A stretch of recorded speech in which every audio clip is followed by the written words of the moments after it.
It's now 4 o'clock, so I'm going to call the meeting to order. Before we start, I want to say that the City of London is committed to making every effort to provide alternate formats and communication supports for council, standing or advisory committee meetings, and information upon request. To make a request for any city service, please contact accessibility@london.ca or 519-661-2489, extension 2425. To make a request specific to this meeting, please contact pec@london.ca.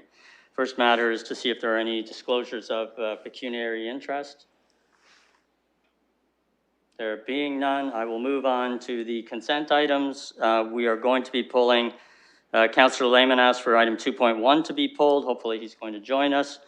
And then 2.6, 2.10, and 2.13. Does anybody wish any other matters to be pulled? All right, let's get a mover and seconder for the rest of the matters, and then we'll ask for comments on those. Moved by Councillor Hillier. Need a seconder by Councillor Lewis in comments on the matters that have not been pulled as of yet. There being no comments, then I will call the question on the items other than 2.1, 2.6, 2.10, and 2.13.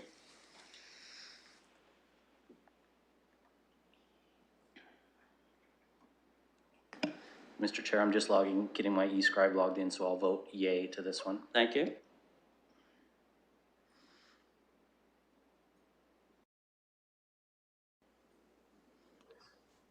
Chair, I've logged into eScribe, but I don't see the vote coming up, so I'll vote yay. Yeah, it hasn't come up for any of us yet, so perhaps it will come up for you. We'll see. All right. If not, I'll note your vote. I got it. I don't. You're ahead of me. You should have it. Huh. Where do I?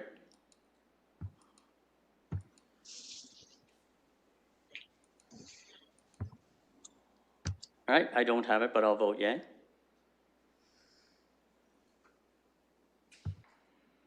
Closing the vote, the motion carries 5-0. All right, so the first item has to be pulled is 2.1. Councillor Lehman, you wanted to speak to this matter? Yeah, thank you, Chair. You know, as we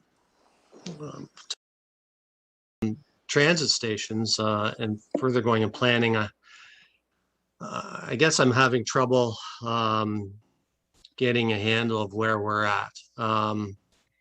So through you, Chair, to staff, the transit stations in the London plan were defined around, it appears, the 5 legs of BRT. Why would we be discussing a transit station at this particular location when council did not approve the west leg of BRT? Thank you. Staff?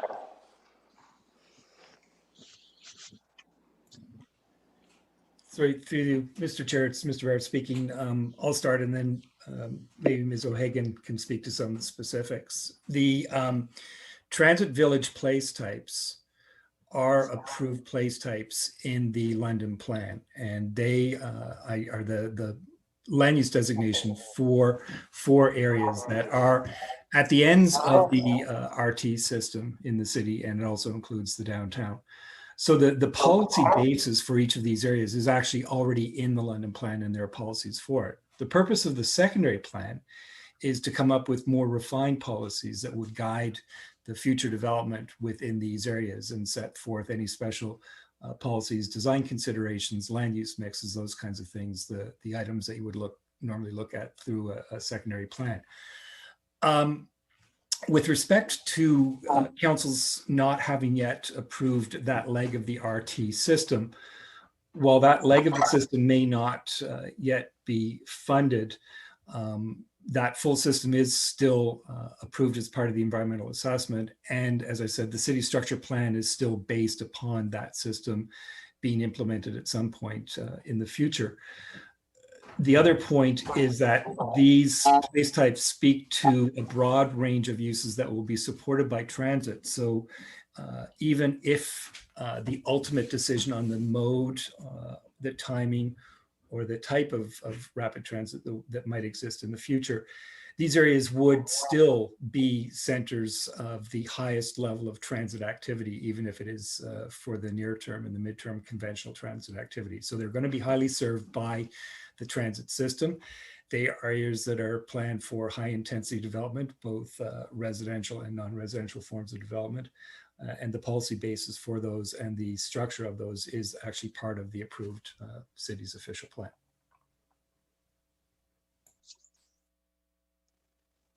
Councillor Lehman? Thank you. So can I ask through you, Chair, to staff, does that preclude high density development at the other nodes along Wonderland and Fanshawe, and farther south?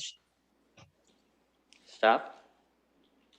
Thank you. Through the chair, the city's official plan is built on a system of varying levels of intensity based on the place types or the street typologies. So, as I said, there are 4 transit villages in the downtown which are identified as the highest order and the highest areas of development. And then there are all of the corridors, not only the transit corridors, but the corridors that we refer to as the urban corridors. And all of those corridors that include the major arterials are intended for higher intensity levels of use, and they're identified in the policies as supporting higher levels of intensity along those corridors. Go ahead, Councillor Lehman. Thank you.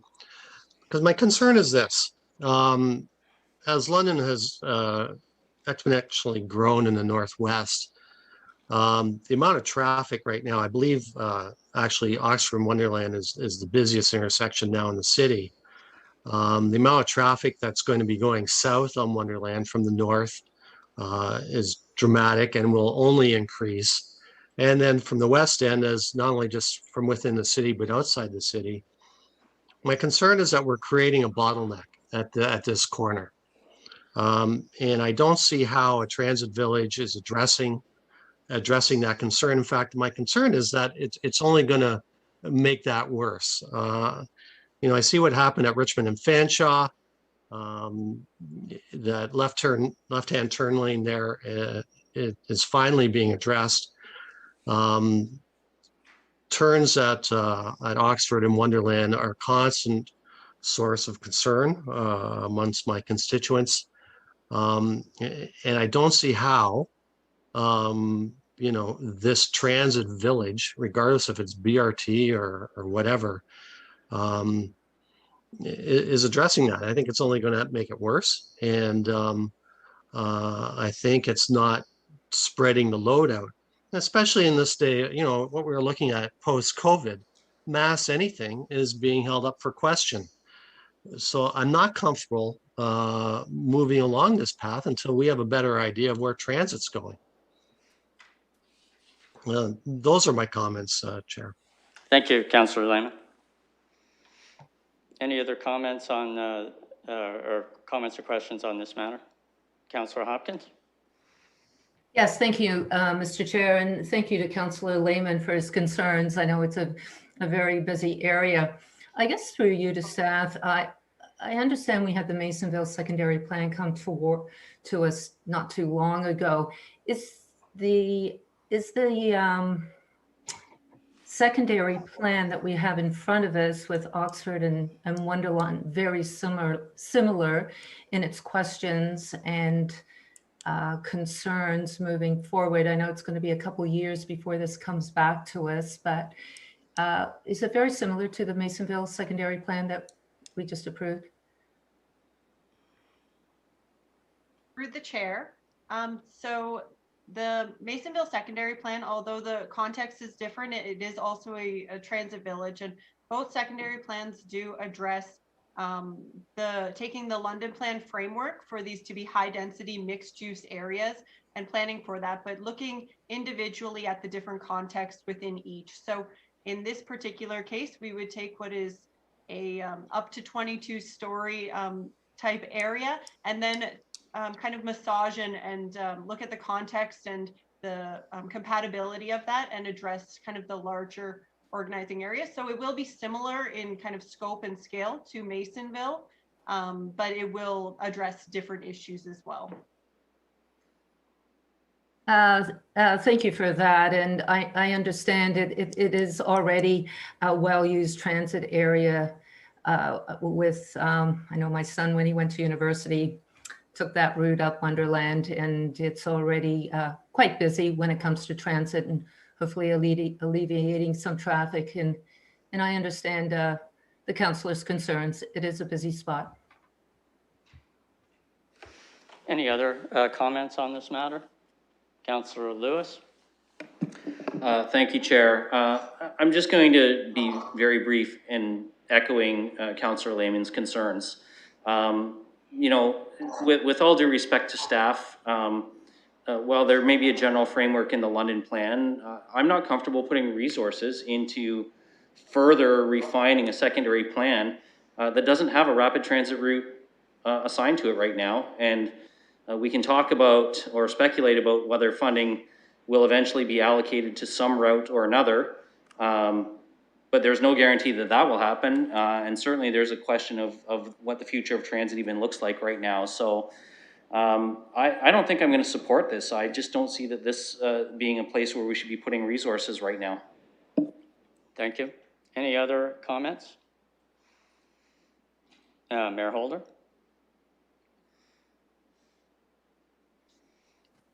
Thanks very much, Chair. I do want to remind colleagues that of the various senior levels of government funding that were put in place, we've already allocated, this particular council has already allocated a significant amount of that funds, but there is still a serious amount of money that is available that may well be available for this particular route.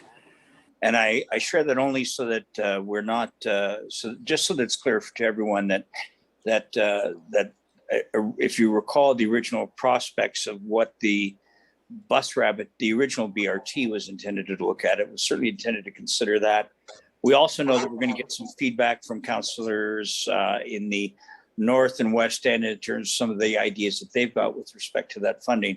I just didn't want council to be of the view or have the concern that there wouldn't be monies available should that be one of the directions and decisions. But I certainly agree with Councillor Lewis that decision has not as yet been made. Thanks. Councillor Lewis again? Thank you, Mr. Chair. I just want to clarify in follow-up to the mayor's comments. While there may be some funding left from senior levels of government, it's my recollection that our council spent the entire municipal allocation available because we chose to go ahead with some projects that were further down the list. So any future funding for any further projects to access that money would have to come through the municipal tax levy. So I don't disagree with you, Your Worship, that there's still some potential to access from senior levels of government. But my point was, we at the municipal level don't have the funding to put into this currently or potentially not for a long, long time. Okay, the mayor's going to go again. I don't want to get into cross debate between the councillor and mayor. So go ahead, Mayor Holder, but then we perhaps can move on. Yeah, and I will endeavor not to get into cross debate with council, but I would say that we as council, when the opportunity comes up, would be dumb as hell to not consider appropriate supports when you imagine that when some 70 cents on the dollar is going to be allocated to from federal and provincial governments, monies that we've already accepted subject to. So while everything Councillor Lewis has said is correct, as far as it goes, I know we won't be so short-sighted as to lose the opportunity to make appropriate investments when it comes to pass. So with that, I'll stop the ping pong, Chair. Thank you. Any other comments? All right, I'm going to turn the chair over to Councillor Hopkins for a moment so I can speak to this matter. I have the chair, Councillor Squire. Thank you very much. I thought this was going to be a straightforward matter, and I have to say with all due respect, after listening to Mr. Barrett speak, I'm quite concerned. It seems to me that what we're looking at here is a transit village that still contemplates rapid transit, BRT, as it was. Mr. Barrett used those words many times. He said that it's still a possibility that it will be enacted. Similarly, we have the Masonville plan, and many of my constituents have said to me quite clearly, why are we bringing forward this transit village plan when there was a vote on BRT and BRT failed. I'm also very aware of the fact that I crafted a motion to go back to staff to present alternatives to BRT in the North End on Richmond Street. And what came back to council was the identical rapid transit plan on Richmond Street that had been instituted before. I am very concerned that we are in a time of a prelude to BRT Part 2. And I feel that there are certainly, whatever council ultimately decides, I feel that I have a very clear impression of where staff stands on this particular issue, and I am very concerned. Any further comments? There being none, we will call the vote. And by the way, I'm going to vote against this matter at this point. Thank you. I'll return the chair back to you, Councillor Squire. Thank you, Vice Chair. So we'll call the vote. We need a mover and seconder, sorry, for this recommendation. Moved by Councillor Hillier. Seconder, Councillor Hopkins. I will call the vote.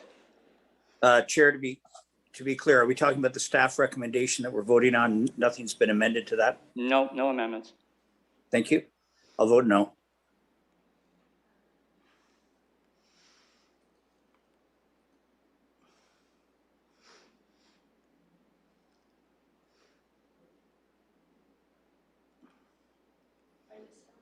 No. I'm voting no. Closing the vote, the motion loses 1-5.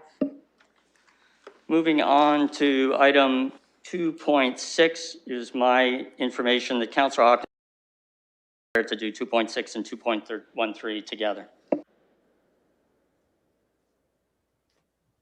Go ahead, Councillor.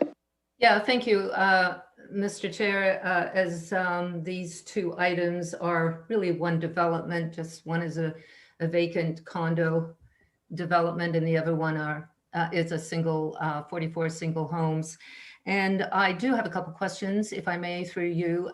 This is a development that's already started, and there's a lot of interest in the community, and especially around the wetland feature, the OS5 that exists in the green space. And through you, I would like to ask staff about, as this development, it's already started, as it continues, if what is being done in terms of the protection of the wetland and the process of this development as it and the green space.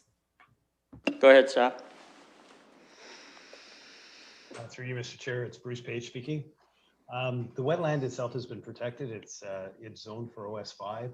As part of the engineering review, there was buffers and some plantings provided around the perimeter of the wetland, especially to the west and to the north. To the south, where the condominium is, there's some additional buffer plantings being located within the feature, just outside of the fence of the condominium.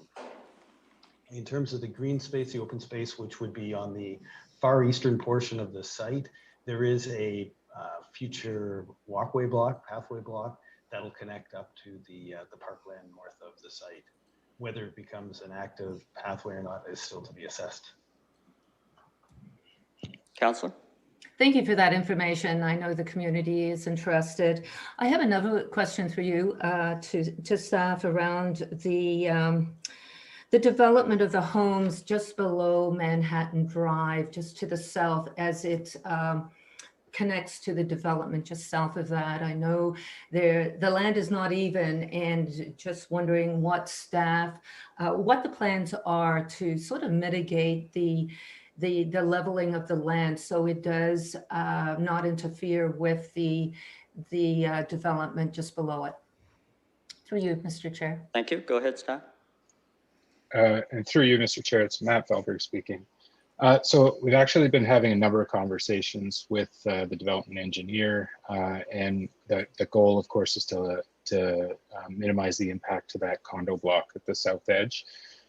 We have been in touch with the property owner there as well, whose property, their foundation wall is basically directly almost on the property line. So we've been working with them on coming up with some solutions for that.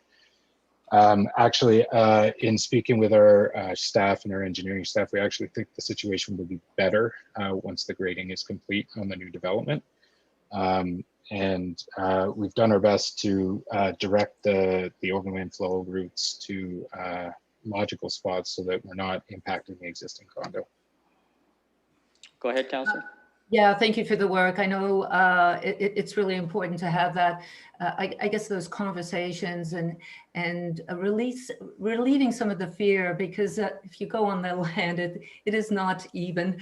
And as one development butts up to the other, there are those concerns. So thank you for the work. And I would encourage you to continue working with the owners below as well as this development moves forward. And Mr. Chair, I just want to make a comment Go ahead. about this development. I know we've had concerns about the construction and the remains of the dirt and the vehicles. This is a very well-used road at Bowler and Southdale. There's a lot of traffic.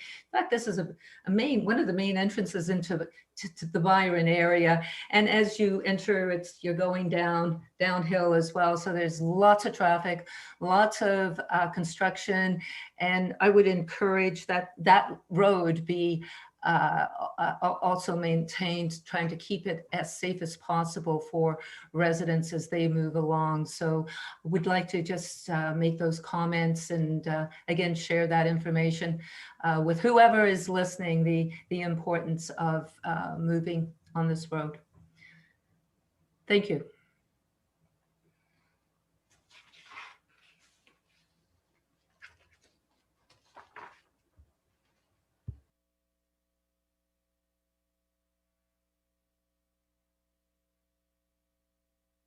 We can vote on them together, and Councillor Hopkins, would you like to move them? Is that all right? Moved by Councillor Hopkins. I just need a seconder. Mayor Holder. So I will call the vote on, that's both 2.9, 2.6, and 2.13. Chair will vote yes. Thank you.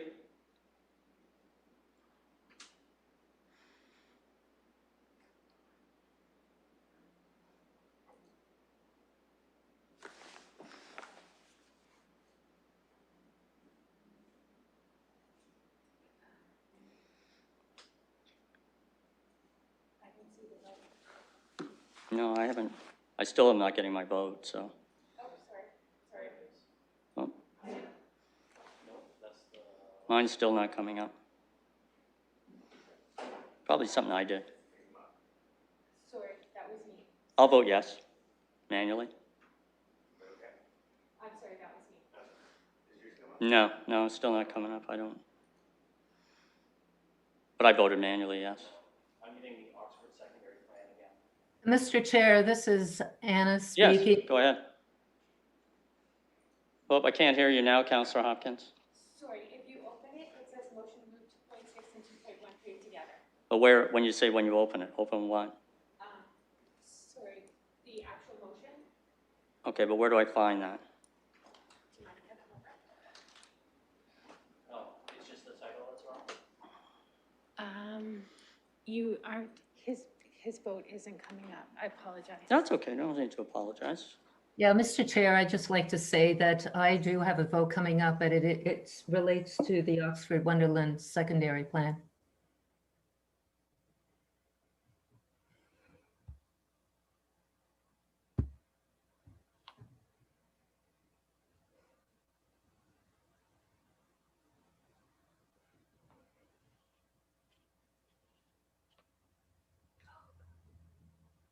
Apologies. If you open up the little partial triangle, it says motion to move 2.6 and 2.13 together.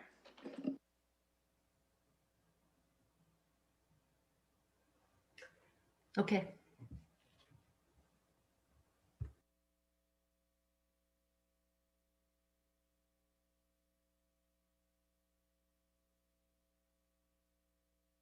Closing the vote, the motion carries 6-0.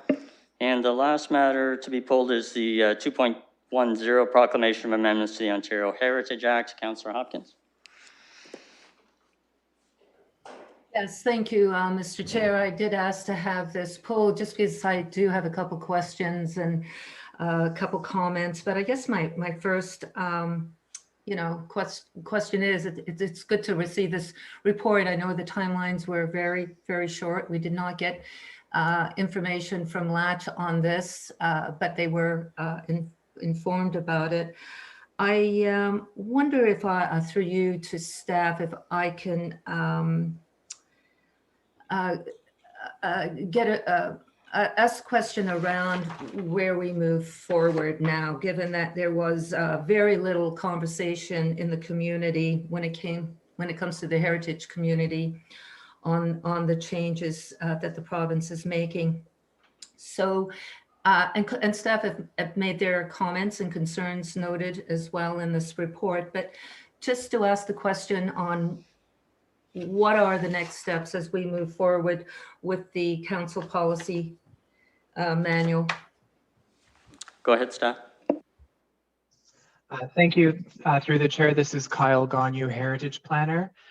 In terms of next steps, we're looking towards implementation and how the amendments to the Ontario Heritage Act and the new regulation are affecting existing processes.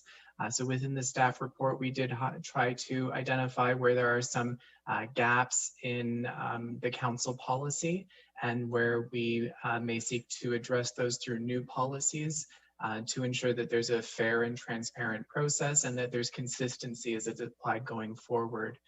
To give you an example, there is a new process in the Ontario Heritage Act by which municipal council must consider an objection to a notice of intent to designate before there's an appeal. We have no existing process by which this would consider, and it isn't defined in the Act or its regulation. So it's the type of thing that does need a council policy to ensure that it's dealt with in a consistent manner. And that's what staff will be working towards, is developing that policy to bring back to you. We would also like to consult more with the Latch. The Latch's comments are on, they did receive the same report, excuse me, and their report is on this committee's agenda tonight. I anticipate there'll be a lot more discussion, and there was some good input provided to staff from the Latch. They did, however, receive the staff report. Thank you. Councillor Hopkins. Yeah, thank you for that. So, so the new policy is to be implemented. I would assume, would that be coming back to us soon? And would you need direction from council to make these changes? Mr. Gagnon. Thank you. And through the chair, in the report in November, we did seek direction, staff sought direction from council in taking actions necessary. So unless one of my colleagues may disagree, I would hope that we would be operating under that previous direction. Because of the July 1st proclamation, we wanted to bring forward a staff report at the next opportunity to ensure that council, the Latch, and as well as members of the public were aware of the amendments and the new rules that we're playing by.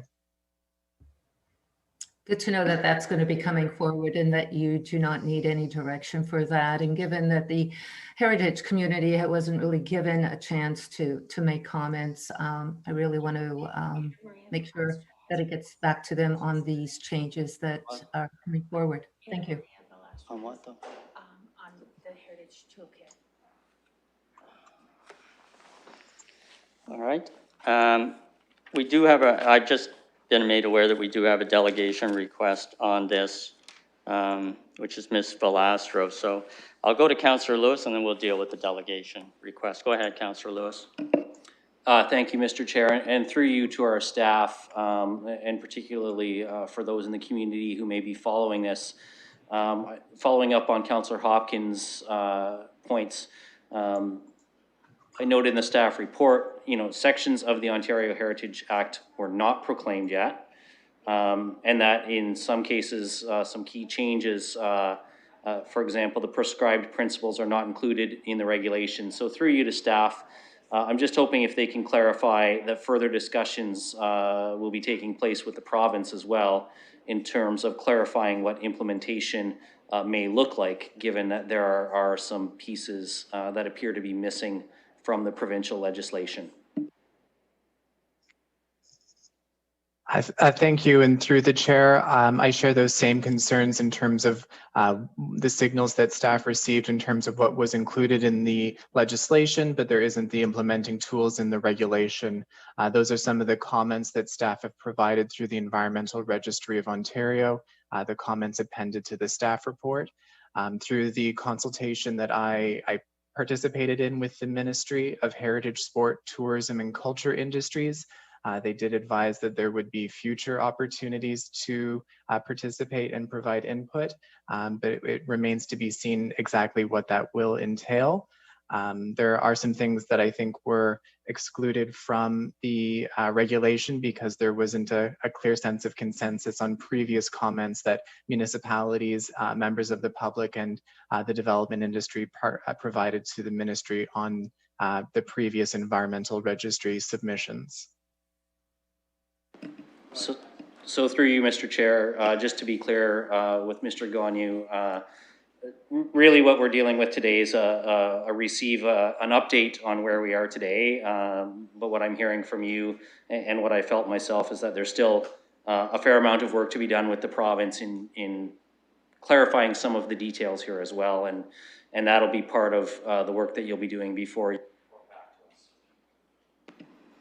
Thank you, Councillor. There is a delegation request from Ms. Velastro. I'm not sure if Ms. Velastro is here. I don't know the nature of the delegation other than it pertains to this particular matter. So first, maybe we could see if what the committee wants to do with the delegation request. If you want to hear it today or at another date, I'm in the committee's hands. Councillor Hopkins? Yes, is the delegation here? I can check that. I'm not sure if she is. I was told we weren't sure of that, but maybe we can check, if possible. I would like to know.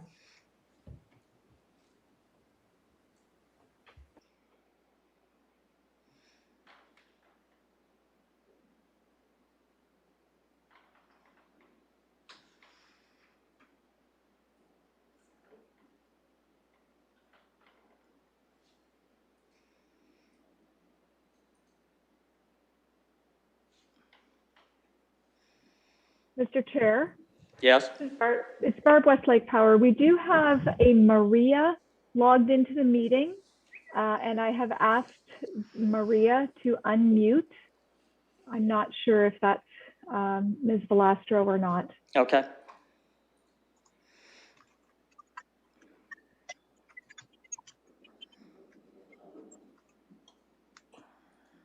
No, I'm just a spectator.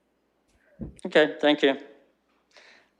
So I can't say that Ms. Velastro's here, so we can approve the delegation, but we can't hear it today. And then if this matter, I don't know if this matter would have to come back then, or whether we could approve it today, because we wouldn't have anything to have a delegation on if we approved it today. Councillor Hopkins?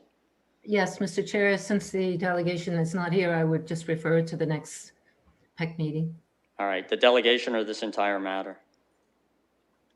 The delegation, is that not what we're speaking about? Yeah, I think we can still approve the matter itself. So the motion, you're moving that we refer the delegation to the next planning meeting. Is there a seconder for that? Councillor Hillier, any further comments? Councillor Lewis? Thank you, Mr. Chair. So I will not be supporting referring the delegation. I'm happy to receive the communication that they provided us. But this delegate or this individual seeking delegation status in the email that she sent to committee members and staff at the end of last week indicated that her intent to seek delegation status was wanting to apply this Ontario Heritage Toolkit right now to an application that is in process with regard to the Kent Brewery. This individual tried to use the delegation status last time to get a decision on a matter that this committee has already sent back for referral for staff to work out with the applicant what the proposal is. I'm not going to support shortcutting the process with a delegation status to hear on the Kent Brewery matter yet again when it's been referred to a future meeting after staff have worked with the applicant. So if we want to receive the communication, I'm happy to do that. If we're referring the delegation, I will be voting against it. Thank you. Any other comments? Mayor Holder? Not dissimilar to Councillor Lewis. Look, when someone asks for delegation status, it's certainly the privilege of committee to confer that status. If the person's not there, we have no obligation. I say this with deep respect to our community. We have no obligation, nor should we set a precedent that becomes an automatic referral to another meeting. I think for any number of procedural reasons, that's not appropriate. I think to receive the communication where I think this particular participant has provided some views on the perspective, great.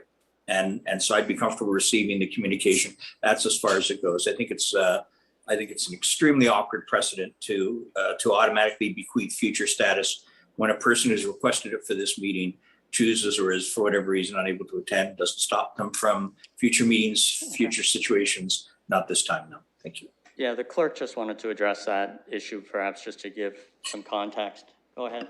Thank you. The person that had requested delegation status has just advised me that Kyle Gagnon has kindly explained the changes to the Ontario Heritage Act and has withdrawn her request for delegation status. Okay.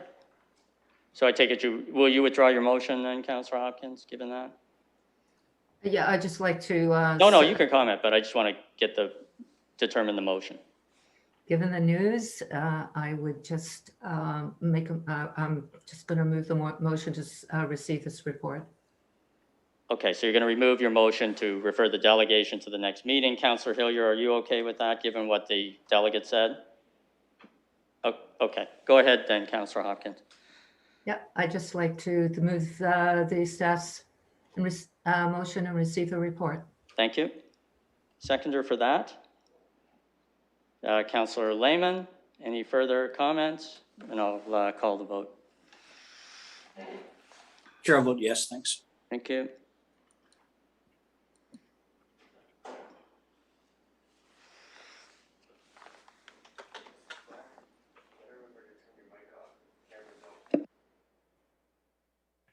Closing the vote, the motion carries 6-0.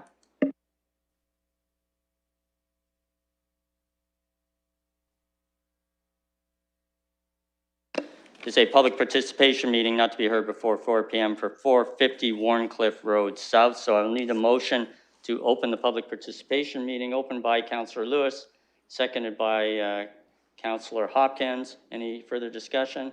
Then I will call the vote on opening the public participation meeting. That would be yes, Chair. Thank you. Thank you.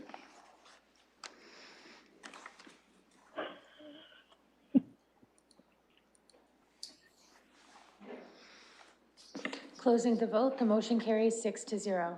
Now, I understand that there is no staff report on this matter, so we can deal with anything from the staff in terms of questions. So I'm going to go straight to members of the public, and I'll ask first, is the applicant present?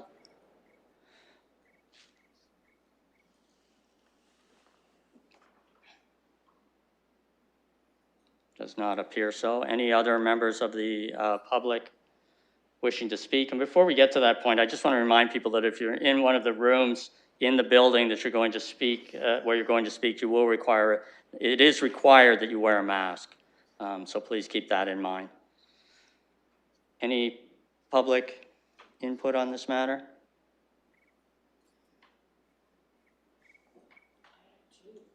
All right. Oh, apologies. Can you guys hear me now? Yep. Who is this? Sorry, this is the applicant, Oz Kamal from MHBC Planning. Oh, My okay. apologies. I had unmuted on the screen, but I didn't press the unmute button on my computer itself, so I was still muted. That's fine. I'm just here to answer any questions of council along with staff, if there are any. Thank you very much. I do appreciate moving this matter forward. Thank you. Thank you. There's supposed to be someone else with comments.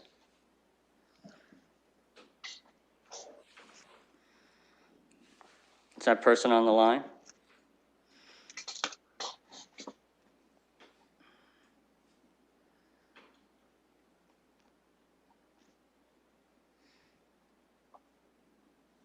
You are the most patient chair in the world, Chair.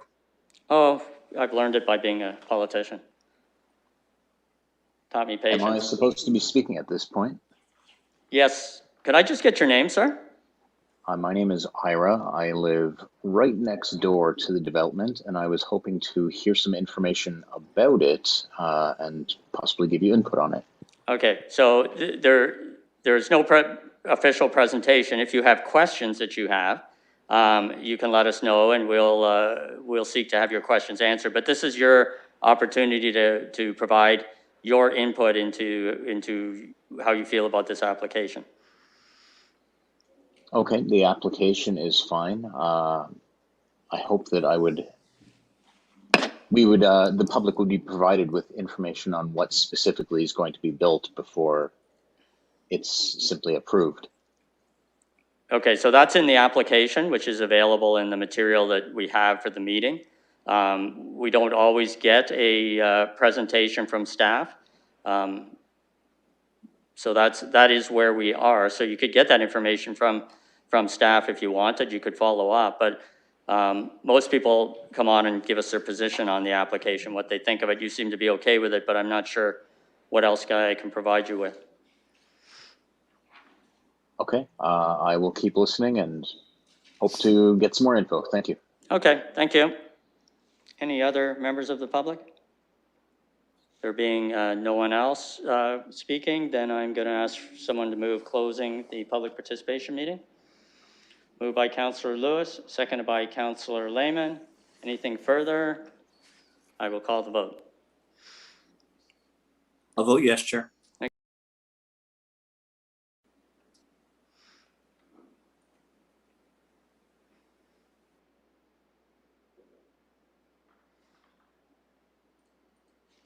Closing the vote, the motion carries 6-0. Any questions or comments from?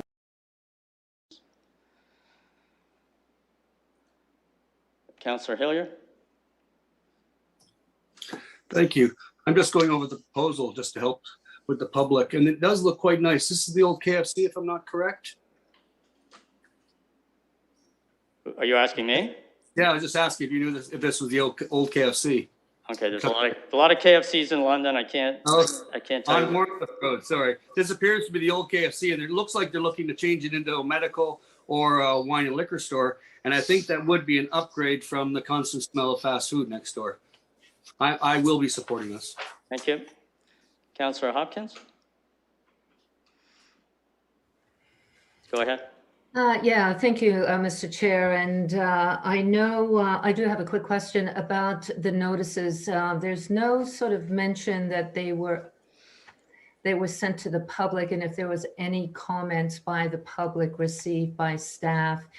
I could have missed it in the report, but I would like to sort of get a better understanding about notices being sent, as well as do we know what is going to be placed in this area.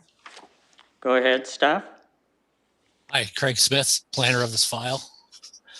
Through you, Chair, the application is just to amend the official plan to bring it in line with the London plan to allow for the expanded ranges of uses. The range of uses are permitted in, as I said, it was permitted in the London plan, and includes the additional medical dental offices, clinic, laboratory, retail stores, and liquor and beer and wine stores. The application itself was circulated, notice of application was circulated on, let me just get to the right dates here.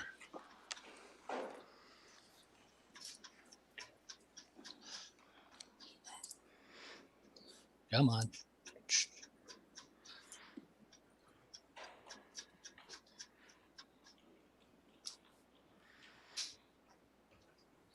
Sorry, the notice of application was circulated on May 6th and was in the Londoner on May 6th. No comments were received through that process. The notice of application, or of notice of the public meeting, which was sent out last Thursday for everybody to, for people to know that there was a public participation meeting. That notice, I would suggest, is where the the abutting property owner has received his information from and has attended today. I did not receive any comments prior to this meeting regarding his concerns. I would have been more than happy to answer any and all concerns. My understanding is that we're just expanding the range of uses and there's not an actual use contemplated yet, but we could turn that over to the applicant's agent and they may be able to expand on that further. Thank you. Applicant, are you still there?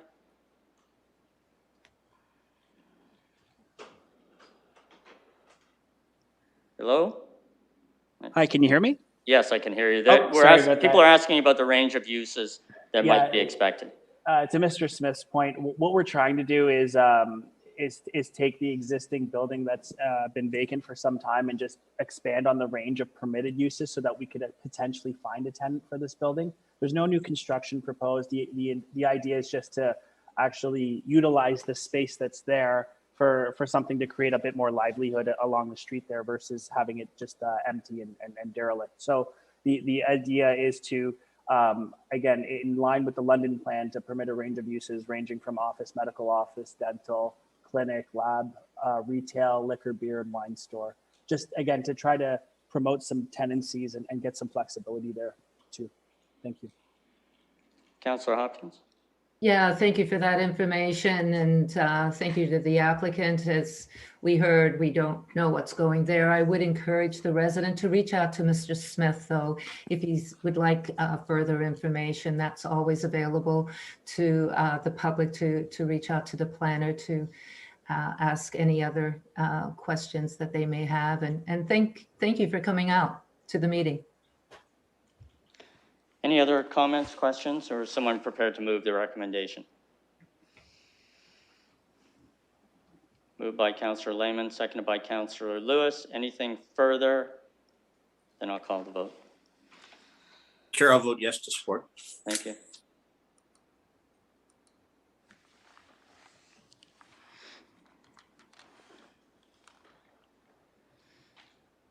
Closing the vote, the motion carries 6-0. Next matter is item 3.2, which is a public participation meeting regarding a draft plan of vacant land condominium at 360 Callaway Road. Again, there is not going to be a staff presentation. However, they'll be available to answer any questions. I just need a motion to open the public participation meeting. Moved by Councillor Hopkins, seconded by the mayor. Anything further? I'll call the vote. I'll vote yes, Chair. Thank you.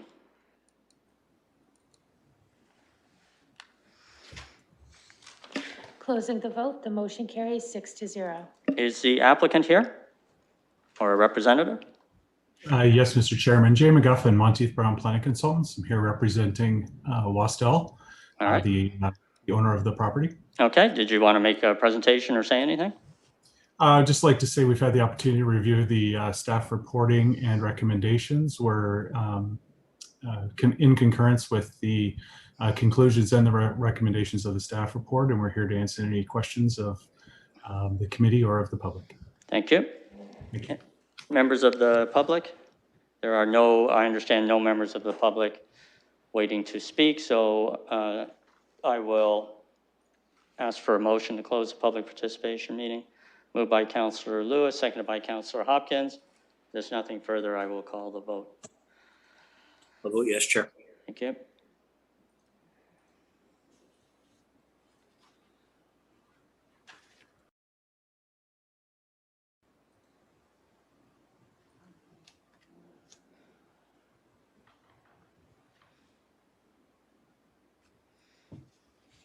Closing the vote, the motion carries 6-0. All right. I'll ask the committee if questions or comments or wish to bring a motion. Councillor Hopkins, go ahead.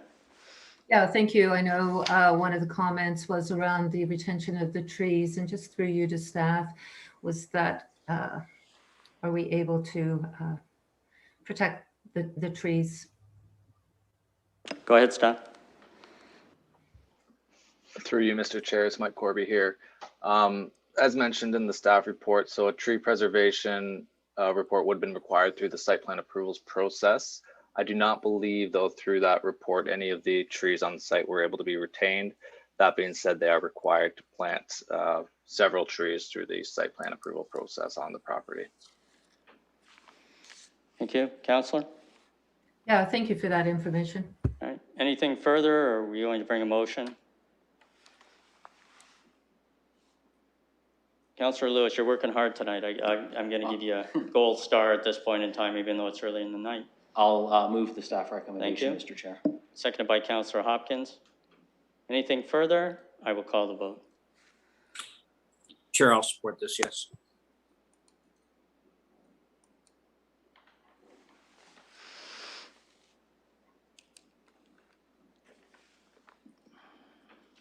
Closing the vote, the motion carries 6-0.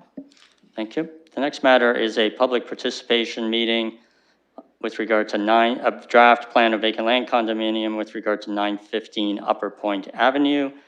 And I need to open the public participation meeting, so can someone move that? Moved by Councillor Lewis, seconded by Councillor Lehman. Anything further? I'll call the vote.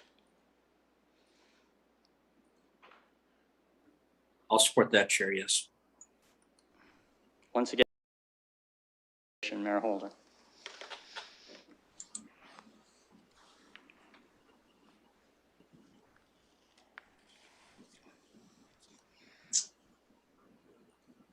Hello?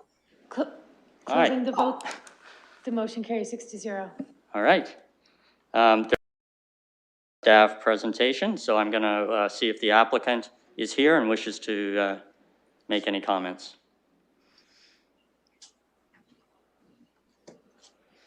Yes, it's Lindsay Clark here from Sifton Properties.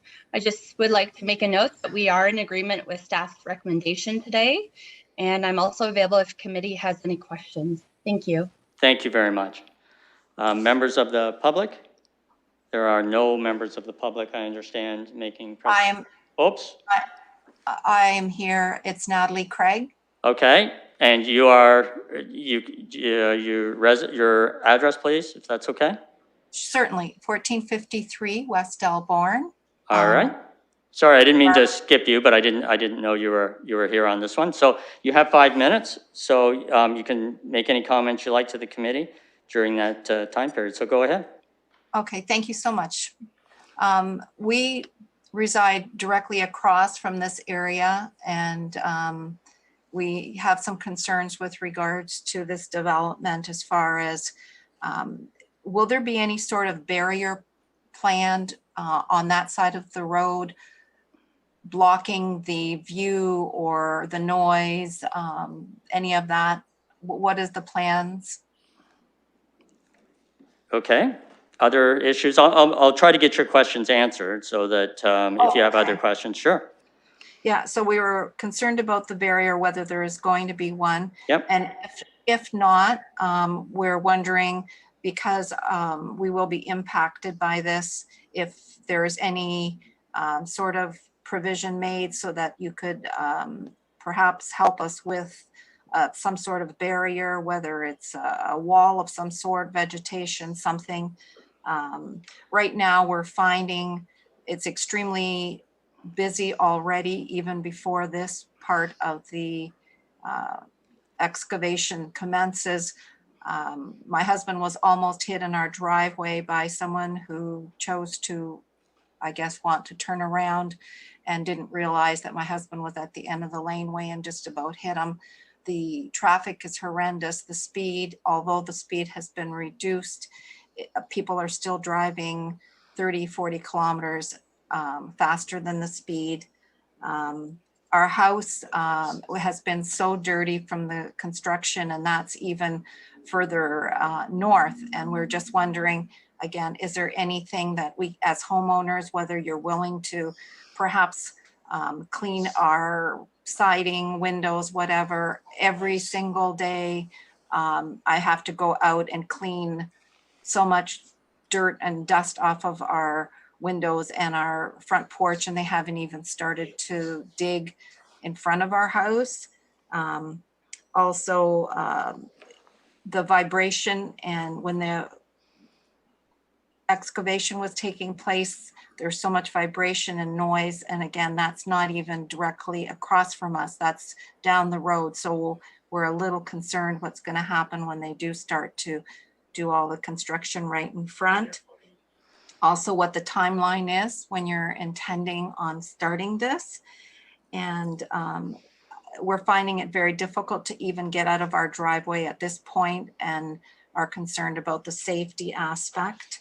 Also, we'd like to know who the contact person is at Sifton's that we would speak to if, you know, if we have any further questions or concerns. There's an awful lot of garbage that's being dumped in front of our home. That's another thing that every day we have to go out and clean up garbage that people just, I don't know what has happened with society, but they love to throw out their Tim Hortons and McDonald's and Tim Hortons cups and such. So yeah, that's about it at this point.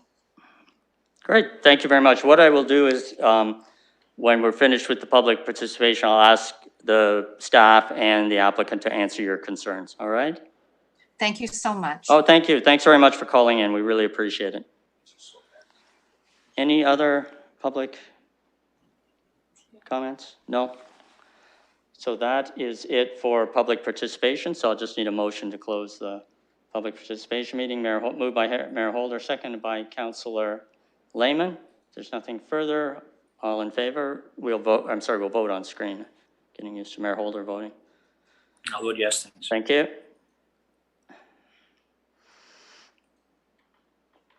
Closing the vote, the motion carries 6-0. All right.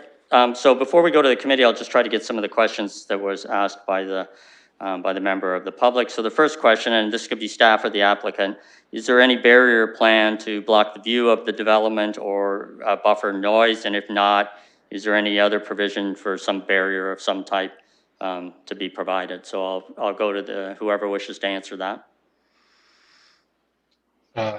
To you, Mr. Chair, it's Matt Felberg speaking. Just a clarification, is this item 3.3 or 3.4 that we're talking about? This is 3.4 that we're on. Are you thinking that the comments are on a different matter? No, the comments are certainly appropriate to Upper Point. It's just, I feel like we may have missed 3.3 public meeting. Oh, I'm sorry, totally wrong. We're on 3.3.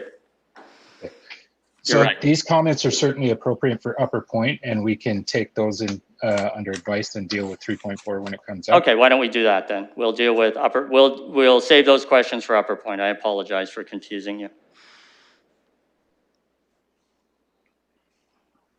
Councillor Hopkins on this matter? Go ahead. Yes, Mr. Chair, I was wondering what item we were on. Okay, so we're on 3.3, which is 355 Middleton Avenue, and I think the public comments were on the different matter, so I jumped to the different matter. That's my fault for creating that confusion. So we're on Middleton Avenue. Okay, thank you. Did you have some comments about it, or? I did have comments on Upper Point, that is in my ward. Okay, we're going to go to that next. So any on Middleton Avenue?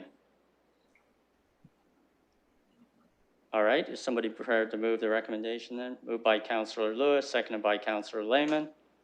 Anything further? I will call the vote. Sure, I'll support this, yes. Thank you.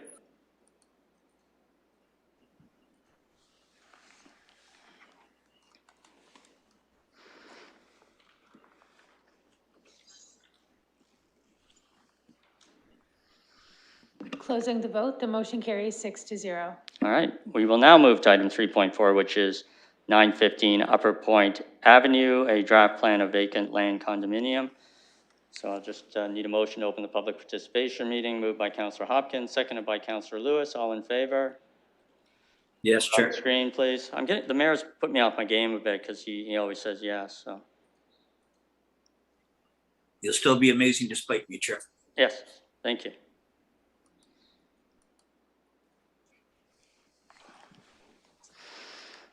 Closing the vote, the motion carries 6-0. All right, just to clarify, we had some comments earlier, when we'll just apply those comments to this, and I will ask those questions in that way. Have we heard from the applicant yet on this matter? Is the applicant present? Hi, yes, it is Lindsay Clark and from System Properties. I am present. I'm not sure if you guys want me to. I'd like you to try to answer the questions if we, Sure. yeah, let's go through them. The first question was whether there's any barrier plan for blocking the view or noise. And if not, is there any provision for anything like green cover or anything like that? So we do currently have a little bit of a berm along there that's currently present. However, that's just a temporary location right now that will be removed moving forward to allow connectivity to the existing path that's on West Elborn. So there isn't any barrier or noise walls anticipated. We do include a noise study that is a part of the site plan approval process and is also required part of removing holding. So that has been included. So as a part of that, there isn't any actual barriers or noise walls required along West Elborn. In terms of vegetation, there will be a landscape plan and on that basis, obviously there will be some vegetation planted as per the city requirements. But not in terms of an actual formal wall or barrier vegetation. It would just be individual trees and or shrubs that would be planted. In terms of the, I guess I kind of made notes there. Okay, go ahead. About the issues if you want me to continue. Yes, if you can continue, that would be great. Sure. So the next one was with regards to speed issues and dirt along there. Unfortunately, I can't really speak to the speed issues because that's unrelated to our site. It is related more so to capacity on our roadways. So that's really unrelated to this development. In terms of dirt that comes off, unfortunately, next to developing subdivisions, that is one of the issues that arises throughout the city. So it's not specific to this development as well. We try to minimize that in terms of dust and dirt that flies off the site, but obviously we can't control that 100% of the time. Again, with the vibrations as well and noise coming from the site, it is a construction site within an approved subdivision plan. So in terms of that, it is a kind of part and parcel with a construction site. So again, that is something that is out of our control. You know, being on a construction site, so and a developing neighborhood.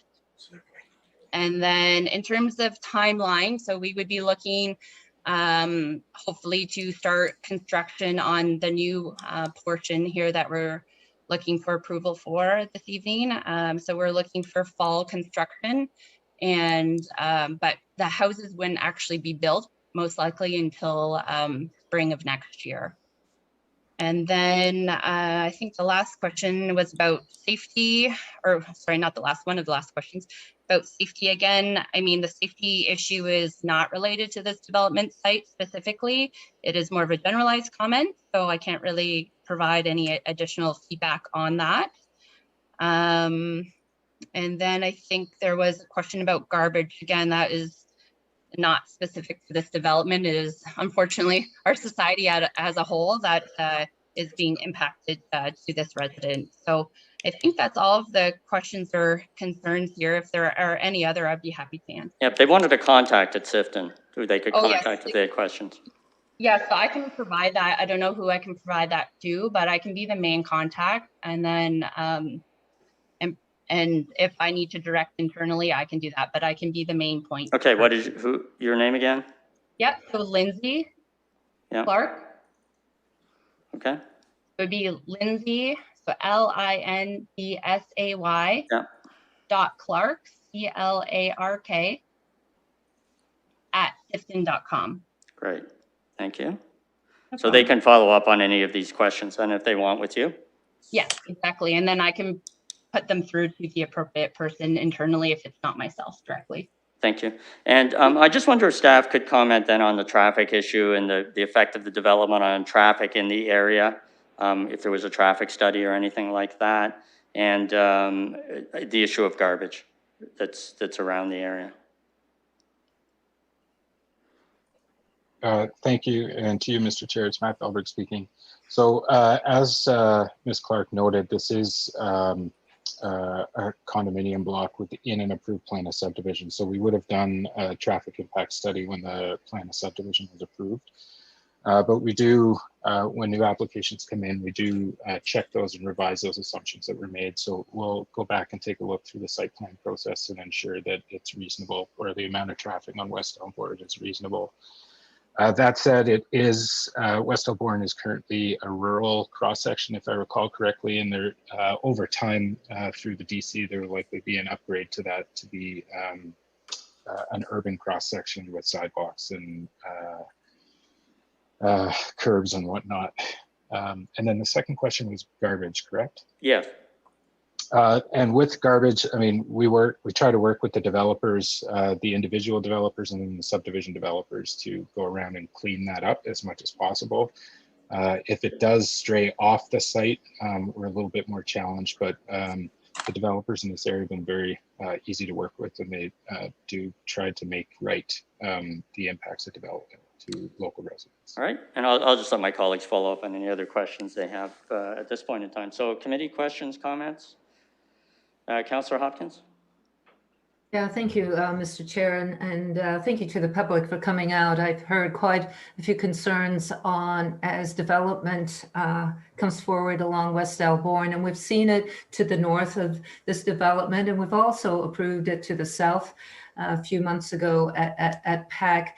The concerns of West El is a continuous challenge as this area is developed.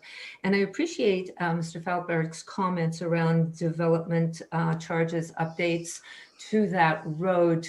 Is there any, I don't want to put you on the spot here, but when can the community see some upgrades? I know staff have reduced the speed limit, which has been helpful, but when can we expect some updates to this rural road, which is really no longer a rural road coming forward? Question number one. Certainly, and through you, Mr. Chair. At this point, I don't see anything in particular for West Elmbourne, but I can go back and check the DC study and bring that information to you ahead of council. We do have the upgrades planned along Oxford Street in 2025, and then there is also the roundabout planned for 2024 at Oxford and Gideon. So that should help with some of the traffic coding in the area, but obviously it doesn't deal with West Elmbourne specifically. Thank you for that, Mr. Falberg. It would be good information that I could share with the community as they deal with the challenges of getting in and out onto West El. I also, since the applicant is here, just want to make a quick comment on other concerns I've heard with construction vehicles in particular. With all this development, the speed of construction vehicles is becoming quite a challenge. And I know seeing all this development is a good thing, but as the community deals with not only the changes, but has to sort of move on this road, I would caution the construction vehicles to sort of pay attention to that reduced speed limit. I want to just also mention that the development that we have here, I'll be supporting this recommendation because it really is a continuation of what's already happening to the north, but also what's happening to the south. And I'm glad the resident has the information to get in touch with Sifton for further information as well. Thank you. Thank you. Any further questions or comments? All right, is someone prepared to move the recommendation? Oh, we need to close the PPM, so we'll do that. Motion to close the PPM, Councillor Hopkins, second by Councillor Lewis. And we will call that question. Happy to close it, Chair. Thank you.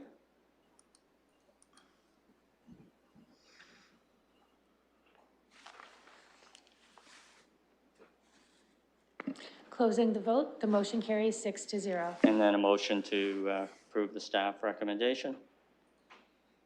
Moved by Councillor Hillier, seconded by Mayor Holder. If there's nothing further, I'll call the vote on that. We'll support, Chair. Thank you.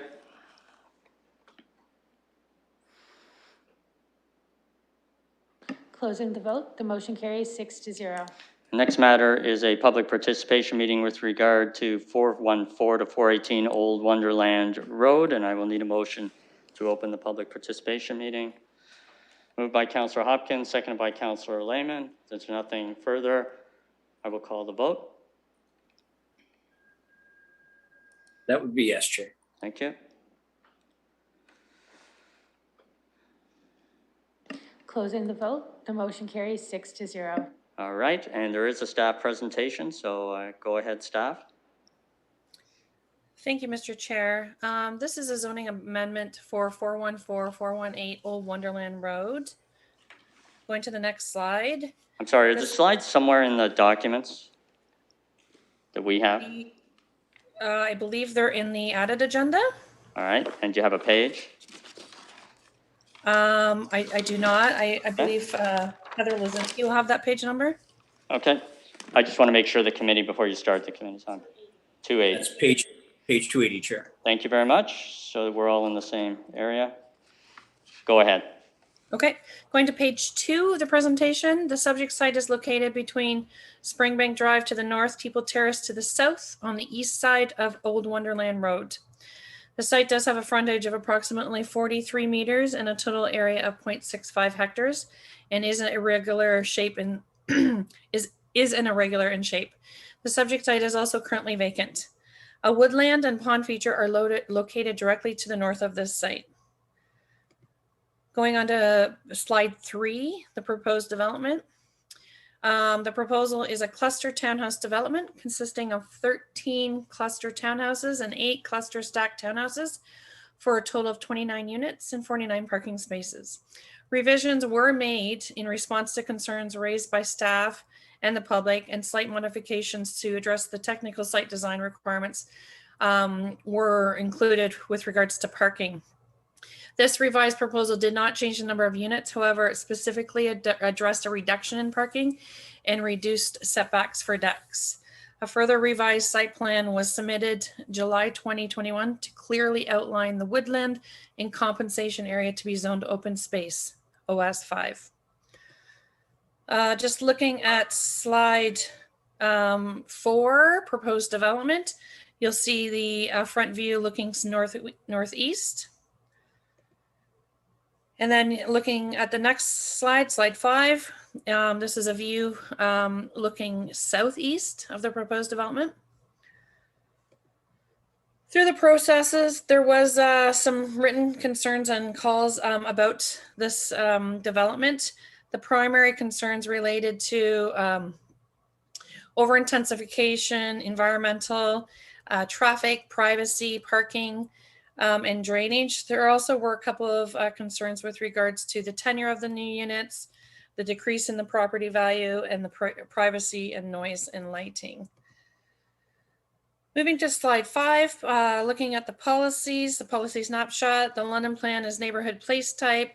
It does permit low-rise residential units, including the stacked townhouses, to a minimum height of 2.5. And looking at the official plan, it's multifamily medium density residential. So with regards to these policies, they are consistent with the PPS and conforming to the enforced policies of the London Plan and 89 Plan.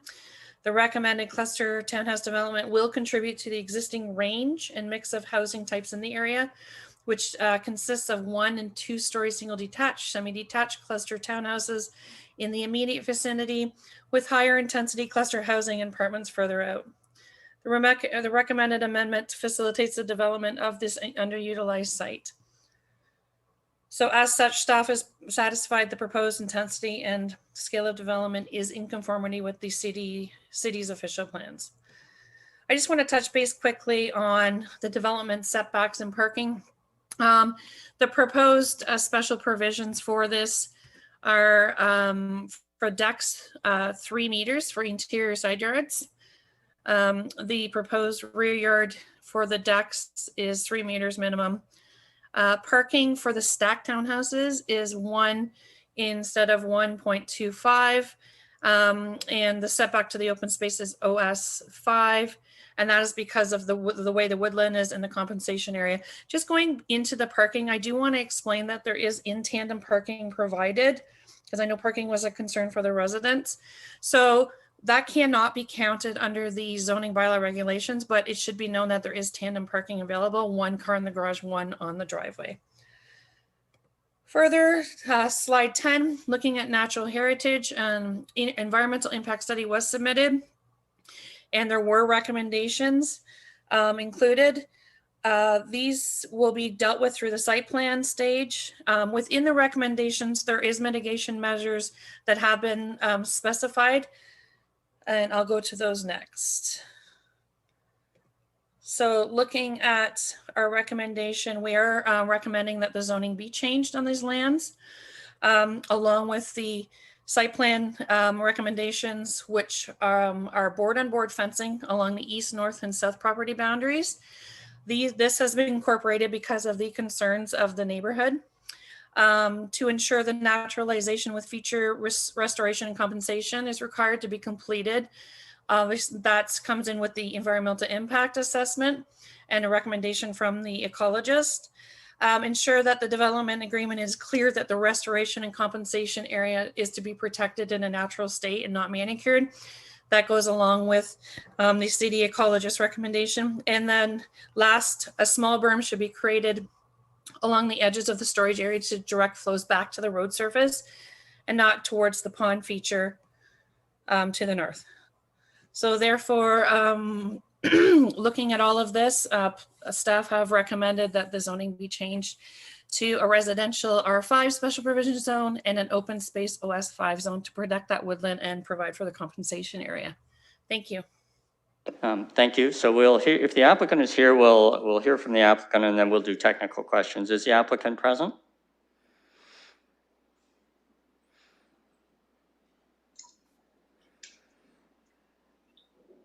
Hello? Yes. Hi, can you hear me? Yes, I can hear you. Hi, this is Colin McClure from 414 Inc. I just first want to say thank you to staff for working through this process with us, and we agree with the report. Here to answer any questions that committee or the public might have. I'm also joined by Harry Goosens from Dillon Consulting, who's our consulting engineer. So if there are any technical questions come up, I'll defer to him, but I'll just go back to mute for now and happy to speak where I can. Thank you. Just going to the committee then, are there any technical questions for either the staff or the applicant? Councillor Hopkins, go ahead. Yes, I was just wondering what the units per hectare are on this. The intensive. Through you, Mr. Chair, I believe the units per hectare are 44. Is that fine, Councillor? Yeah. Any other questions? Technical questions only? There being none, we will then go to the public for public participation. I don't know if we're going to start with the overflow rooms or go on to the telephone. Yes, sir. Good afternoon. Can you hear me? I can hear you, and just to be clear, you will be allowed up to 5 minutes to speak to the committee, and I just need your name and your address if you would like. Yeah, Colin Rogers, 864 Berkshire Drive. Okay, go ahead, sir. I'd just like to comment, I believe it was Councillor Hopkins enjoined us all to contact staff. I've been trying to contact staff for 3 weeks. Alana Riley, she doesn't answer the phone. So I am not as well prepared as I would like to have been. But I'm prepared to start now. Go ahead. Thank you. I have here the report, which I just picked up today. It is a flawed report. Doesn't seem to have been made with a site visit. And the officer seems to have dismissed all the significant complaints of the residents. The London plan, as I understand it, is to provide for vibrant, healthy, and fulfilling neighborhoods. Whereas if this zoning application is put through, it will turn Old Wonderland Road into an overcrowded, moribund street where you're likely to get run over because of the cars having to park on the road due to the lack of car parking spaces. Particularly, the overall design is out of keeping with the purpose of the street. These are to be rental units, whereas the rest of the street is owner occupied. And the rest of the street are single dwellings, single family dwellings. The appearance as well is out of keeping. We will have a row very tightly close to the road of single houses and stacked units. The setting is discordant with the existing street scene. The outlook will be blighted and it is overbearing. We've already seen that the garden space has been halved. The parking, well, the changes are just unrealistic. Keeping in mind these are rental properties, changing the stacked unit particularly is just absurd. The housing of the stacked housing doesn't seem to conform with the London plan, but I haven't been able to check that yet due to lack of resources and staff not coming back to me. The tree loss, when I first contacted the developers, was 22. Now I believe it's up to 33. But in this flawed report, the officer suggests that the recommendations to build fences and berms, etc., will help to ease the overlook that has now been ruined of the existing properties by the new properties. I would have to say that on the report, the lack of a site visit is clear when the officer says that this is keeping the density and height compatible with the area. It is not. You just have to walk up and down the street to see it. So in conclusion, I would like to say that this plan is unrealistic. It's cynical. We've already seen the number of changes that the developers have made, and this will probably just be the start. And it's opportunistic to the point of license. People are anticipating a London plan, which hasn't been approved yet, and they're stacking it to the nines. The massing is just inappropriate for this street. It's incompatible, and it's ill-fitting, as a site visit will demonstrate. Thank you for your time. Thank you, sir. Thank you for coming this evening. Any other members of the public who wish to speak? Are they in the overflow rooms? They should be on Zoom. On Zoom. All right. Who is next? Good afternoon, everybody. My name is Maureen Tucker. Can you hear me? I can hear you. I live at number 410 Old Wonderland Road. Okay. So the proposed development will wrap around me like a letter L, if you can picture that. So along beside me and at the back, and will loom over me. I don't really have any questions per se. I went to the open house that 414 put on, and my questions have been answered. But I just want to share my concerns and my feelings about it, if I may. So of course, our number one concern is we really don't want this. We live in a single family home. We live in a street with 21 other single family homes. To add another 29 families shoehorned into a 1.5, whatever it is, hectare, 2 acres, whatever, right next door to us, they'll literally have to be shoehorned, will drastically affect our street and our enjoyment of our home. Other concerns, the loss of the trees, the loss of privacy. Our retaining wall between us and 414 has already been damaged. Don't know what damage could be ahead with all the digging and possible damage to our foundation. The noise, the commotion of construction. We will lose access to our backyard. We're concerned that there are rentals, which will destabilize the street, 29 units turning over and over and over. We're concerned about the street parking that I know darn well will happen. And I know this because I walk past Trowbridge every day. I feel it's too much on too little land. Not looking forward to the construction chaos. Not looking forward to having 29 families just on the other side of whatever trees are left. But mostly what I want to say to you is the type of street that Old Wonderland Road is. And I agree with the previous speaker. I wonder if anyone proposing this has walked down the street and looked at it as a residential neighborhood. This has been the type of street for 75 years or more that single families have lived on. We have big lots, people come here and they stay. There are, I'm guessing, a third of the people on our block have been here more than 20 years. And they chose Old Wonderland Road for a reason. It's quiet, It's peaceful. It's a friendly neighborhood of people who are here to stay and improve their properties. Old Wonderland Road in the last 5 years has become very destabilized as a result of the uncertainty of 414. Also, Teeple Terrace is less than 500 meters from my house, that development up there. And if I look out my dining room window, I can see the new development at Springbank and Wonderland. They are, the developers have been circling our neighborhood for many years, and it has destabilized and added concern to our residents. And it's as simple as, well, should we get a roof, or do you think we'll be moving in the next few years? You know, it's things like that. We haven't felt at home here because of the uncertainty of next door.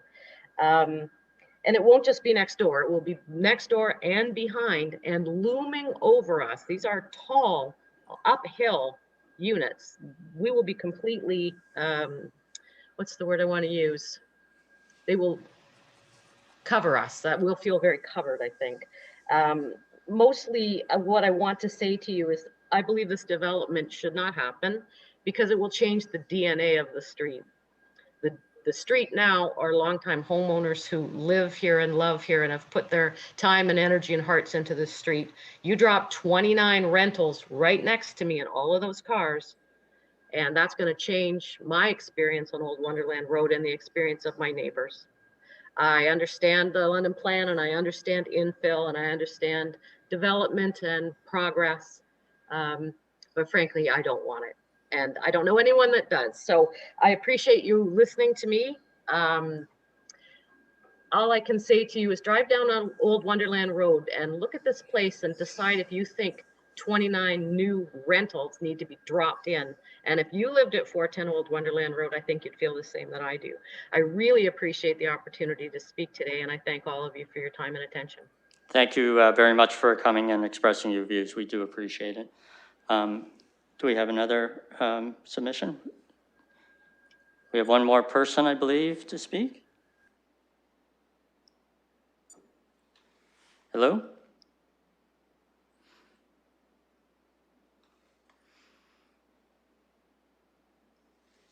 Is the person muted, perhaps?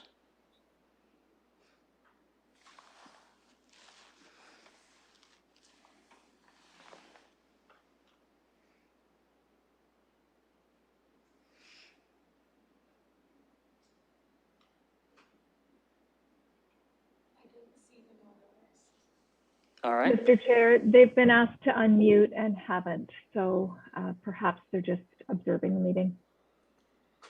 I'm sorry, they're what? They have been asked to unmute, Right. and they have not. But then So you said something.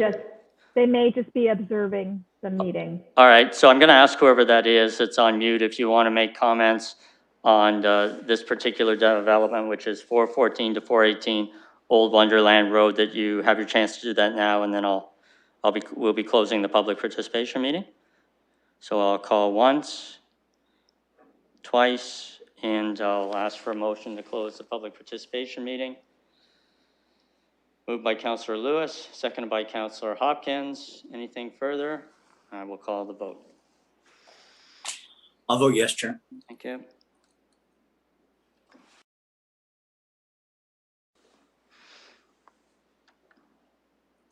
Closing the vote, the motion carries 6-0. And I will ask the committee questions at this point in time or comments. If none, go ahead, Councillor Lewis.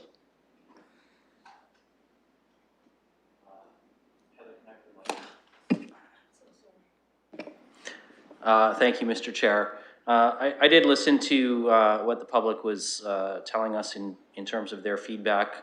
I just wanted to respectfully share in response to the one concern. From a planning perspective and from a council perspective, we cannot discriminate based on whether a property is going to be owner occupied or will be a rental unit. I did hear the concern about rental units raised multiple times. That's not something that we can consider at this committee. So I just wanted to share that with the public. It is something that can sometimes change the character of a street, but the reality is we have to make a decision based on whether or not this fits the the planning requirements, and in this case, I believe it does. Thank you. Any further comments? Councillor Hopkins?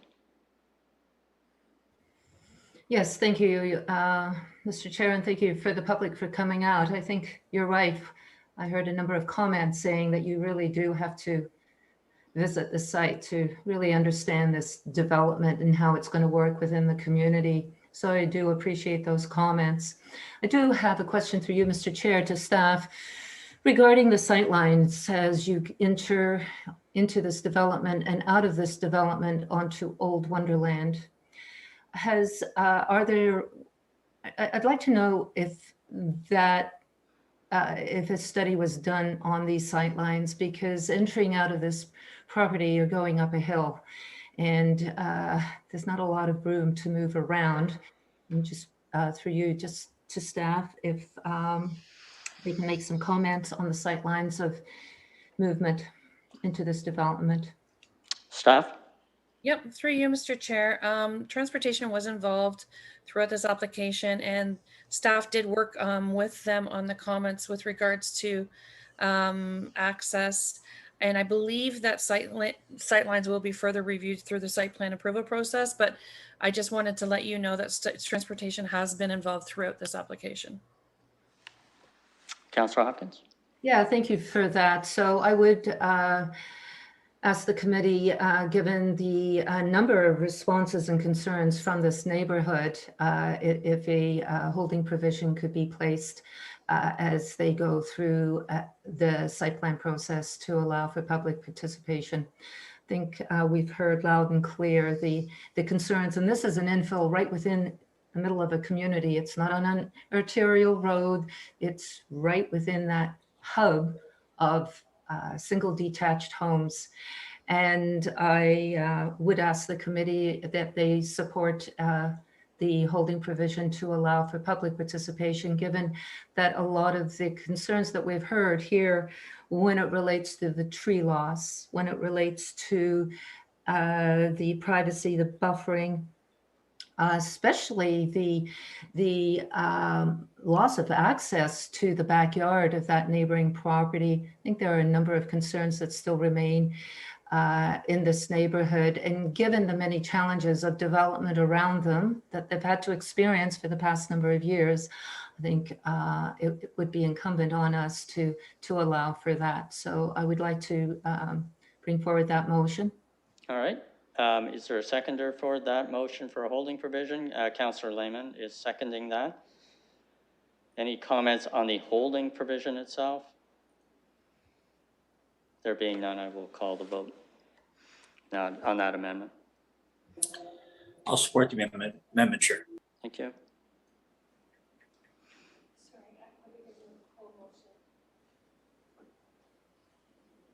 All right, so you've added it to the motion? Does anyone have a problem with that if we just add it into the motion and vote on the motion?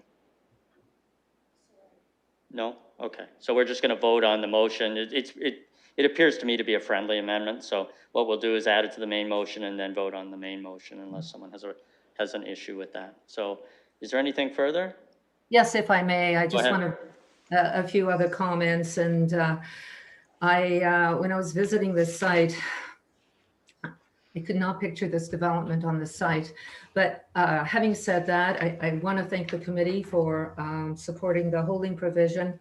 And just so the public will understand, that holding provision will allow them to make future comments on the site plan process as it relates to usually the privacy, the lighting, the trees, the snow removal. Even there would be a number of further considerations that the public could make comments on, and I would like to encourage them to do that. I do want to just make a comment around the OS5 that exists. It is a spectacular spot there, and I do appreciate the amount of restrictions that have been put to protect the wildlife and the erosion and the sediments and the controls and that. I think that's really important. I know we heard from the public comments around the stormwater management. And I wonder if through you, Mr. Chair, to staff, if they can speak to that, because you don't want it flowing into the wetland, but yet it's got to go uphill. And I just would like to hear their comments on how that's going to move forward. And will that be part of that site plan process? Go ahead, staff.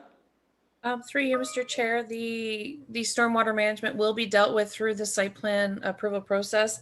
However, I did want to make mention again that in our recommendation through the ecologist, we did put it to be reviewed for the berm portion where the snow removal will be, that be visited through the site plan process, so it directs the flow down to Old Wonderland. Thank you for that. And I do appreciate the work. I think there's a lot more work to be done on this development as it moves forward.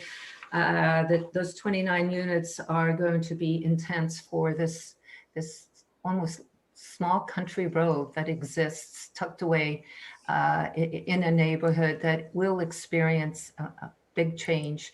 So I am very mindful of that challenge that's going to happen within the community. Our policies support this, but I am not 100% convinced that this is ideal for the neighborhood. Thank you. Thank you. Any further comments? All right, I will call the matter with the amendment to add the holding provision. Chair, I'll support the amended motion. Thank you.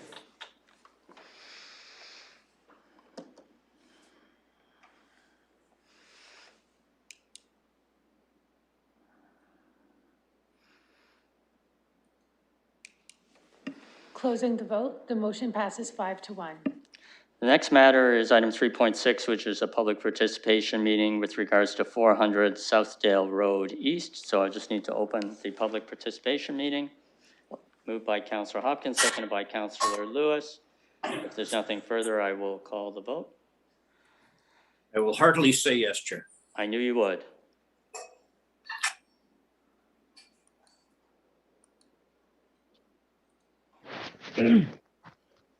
Closing the vote, the motion carries 6. Staff presentation, please.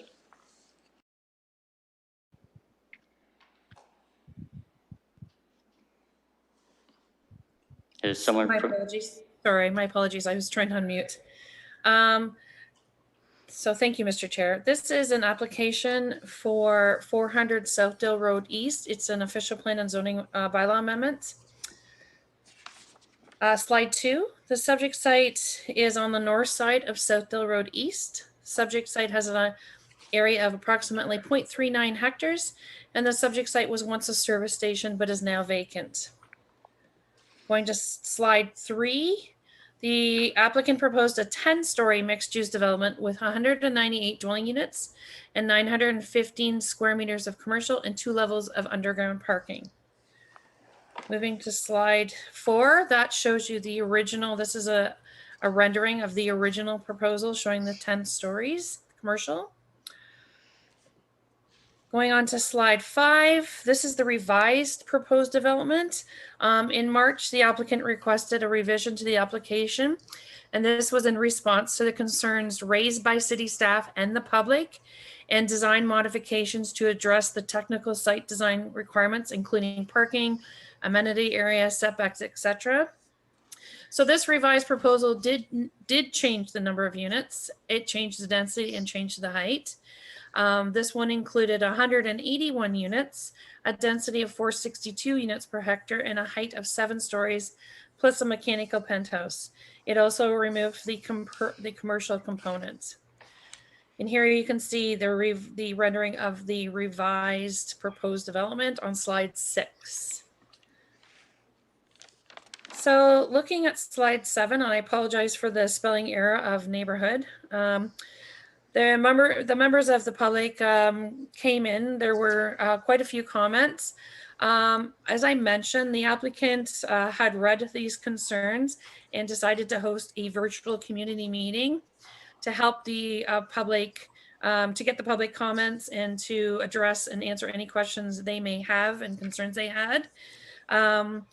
The public's concerns went to obviously the proposed use itself. They were concerned about over-intensification. They made comments on traffic and safety. They made comments on privacy, noise, parking, the characteristics of the neighborhood, a PD sanitary pipe, which I will talk about later in my presentation, and property values. So looking at policy, I just want to quickly let you know the London Plan is neighborhood place type. It does permit at this location stacked townhouses, fourplexes, low-rise apartments, emergency cares, with a maximum of 4 stories and up to 6 stories is considered with bonusing. And with regards to the official plan, it is neighborhood commercial node. And in this designation, multifamily high residential is permitted through a zoning bylaw amendment. So looking at the policies with regards to use, staff have come up that the proposal contributes to a mix of housing types and provides choice and diversity in housing options for both current and future residents, along with this affordable housing unit or proposal. There are no new roads or infrastructure being proposed, making the efficient use of land and existing services. This is not out of place in the neighborhood as its impact would be, there's mitigations to help with the impact. The proposal is in keeping with the neighborhood's place type, and staff are satisfied that the proposed apartment building is in conformity with the 1989 official plan and London Plan. So looking at intensity with regards to the policy, we came up with this facilitates the redevelopment of an underutilized site within the settlement area. It supports the province's goal to achieve a more compact, higher density form of development consistent with the PPS. The proposed maximum 7-story apartment building contributes to the overall form of development in the area, which is considered appropriate. The development is sensitive to adjacent land uses through the building orientation, landscaping, parking area, and steps back in the building, which I'll show you in a bit through the presentation.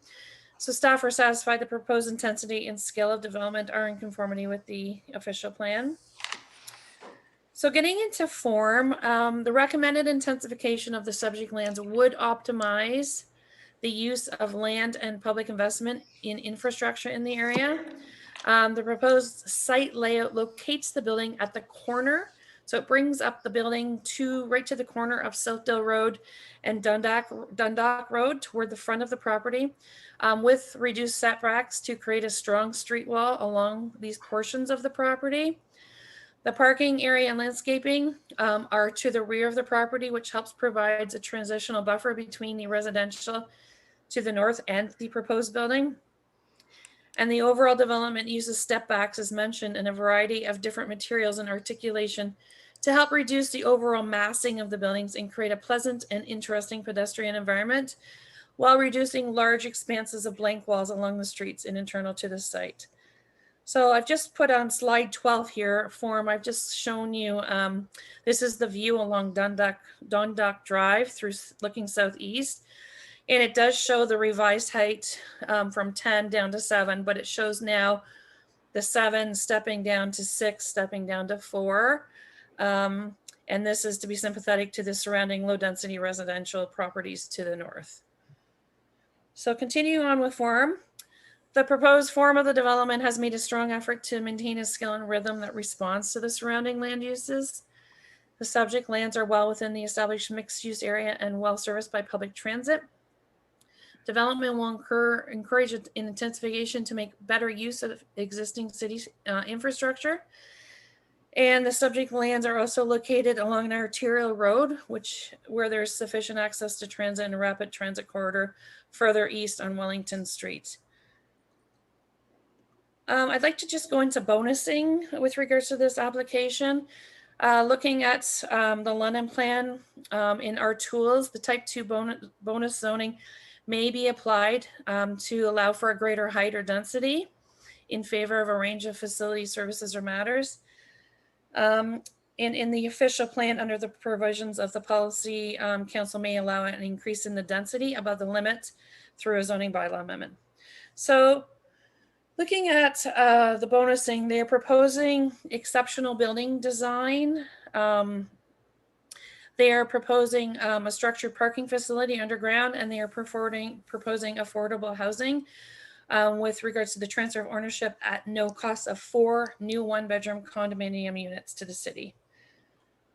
I do want to just touch base quickly in the sanitary PDC. There is an existing sanitary PDC which services 456 Southdale Road.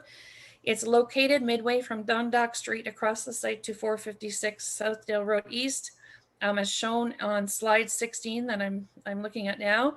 A clause has been incorporated into the recommendation by staff to ensure that any measure to address the PDC without disruption will be addressed.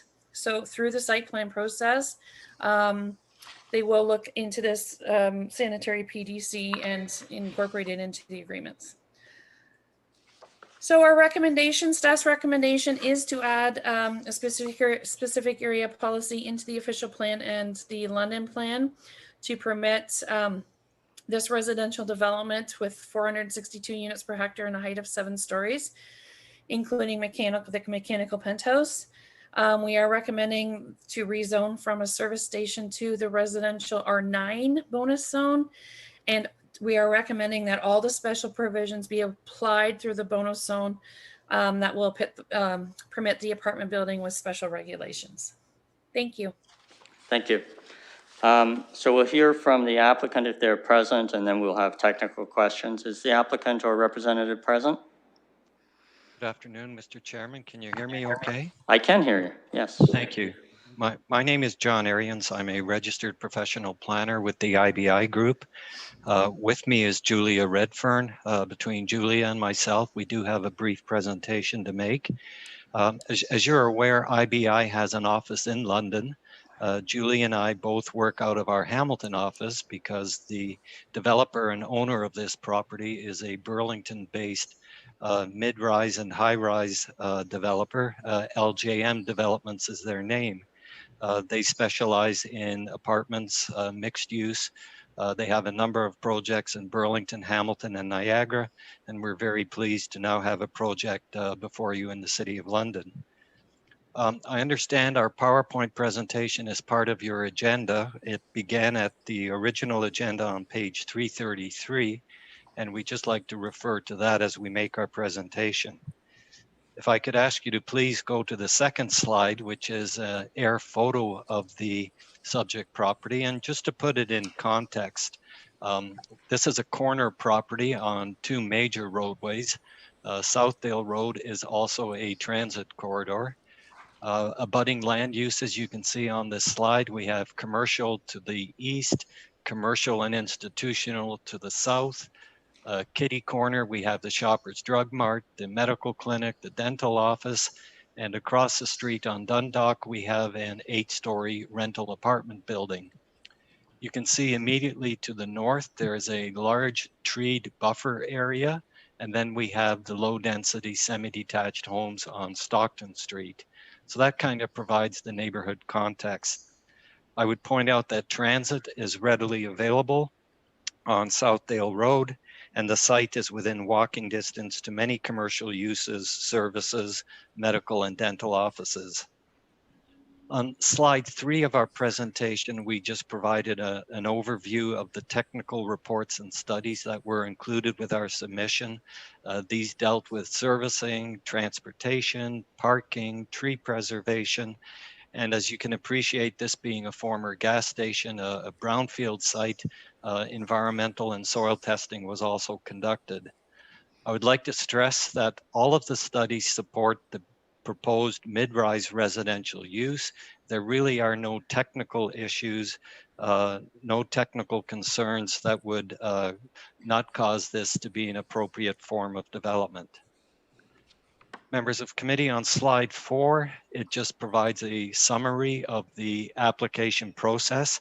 I would like to commend planning staff. The application was deemed complete in the middle of September last year.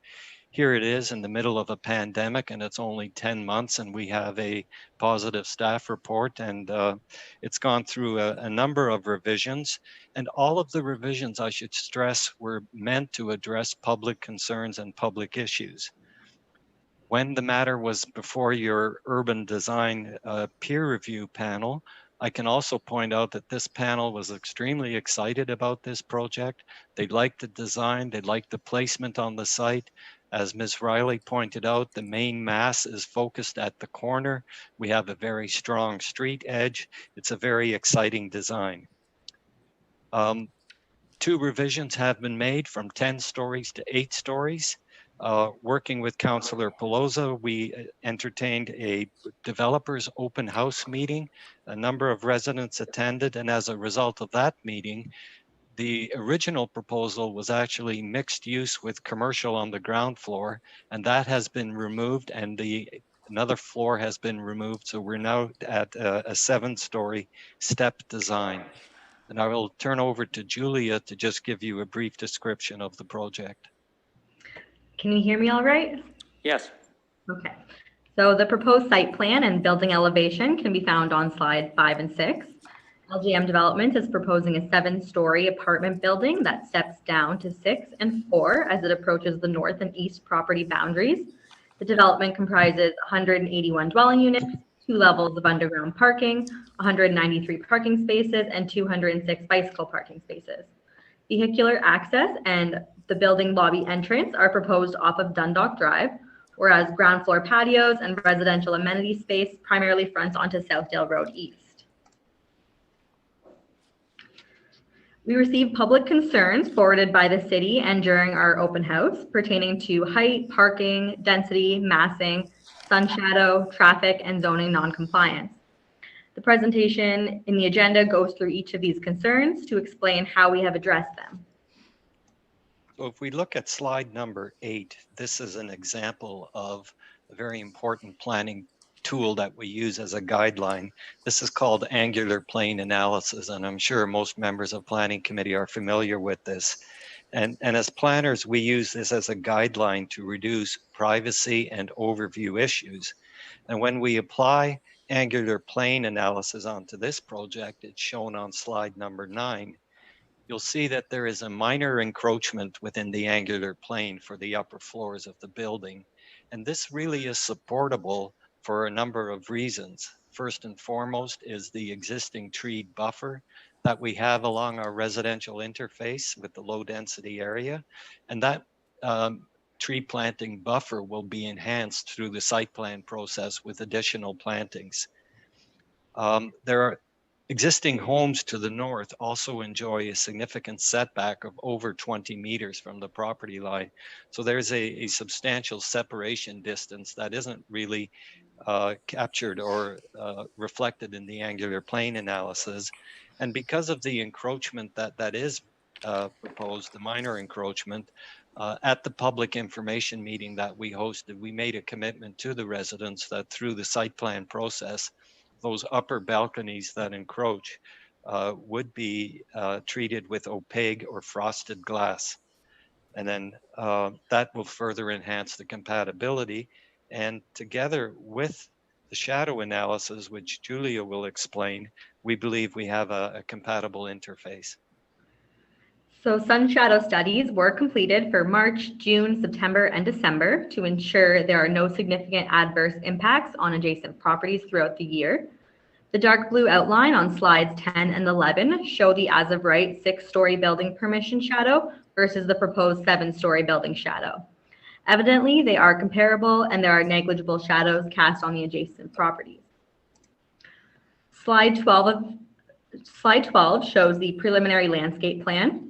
There's also a 3-meter wide landscape strip filled with trees for privacy purposes and a 1.8 meter high wood fence between the proposed apartment building and existing dwellings to the north. There is also an approximately 10-meter yard setback proposed from the new building to the northerly property line. Currently, there are several low-quality shrubs within the boulevards. Soft landscaping that directly interacts with the street is proposed to enhance the streetscape at the intersection. So on slide 13, we deal with one of the other key issues that was raised at our open house, and that of course is transportation and parking supply. And the studies that were prepared with the original submission and following the public open house clearly demonstrated that sufficient parking is going to be provided. And on top of that, alternative transportation would reduce the demand for automobiles. We have transit right on Southdale. We have biking, we have bike parking, we have walking. All these forms of active transportation would reduce the use of automobiles and also help us address climate change. Our transportation consultants looked at the level of service on neighboring intersections. They looked at the driveway locations. They analyzed and got all accident records over a 5 and 10 year period. And they concluded that no remedial measures were necessary. The intersections are operating at a safe level of service, and the driveway does not create. If I could just stop you for a moment. I've been sort of indulgent. You've gone about 8 minutes now, and Okay. that's a little longer than we normally allow. So I'm hoping you can wrap up fairly soon. I'll go right to my conclusion. How's that, Mr. Chair? That would be great. Thank you. And I appreciate your indulgence. The last slide more or less summarizes the development, and staff have included a lot of these comments in theirs. It's more compact, it's more efficient, it addresses climate change, it deals with alternate forms of traffic. But I think one of the most important components is the density bonusing. The fact that this developer will be donating 4 dwelling units either to the city or to another nonprofit affordable housing group, I think is a significant contribution to affordable housing. And I can honestly tell you, as the former chair of the Hamilton affiliate of Habitat for Humanity, I've been suggesting this type of density bonusing throughout Hamilton, Halton, and Niagara for many, many years. And now finally, I have an example that I can use for other municipalities to follow. This is a great project in a great location. It's contributing to affordable housing, and it's providing additional housing in a part of London that really hasn't experienced the same development pressures, but clearly this is an appropriate site. So those are our comments, and we'd be pleased to answer any questions that Thank you. may. Technical questions from the committee? Councillor Hopkins? Yeah, thank you. And thank you to the applicant and to city staff. A technical question I have is around the affordable housing. My first thought was, what is the percentage below market value and how long? But as I continue to read the letter from HDC, and maybe that's a question to HDC, if you can expand a little bit more as to how this affordable house or how these affordable housing units will operate moving forward as we approve the bonusing, given that we really don't know how that looks like. But I would like HDC to expand on that a little bit more. Go ahead, staff. Through you, Mr. Chair, it's Stephen Justizia speaking. I'm guessing that city staff will direct this over to myself, but I just want to confirm that first. Okay. Through you, Mr. Chair, I understand the question was, how will this work? So normally council has seen affordable housing units that are negotiated through bonusing at a percentage of average market rent and for a certain number of years. Although the conveyance or transfer of ownership was certainly a potential and is certainly something that is doable within Section 37. So the normal process that we took was, of course, to confirm the lift. We do not get involved or get involved in any judgments or merit related to the proposed bonus or the proposed development at all. But specific to this case, as we were looking at the other bonusable elements and the focus on affordable housing, it was through the open conversation with the developer that the option of a potential ownership would come up. What we also do is we make sure that the units, and as you've seen with the other 150 plus units that we've negotiated through bonusing, we always try to make sure that this will fit directly with the people who are in greatest need in accordance with our Housing Stability Action Plan. So in that respect, I spoke to the Housing Stability Office at the city and confirmed that this was actually a very advantageous option for certain populations. So I think it's important for council to understand that we always try to align the bonus units with priority populations, and that includes in these ownership ones. The mechanism then is that rather than getting units at a percentage of average market rent for a period of time, you're getting a fewer number of units, albeit, but you're getting it at a much more tangible value for the proposed bonus, first of all. Secondly, we would be using these as rental units, but because there is no transfer cost, then the rent would be established at a rate based on the needs of the population. So what we did in our own modeling was we factored that the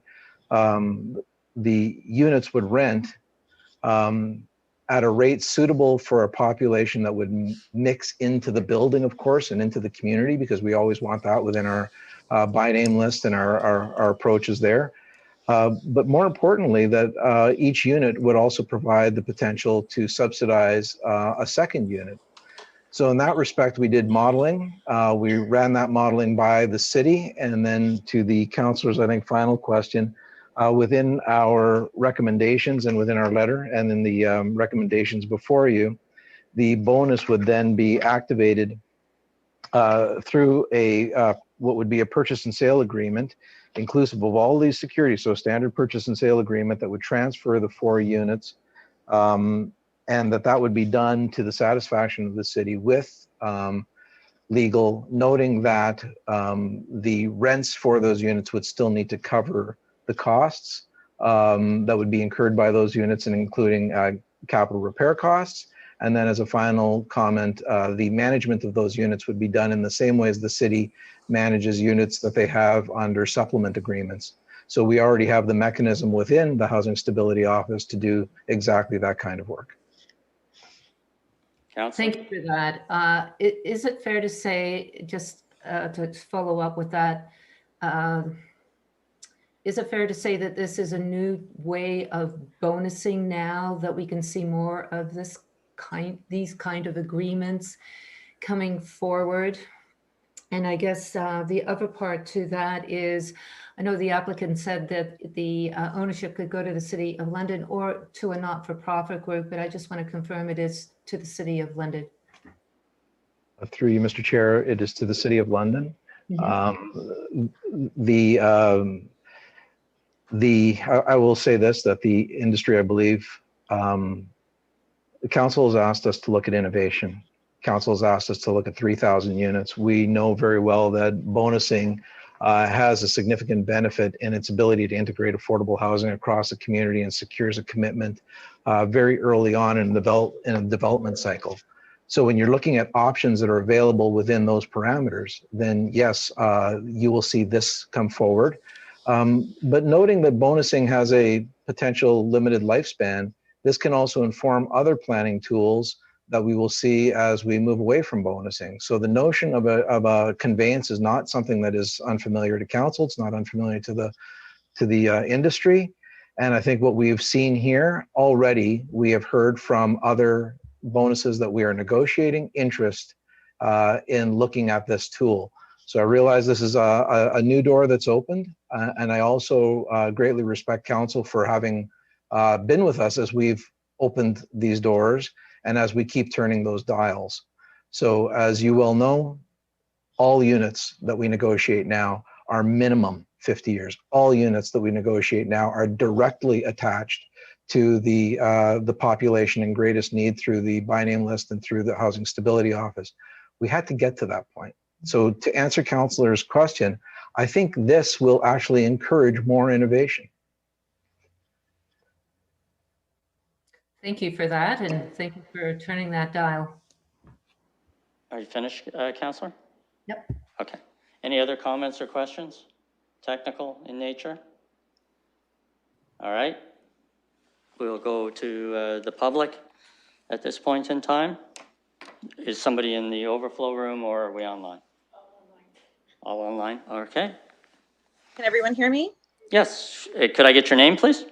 Absolutely. My name is Allison Zietzma, and I live at 441 Stockton Street. Great. So you have, despite the time that's been spent recently, you have 5 minutes. So I will be timing you. I should have timed some other people, but I didn't. So you're going to be the first recipient of my stopwatch, unfortunately. So go ahead. I'll do my best. Okay. Good afternoon, Mr. Mayor, members of the Planning Environment Committee. I'm speaking on behalf of myself, my husband, and a group of concerned neighbors and residents living near the proposed development site. After reading the recommendations of the city planning staff, we're really frustrated to see that they are planning to endorse this development as proposed, and I'm appealing to the PEC to consider otherwise. While our concerns have been minimized both by IBI Group and the city planning staff, these are legitimate concerns that deserve consideration, and they're coming from lived experience. The amendments to the original proposal, we don't feel sufficiently address the concerns submitted to the city, since it was primarily just the removal of the commercial portion of the proposal along with some height. And overall, there's just too many amendments to the official plan being requested by IBI and LJM. The prime concern for most of the residents in the area is really the density proposed, the increase of which sets a dangerous precedent to the city and future proposed developments. The increased density has direct impact on the concerns brought up, such as traffic, safety, noise, shade, parking, and even privacy. If the proposed development is approved as planned, safety becomes a very valid concern. In particular, the Stockton Street corridor experiences heavy pedestrian traffic during rush hour when children are walking to and from nearby Cleardale School. Within about 150 meters of the busy Southdale Dundalk intersection, there is the potential for nearly 200 vehicles to be leaving this single proposed driveway at this development, as well as the parking lot for the apartment building on the northwest corner, the townhouse development just north of that building, Stockton Street, as well as bus stops for the LTC route that proceeds up Dundalk. Traffic at that intersection, the Dundalk-Southdale intersection, is already a concern without this increase, despite what the studies say, both in speed and quantity. The reports presented to you today acknowledge that our neighborhood is already of mixed density housing, but the difference, the proposed development and existing multi-density housing nearby is that the existing structures are set back from other residential homes, townhouses, etc., and they don't pose the same negative impact to its neighbors. Specifically, this project contains very little outdoor amenity space, which is in direct contrast to the building mentioned on the northwest corner, which has green space and parking lots surrounding. IBI and LJM are asking for amendments to remove yard setbacks and will therefore not include that same space. And this project is completely out of scale for the property size and compared with what's been approved to date. I'm also encouraging the PEC to consider that this developer is not from this city and therefore does not have our city or residents' best interests in mind with their proposal. This isn't exciting, as has been suggested by our councillor, but demonstrates that they have no vested interest in the wellness of those directly affected by the project. In fact, at the public meeting held with IBI Group, they expressed disdain for our existing bylaws and official plan, and they demonstrated a lack of knowledge in our neighborhood in response to our questions. We're well aware of the developer fees that are paid to the city for such projects, and we're concerned that this is informing the planning department's endorsement, since the number of amendments being requested is unusually large for such a project. Finally, according to our own inquiries, the shade studies included do not accurately reflect what might impact the semi-detached housing to the north on Stockton Street, since some houses will find themselves in shade for the majority of the day for 3 to 4 months of the year and will only experience full sunshine for 7 months of the year. In closing, I just want to clarify, we are not asking the PEC not to approve any development, but to approve a development that is within the existing neighborhood zoning of 4 stories or up to 6 with bonusing. This proposal constitutes not only excessive requests for amendments, but changes to the official plan as well. I'm hoping the PEC will consider this project as not consistent with positive development for the city and will have a negative impact on existing residents based on our concerns. Thank you very much. Thank you very much, and you're well ahead of schedule in staying within the 5 minutes, which the committee very much appreciates. Thank you very much. Thank you. Next.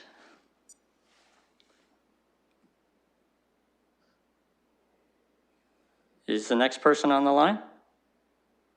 I can speak next. Okay. My name is Caroline McQuinney. I live at 442 Stockton Street. Great. So you have 5 minutes and I'll start the time right now. Okay.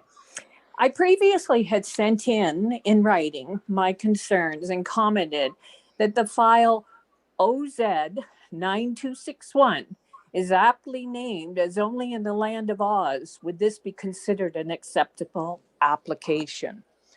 In my world as a nurse, I wouldn't expect any of you today in this meeting to be able to care for my patients in an ICU without extensive years of training. So in return, since I'm not an architect or an engineer, I need help in understanding this proposal. So please answer my questions. The conceptual rendering photo is a lovely picture of an apartment building, but does state it may change. Help me understand what the special provisions mean for a minimum front yard setback of 0.0 meters, whereas 11 meters is required. Exterior side yard setback of 0.0 meters, whereas 9 meters is required. Minimum landscaped open space 15%, whereas 20% is required. Tell me how these requests fit with the drawing that shows a tree-lined walkway. If I am correct, does this mean the actual building is built right to the lot line? I question who would want to live in an apartment that is just a few feet from a busy main thoroughfare with cars and motorcycles racing up and down the road day and night. Look around and show me any apartments that are built sitting on top of a busy street. Neighboring apartments at 380 Southdale have bergs or hills as sound buffers, and they have been built years before the street became as busy as it is. Going along Southdale and Commissioners, I can't find any apartments that are so close to the road. Maybe those ground floor apartments will be the free ones to the city for housing. That's sad to think that. The news reporter mentioned Councillor Peloso stated that neighbors fretted about traffic, privacy, and height of the building. Wouldn't you too fret if you had concerns for safety in your neighborhood? Having people on balconies now peer into your backyard, an initial plan of a 10-foot building on a lot made for a gas station, and not one like Flying J, but a corner lot gas station. I spoke with the principal at the school in the neighborhood, and it's at max enrollment. So it took many years to get a permanent addition to replace the many portables. Will it mean we're back to needing portables at Cleardale School? These presentations likely won't make a difference based on, we believe this is a done deal, but rest assured that we as a neighborhood will voice our complaints to the city if issues present noise, safety, traffic, and etc. arise. Thank you. Thank you very much. Thanks for coming. And again, thanks for staying well within the time parameters. Next person.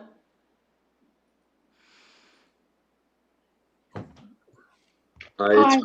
Hi. Oops. We have two people. Could the gentleman go ahead and then we'll. Sure. Hi, it's Bruno DeSando. Okay. I live at 9 Crawford Green.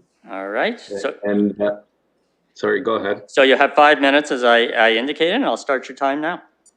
I just wanted to share with everybody where I live is closer to the intersection of Homeview Road and Crawford, which is right adjacent to Nichols Arena. I've lived in this area for 31 years, and I'm very familiar with that parcel of land, including when it was a Petro-Canada gas station. Although I appreciate the City of London's push for infill development, I disagree with this particular choice of development for this parcel of land. Although there has been the amendments made and what have you, I still don't think that a 7-story, 180 unit apartment building makes sense for that size of parcel of land. I know John shared about transit on Southdale. He failed to mention that Dundalk is a major transit line, both on the east and west sides of the road. In fact, both bus stops at those locations on the northeast and the northwest corners are staging lanes where the buses wait when they're ahead of schedule. So now we have buses that are being staged. We have a new laneway for an apartment building with approximately 180 units. And this thought that, you know, with all the transit nearby, that people aren't going to be driving vehicles isn't the reality that I know. So like I said, I wanted to share with you as a 31-year resident of this neighborhood and probably about a 2-block radius from where this development occurs or is planned for, sorry. I disagree with the planned apartment building. I would have preferred to see some sort of stacked townhouse or additional semi-detached units or something low rise. So those are my comments, and I hope committee takes not only mine, but everyone else who has spoken previous to me and after me and consider our concerns with this application. Thank you. Thank you very much. Okay, next speaker. Hi, I'm Claire Bertram. I live at 443 Stockton Street. Okay, go ahead. Hi, I've been here since 1980, and I knew it when there was a Petro-Canada station there and no other building. My main concerns have been voiced as with everybody else, is the size of the building on the size of lot. It's just too big for that size of lot. I can't even imagine it. Even though I keep looking at the diagrams, it doesn't make sense. And I know one of the comments made to us in our committee meeting was, oh, this is the new thing, the urbanscape landscaping that's going to go right up to the sidewalk. There will be no green area. Well, it doesn't fit in with anything else that's here already. So I think my main concern is the size of the building and the size of the lot and the number of units, and then how it impacts everything. And not even just in the short term, but is there a structure around? There's a lot of building going on in this area. On Warrencliffe, on Bradley, on White Oaks Road, all these new housing developments. Do we have the infrastructure to even support them and then add another building? And there's some buildings going up at Bradley and Wellington, supposedly. And that's where my concern is. It changes the whole thing. And do we have all the infrastructure to support the schools, roads? You know, and the comment about Southdale, I can't even keep my window open anymore because of the amount of traffic on Southdale. So you add another 150 cars going up and down. Anyways, that's my concerns, as long with it, with both Allison and Carolyn and the gentleman said, it's along with those. Thank you. Thank you very much. Next, please. Hello. Yes. Yes, my name is Joe DeSando. I'm representing the owner adjacent to the development at 456 Southdale Road East. Okay, go ahead. And I want to thank you, Mr. Chair, for letting me voice my concerns. And the first concern I have was the sanitary sewer line, which has been addressed, and I thank you for that. So you're all aware of what's going on over there. The second concern, which is a major concern, is the parking, okay? Now, we already have an issue with parking there for our tenants, and the concern I see in the future there is A, with the construction vehicles parking, and B, once this development is there, with tenants and visitors parking over there as well. I mean, how do we police that? Like, I can't be chasing people all the time not to be parking there. You know, so that is a major concern for myself. Okay, and also thirdly, I'd like to talk with regards to the dust and debris from the construction. is a developer going to address that for all the neighbors and all the neighboring properties? Because I mean, that will be a messy project to do. Okay. And lastly, I just want to echo with what all the neighbors have said. I fully support them and I totally agree with all their concerns and I fully stand behind them. So those are basically the concerns I have. Thank you very much. Next, please.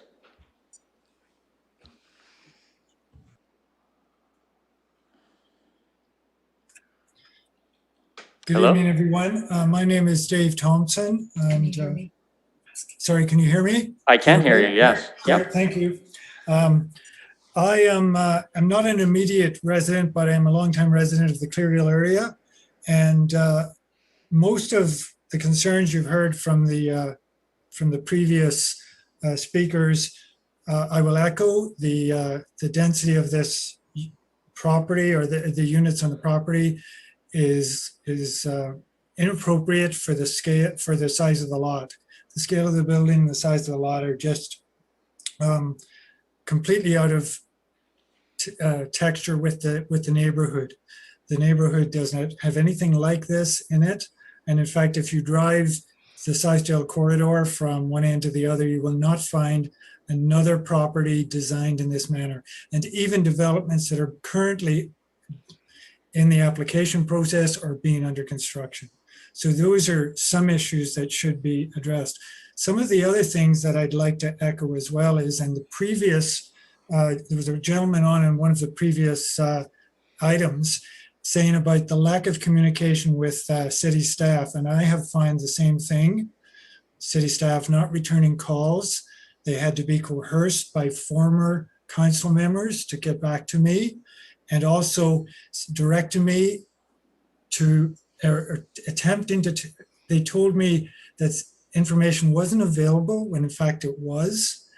And also, I'd also like to comment on the fact that whenever we had the meeting with IBM Group, or sorry, I haven't got that right, but the developer, we had that meeting and none of the individuals there knew each other at all. And over that time, numerous other people have made comments on their concerns, but they didn't get notification of this meeting, myself included. The only individuals that got notification of this meeting were the people within the 120 meter buffer. And that to me is inappropriate. When we had concerns and we were not told of this meeting, we had to be told by others. City had our information and they didn't supply us with the meeting information. So that is a major concern. As far as things go, that one of the other things is that the people immediate to the north of this property are going to be really impacted way more than myself. But the fact that they are going to have to live with this building looming over top of them for as long as they live there, and the information provided to you by the developer as far as the shadow impact studies, if you were to look back at that, they strategically picked dates and times where the shadows minimized the effect that's happening there. And if you were to do a study, and I received information from someone who did a study to say, as someone else mentioned there, that these people are going to be in the shadow of this building 3 to 4 months of the year. And that is inappropriate in my view. And the other thing is the developer is going to gain from this. You've allowed him to go to increase the number of units, and it increases his profits. The city gets the money for the units that they're going to inherit. And I would estimate four units at the current market value is $1 million. You're also going to get the the increase in development fees for all the extra units, and the taxes for years to come. And yet those residents immediately behind do not get any compensation whatsoever from this, which is just a travesty in my view. The other issue that I have is that during the construction phase, there's going to be construction equipment here. They have to Got remove, about 30 seconds left, sir. they have to remove at least 30 feet of earth over the entire site. And that's going to cause major issues with construction. They have to pour concrete, and there's nowhere to put any of the trades vehicles. And that's going to be a major issue just during construction, not to mention the noise and construction for the immediate area. Thank you for your time. Thank you very much. Next speaker.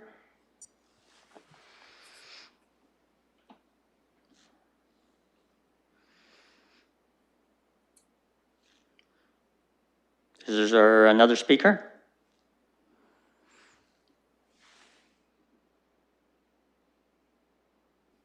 And Mr. Chair, we did have one more speaker who had to leave for an appointment, and Okay. she's on her way home.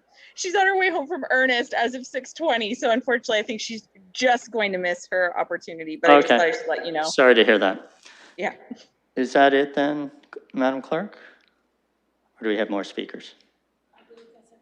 All right, it appears that is all the speakers. I want to thank them all for A, speaking, and B, nicely staying within the time that they were provided. That's appreciated.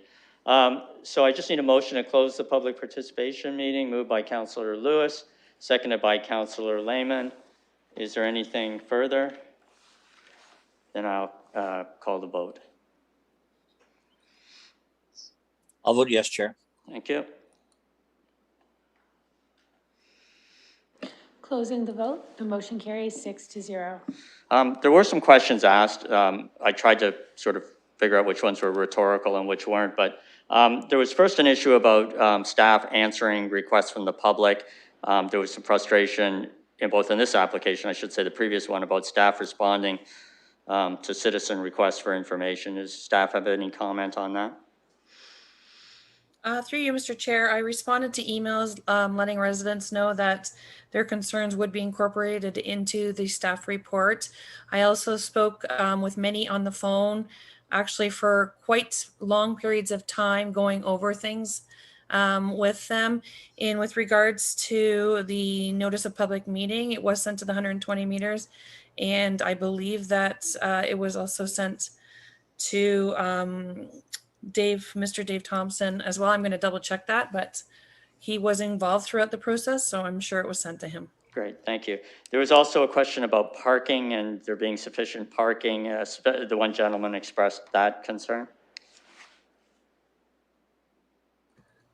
With regards to parking, they are providing 2 levels of underground parking. They are requesting a reduction in the parking rate with regards to bicycle parking, but they are providing quite a bit of underground parking and some bicycle parking along with that. I'm not sure on the spaces, I don't have it up in front of me, but perhaps the applicant can provide more clarity on the specific number of spaces. Okay, and then lastly, I just want to ask you about the general question. It was asked in a rhetorical fashion. In other words, others about side yards and such things being reduced, and that the apartment being overbuilt for the lot, that it's too big for the lot that it's on. Can you help with that? Through you, Mr. Chair. So as a response to urban design, you can see a lot of developments are being brought up to the street to address the urban design. So this is one of them. The urban design comment were to let's bring the building up to the street. So they actually did that. They provided the parking and landscaping at the rear of the property to provide that transition between the properties to the north, which are the semi-detached you heard about. I'm just trying to think of the other special provisions. If you give me a moment, I can look up those. Okay. And respond accordingly. Mr. Chair, it's Michael Thomas Intic here. Perhaps I'll just chime in as well. Sure. So just following along with that question, I believe the question was whether or not the building renderings would match the special provisions. And I do just want to point out that as part of the bonus zone, the building renderings make up part of the bylaw. And so the applicant will be obligated to construct the building as depicted as those in the bylaw. Just to help, the interior side yard, which is 9.84 meters, that's the yard that's going to abut the building and the Stockton dwelling. The reductions to the front yard and exterior side yard, as Ms. Riley mentioned, those are the ones to bring the building closer to the street. And we typically reduce those because our zoning bylaw is a 1993 document, which is out of sync with our official plan. And that's why you see that often. And then there was the question about parking. The applicant is providing slightly over 1 parking space per unit. So every unit has 1 parking space. The number of spaces is 1.06 spaces per unit. Okay, thank you very much. I think I've covered quite a few questions, and my colleagues can pick up on any other questions that I have missed. So I'll turn it over to the committee for questions and comments. I'm going to start with the ward councillor who is here. So if you have questions or comments, go ahead, Councillor Pelosa. Thank you, Mr. Chair, for having staff directly answer some of the residents' questions. And for residents who attended, for committee's reference, Dave, Caroline, and Allison all have communications within tonight's package as they spoke as well. And the developer is a first proposed development that they'd actually built in the City of London. They did do the open house and was happy to see that they actually took resident feedback into consideration and resubmitted their project. We had conversations around housing, so glad to see a new tool in the toolbox should committee decide to move forward with the 4 units. My direct questions to staff, as it's been mentioned by residents and has been an ongoing concern, is the shadow study provided by the developer and some questions selected of, the one within our package shows different dates and different seasons. Is staff satisfied with this shadow study and believe it to be accurate? Go ahead, staff. Mr. Chair, Michael Thomas Insecure, yes, we believe it to be accurate, and yes, we are satisfied. It's very common in shadow studies that the months of March, June, September, and December are used because they illustrate the solstice and the equinox. Thank you for that. Just wanted the public, as they are very engaged, to make sure that it was standard dates used within the industry, not hand-selected ones by the developer. School capacity has been mentioned. This is a very walkable, lovely neighborhood in the Cleardale area. And just for residents and committee's knowledge, school capacity throughout the whole City of London is being studied and reviewed at the school boards. It's not something council and municipality controls, but it is currently being reviewed across the boards as well as boundaries. We'll wait for that report, hopefully this fall, coming back to the community.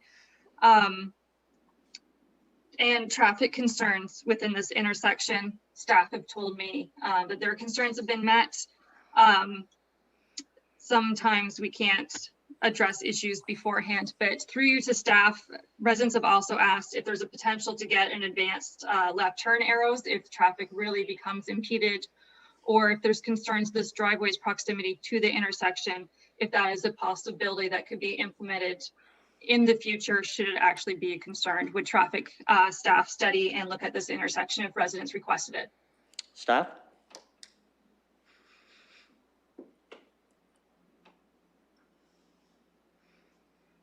Mr. Chair, it's Michael Thomas Insecure. I'm just wondering if we have transportation staff that is able to answer that question.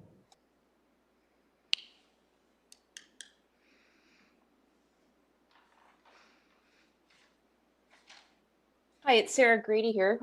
Transportation. I apologize. I did miss that question. Mr. Chair, I will repeat it for staff. Residents have raised concerns about the proximity of the proposed driveway in this development to the intersection and wondering if an advanced left turn traffic signal could be a possibility, as they're concerned about pedestrians and lots of children in this area crossing the road and worried about backups of people trying to get in and out of this development's driveway onto Southdale. Is a traffic study done by the city a possibility if this development moves forward? Go ahead. Through you, Mr. Chair, appreciate the question. Our traffic engineering group does review signal timings on a regular basis. However, in consideration of when developments are proposed, they can do additional reviews to determine when advanced lefts and things like that are required, so that request can be put through once the development's completed. Okay, thank you for that, as residents have been concerned about pedestrian safety.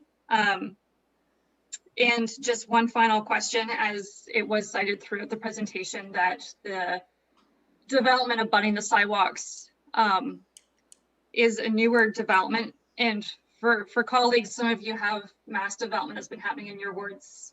Ongoing development in the south end, especially Ward 12, is newer for us.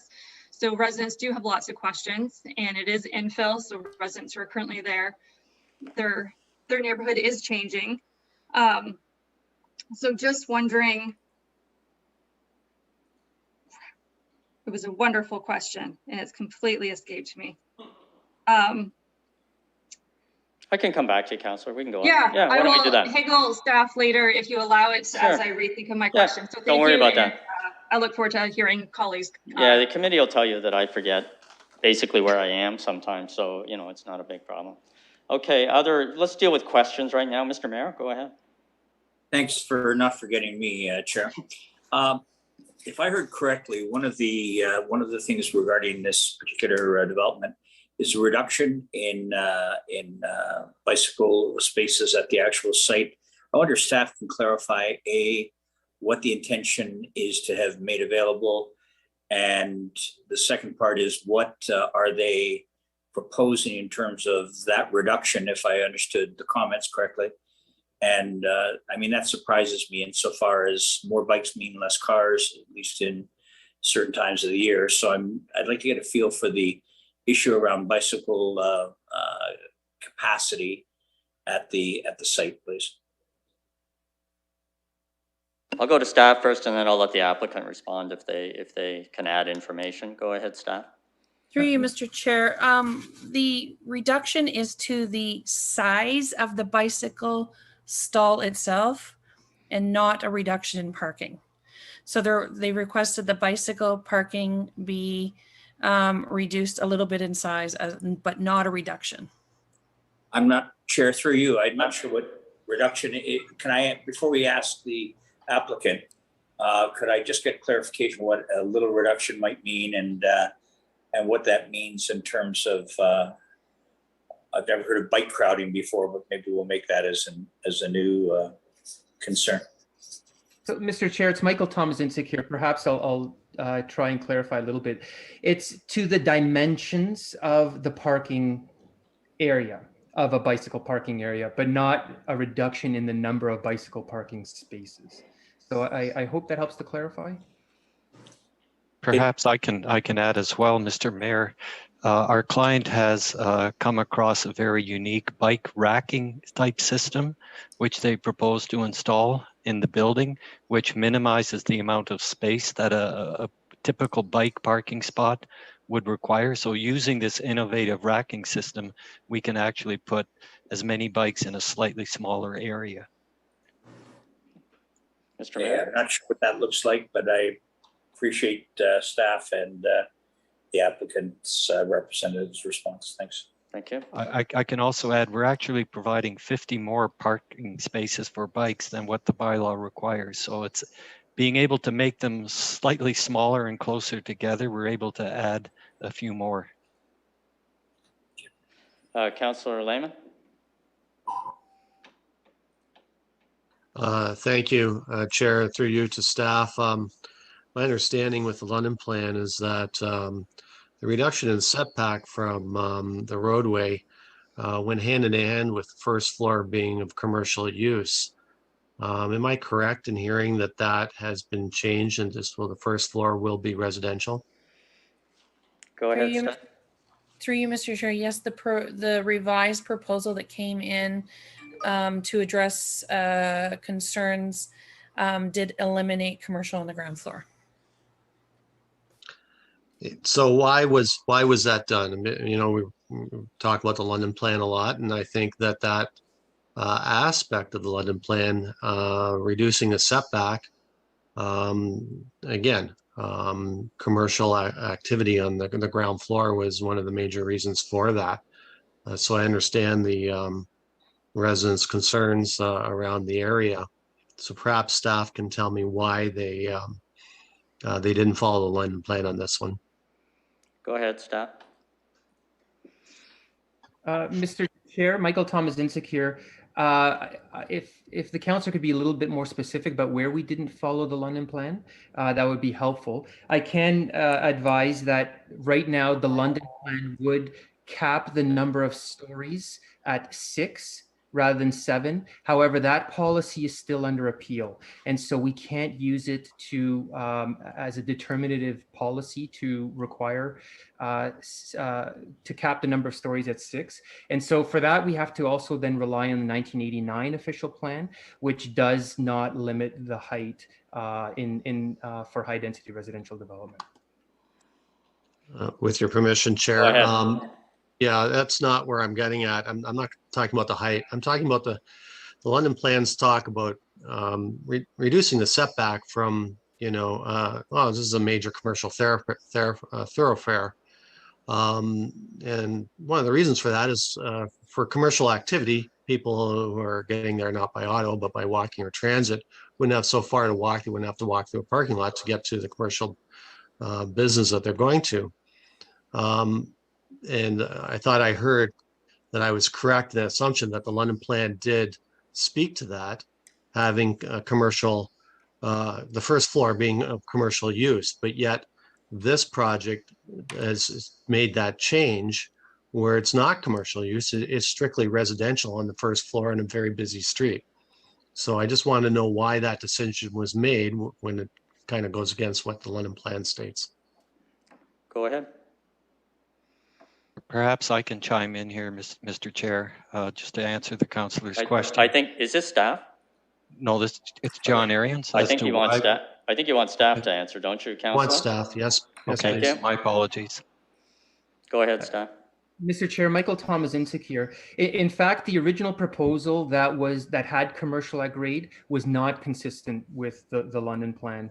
And as a result, a lot of that was removed. This is a neighborhoods place type in the London plan, which contemplates residential. And with regard to the setback, the London plan is equally supportive of reduced setbacks for commercial and for residential. And the intent is to create street walls along these major corridors and not push development away from the corridors. Councillor? Okay.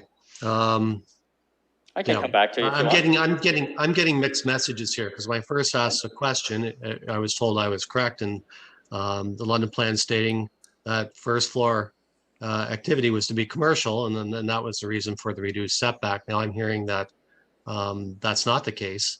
That the first floor is not intended for commercial. So I don't want to keep asking the same question. I just want to get, I heard 2 different answers. Okay. Which is the correct answer? I think they're saying now that it's equally applicable. Okay. Okay, thank you. Thank you. Councillor Hopkins? We'll come back if people want more questions. Councillor Hopkins, go ahead. Yeah, thank you. And maybe just following up on Councillor Lehman's questions around the setbacks. But before I do that, I just want to thank the public for coming out and for the ward councillors' comments as well. I do have a couple questions from what we heard at the from the public. Setbacks are a concern. And one of the comments I heard was that we're doing 0.0 setbacks, like going right to the boundary. When I read the recommendation, the setbacks we're looking at for yard setbacks and exterior in particular is 1.0, not 0.0. But when we look at the balconies, we are looking at 1.05. And I would like to go through you, Mr. Chair, to staff, just to clarify. I know I've seen these tight setbacks before, so it's not unusual, but I'd like to know a little bit more about the concerns we've heard from the public on the setbacks, and if they have any concerns given that really tight tight boundary to the road or wherever they're going, and then you've got these balconies. So, first question. Go ahead, staff. Through you, Mr. Chair, I just want to clarify. So there is a special provision for 1.0 meters, and that is to, at the corner of Dundalk and Southdale, there's a daylight triangle there that's transportation looked at, and that 1.0 meters is for that daylight triangle. So I'm not sure what page in the report this is on, but the site plan actually shows the daylight triangle at the corner, and that 1.0 is for that daylight triangle. Thank you for that clarification. As well, I'd like to follow up on amenity space. We heard from the public concerns about that. Could you speak to the amenity space a little bit more? Through you, Mr. Chair, there is amenity space along the rear of the property, and the applicant has also proposed amenity space on top of the building. If you look at the site plan in the middle, you'll see a large section of amenity space that's hatched through. I don't know if it's clear on your end, but in the middle, there's a large portion of amenity space on top of the building. Do we know what that amenity space will look like on top of the building? Through you, Mr. Chair, I don't know. I think that's going to be dealt with more through the site plan approval process, but perhaps the applicant can shed some light on that. Sure. Is that okay, Councillor, if the applicant sheds light on it? Councillor Hopkins, would you like the applicant to tell you what the amenity space is? I think it could be addressed through the site plan process. process. Thank you. Applicable with that. And just my last question. Sure, go ahead. Back to what we heard from the public is around transit. I just want to make sure this is a transit route. I did hear that this is a staging area, but if anyone, I know we probably don't have anyone from LTC, but I just want to confirm, given the intensity of this development, that it is on a direct transit route. Through you, Mr. Chair, as mentioned in my presentation, the subject lands are located along an arterial road, and there is sufficient access to transit and the rapid transit corridor, which is further east on Wellington Road. Okay. Councillor Hillier? Yes, further comments made by the public. I believe it was Mr. Santos talking about visitor parking. I'm looking at the map, and is this 7-story building only have 5 visitor parking spaces? Mr. Chair, Michael Tomazintik here. So the zoning bylaw doesn't distinguish between a visitor and tenant parking spaces. It's just a requirement for a certain number of spaces per unit, and then among those, they're distributed between guest and tenant. So in this case, there is more than 1 parking space per unit proposed. It's 1.06 parking spaces. And forgive me, without doing the math, I'm not sure how many like above and beyond that would be above the tenant parking. But there is more than 1 parking space per unit proposed, and the zoning bylaw doesn't distinguish between the two. But that's underground parking, and this is above ground parking for visitors.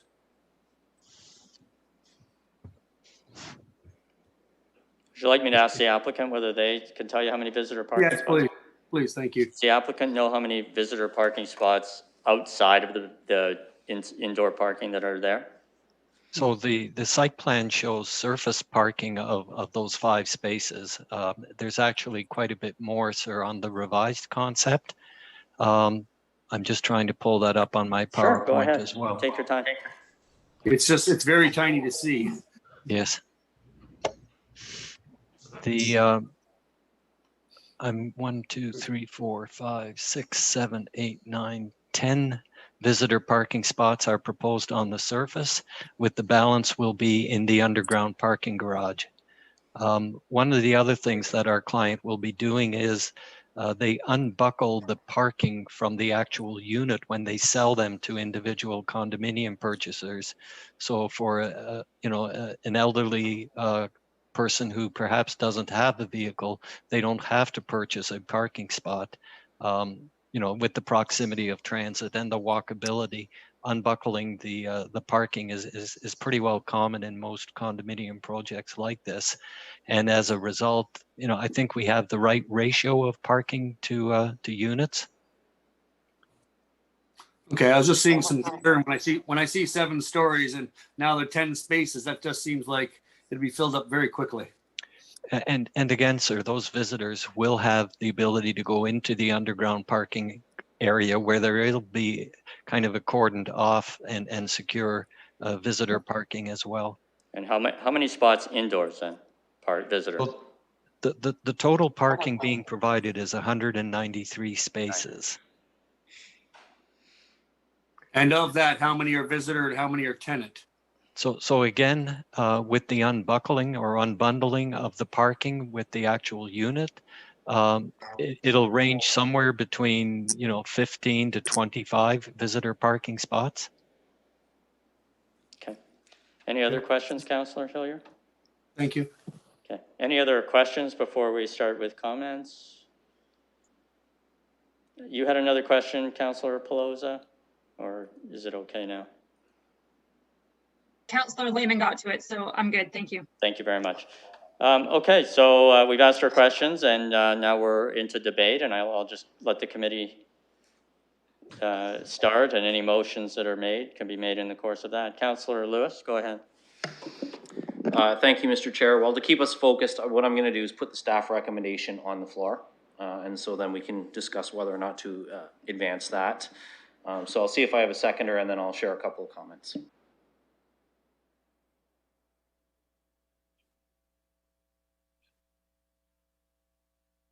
Is there a seconder for the staff recommendation, please?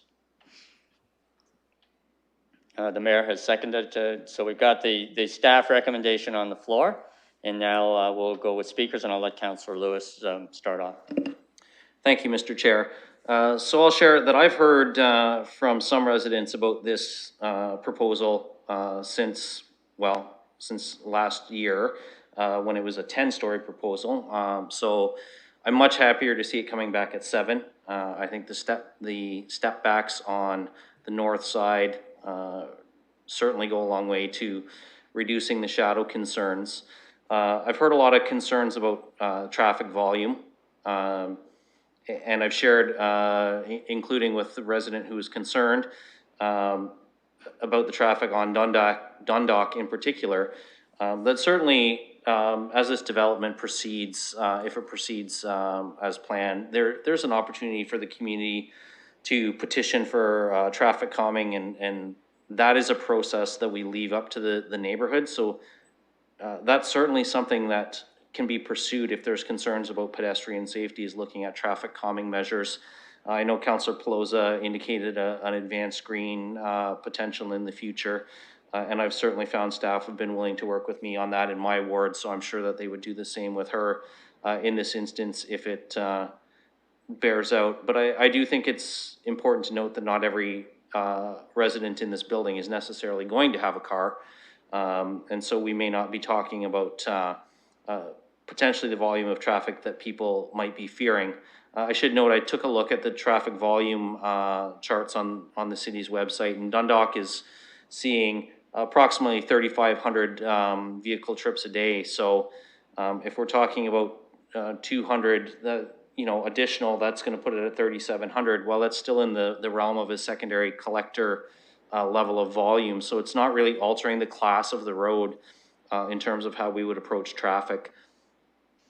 So with these things in mind, I want to shift my last bit of comments to particularly the bonusing and the RGI housing.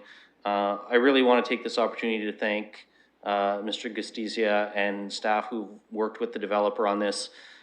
This is actually the kind of thing I would like to see much more of, where we're looking at RGI units in buildings that are going ahead through the private sector and looking at a way to do that in helping address our need for those 3,000 plus affordable housing units that the mayor has set the goal for us to try and achieve over the next 5 years. So I'm really pleased to see that. Moving ahead, I mean, I think that this is a development that has come a long way from what I saw initially back in 2020. And while I recognize that change is hard for a neighborhood, change is definitely going to happen here. And it's not going to be townhouses. It's going to be something more dense than that, given the volume of the Southdale corridor and the desire to have the infill along those high volume corridors. Certainly, I'm going to keep a listen to anything that the ward councillor might want to have. I don't know if there's a desire to have an H5 on this for some additional public feedback on the site planning portion, whether that's appropriate or not. But I think that where we are now is a good compromise from where it started, so I'm going to support it. Thank you. Other comments? Councillor Hopkins?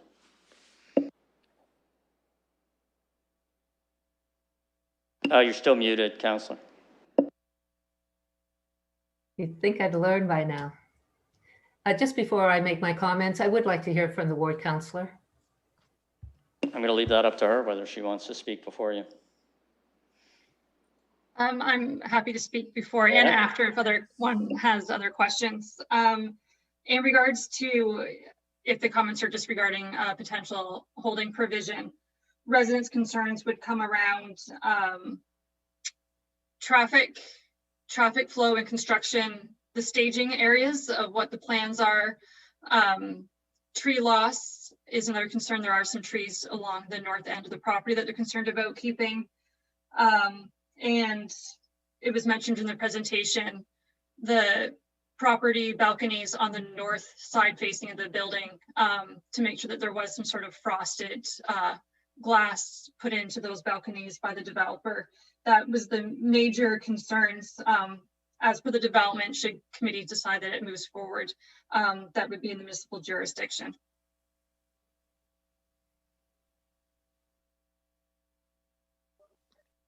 Thank you for that. And I too would, like Councillor Lewis, would encourage a holding provision given the amount of concerns that exist in the community still. So I will leave it up to the committee if they would like to do that, but I would be very supportive of doing that. I am supportive of the recommendation moving forward.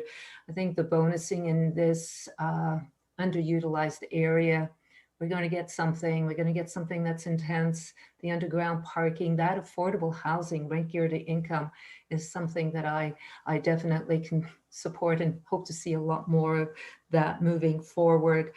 The fact that it's on an arterial road, it is important as well. Having transit support this development. The setbacks, I know they're close.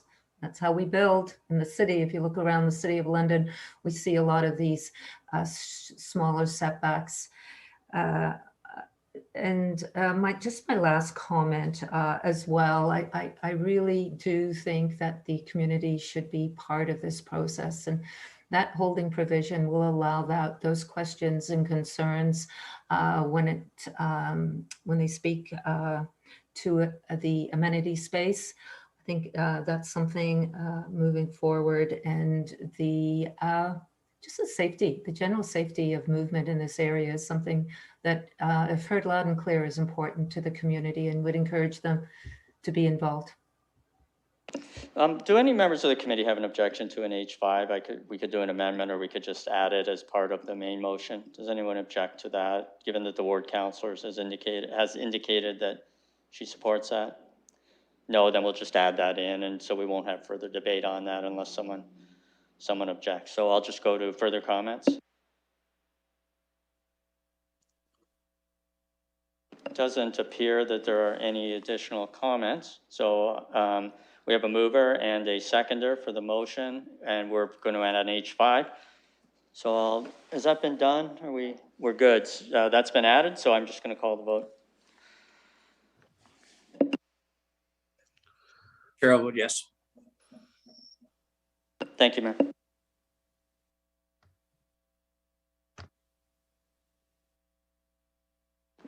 Closing the vote, the motion carries 6-0. It's almost 7 o'clock. We haven't had a break yet. It's been 3 hours. So my suggestion is we have maybe a 15-minute break, just give people a chance to stretch their legs and do whatever people do on a break. So do I need a motion for that, or can I just We'll just do it by hand. Can we have a motion, I'll move it and Councillor Lewis will second it for a 15-minute recess. We will return at 7:15. All in favor? Great, we're adjourned for 15 minutes. Thanks, everyone.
All right, we're at 7:15, so we're going to go back and we have quorum, do we?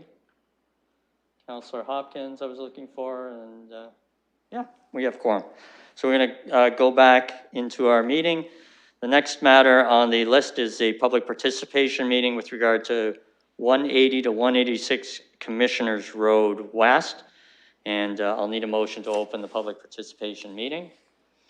Moved by Councillor Hopkins, seconded by Councillor Hillier. If there's nothing further, I'll call the vote. I'll vote yes, Chair. Thank you.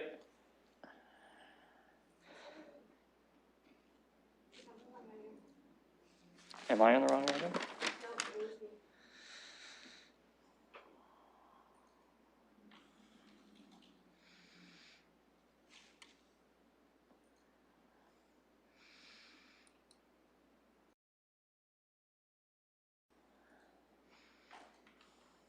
Closing the vote, the motion carries 6-0. Thank you, and I understand we have from staff, am I correct? Yes, Mr. Chair, that's correct. Thank you. Thank you, Mr. Chair. This is Barb Debert. What we have before us is an application for an official plan and zoning bylaw amendment affecting lands at the southeast corner of Commissioners Road West and Viscount Road. The proposal includes the demolition of the 2 existing single detached dwellings and the construction of a 4-story apartment building with 40 residential units at a density of 105 units per hectare. Land uses to the south include single detached dwellings, and Commissioners Road is characterized by a mix of multiple family housing forms and commercial uses. The land is in the neighborhood's place type in the London Plan, which permits the requested use with a maximum height of 4 stories without bonusing. In the 1989 official plan, the lands are designated multifamily medium density residential, permitting the proposed use to a maximum of 75 units per hectare or up to 100 units per hectare with bonusing. Since the London Plan is not fully enforced for this site, City staff initiated an amendment to the 1989 official plan to align the policies with the London Plan. In particular, this change was to allow a maximum density of 105 units per hectare and to ensure that the city design policies of the London Plan are applied to the site. The recommended zoning bylaw amendment supports the key directions of the London Plan, including providing for a compact, contiguous pattern of growth that looks inward and upward, infill and intensification that uses existing services, and ensuring a mix of housing types within neighborhoods. Overall, the proposal satisfies the planning impact analysis of the 1989 official plan and the evaluation criteria for planning and development applications in the R-Tools part of the London Plan. Pardon me. With respect to design, the location and massing of the proposed building are consistent with urban design goals. The building is proposed to be situated close to the intersection of Commissioners Road West and Viscount Road, defining the street edge and encouraging a street-oriented design with ground floor entrances facing the streets. The preliminary building design includes building articulation, rhythm, materials, fenestration, and balconies along Commissioners Road West. Parking is located to the rear of the building, providing adequate separation between the proposed building and the property to the south. Adequate space is also provided for buffering and screening between the proposed building and the parking area and the rear yards of the proposed properties, of the properties to the east. This is not a bonusing application, so more detailed design will be completed through the site plan approval process, including improved building design features along the Viscount Road frontage to better address the intersection. In addition to concerns about the proposed intensity of development, members of the public raised concerns regarding additional and cumulative traffic impacts and stormwater management control in an area that currently experiences basement flooding and water issues at the intersection of Commissioners Road West and Viscount Road during some storm events. With respect to traffic, the traffic impact study that was submitted with the application concluded that the signalized intersection at Viscount and Commissioners Road West is currently performing at a good overall level of service, and that the signalized intersection has sufficient capacity to accommodate growth. Following further review of the study in the context of public concerns regarding queuing cars blocking access to existing driveways and to the proposed new development, city staff have identified the need for further consideration of traffic controls to mitigate potential traffic impacts. This additional evaluation will occur at the site plan approval stage and is included as a future consideration in the staff recommendation of this report. The preliminary servicing report submitted with the application concluded that the storm connection will need to be made to the Commissioners Road sewer, as the Viscount Road sewer does not have any excess capacity. Additionally, below-grade storage will be required on site to attenuate the 2 to 250-year storm events. During the site plan approval process, the city will require stormwater flows to be contained on site. Stormwater runoff from the subject lands is not permitted to cause any adverse effects to adjacent or downstream lands. In response to one particular concern of an immediate neighbor, the location and design of snow storage areas to prevent snow melt onto adjacent properties has been identified in the staff recommendation as a matter to be considered at the site plan approval stage. Specific consideration was also given to the provision of appropriate privacy fencing and vegetative screening adjacent to the existing single detached lots. Some trees were removed from the property prior to completion of the tree preservation report, and many remaining trees along the east property boundary proposed to be retained are in poor condition and may impact the ability to construct privacy fencing. Earlier this month, the applicant commenced discussions with the abutting neighbors regarding fencing and buffering, with the expectation these discussions would continue and any satisfactory solutions be incorporated into a future site plan application and approval process. This expectation is also reflected in the staff recommendation. The staff recommendation is for approval of an amendment to the 1989 official plan to allow a maximum density of 105 units per hectare and a zone change from a residential R1 zone to a residential R9 zone with special provisions to permit the proposed 40-unit apartment building. Staff is satisfied that the recommended amendment is consistent with the provincial policy statement and is in conformity with the policies of both the London Plan and the 1989 official plan. Thank you, and staff are available to answer any questions. Thank you very much. Is the applicant here?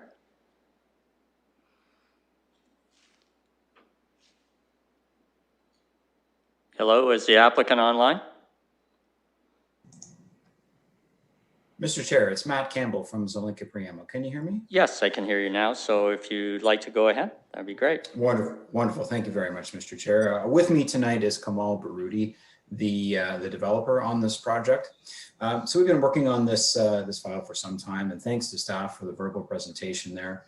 Staff have been quite helpful in processing this application. And I'd like to point out that staff were extremely helpful in helping us consult with the public, as well as was mentioned at the end there.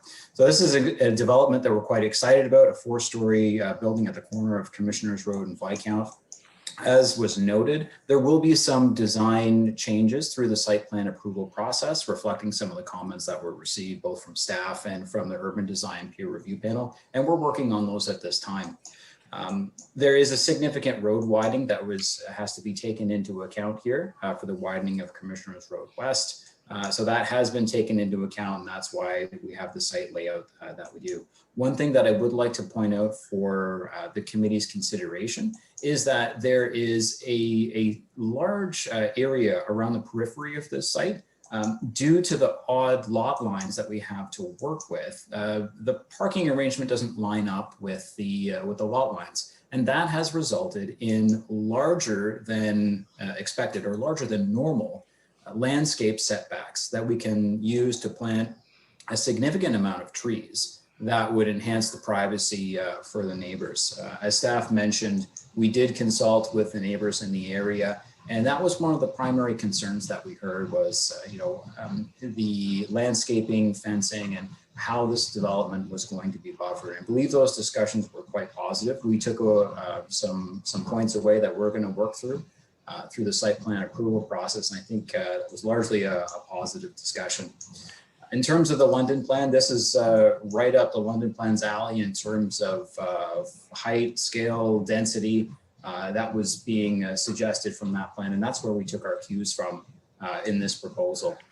I think staff did an excellent overview of the development. If there are any questions that committee or public has for us, we'd be happy to answer them. Thank you very much. From the committee, any technical questions for either staff or the applicant? There being none, we will go to the public.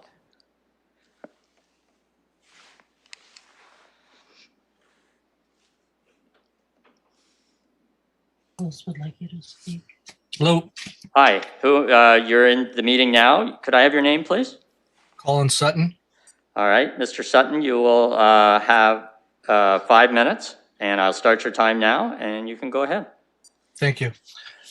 Just a few concerns. I did address them in an email earlier to Deb regarding, now it was brought up just in the conversation here that they did an assessment at the intersection that said that there wasn't any issue. But that assessment had to have been done before the 7-story building that's going there up now. So we still don't know what kind of impact at that intersection that 7-story building is going to dump into that intersection, which is already overstressed. The other one is the parking that is being applied.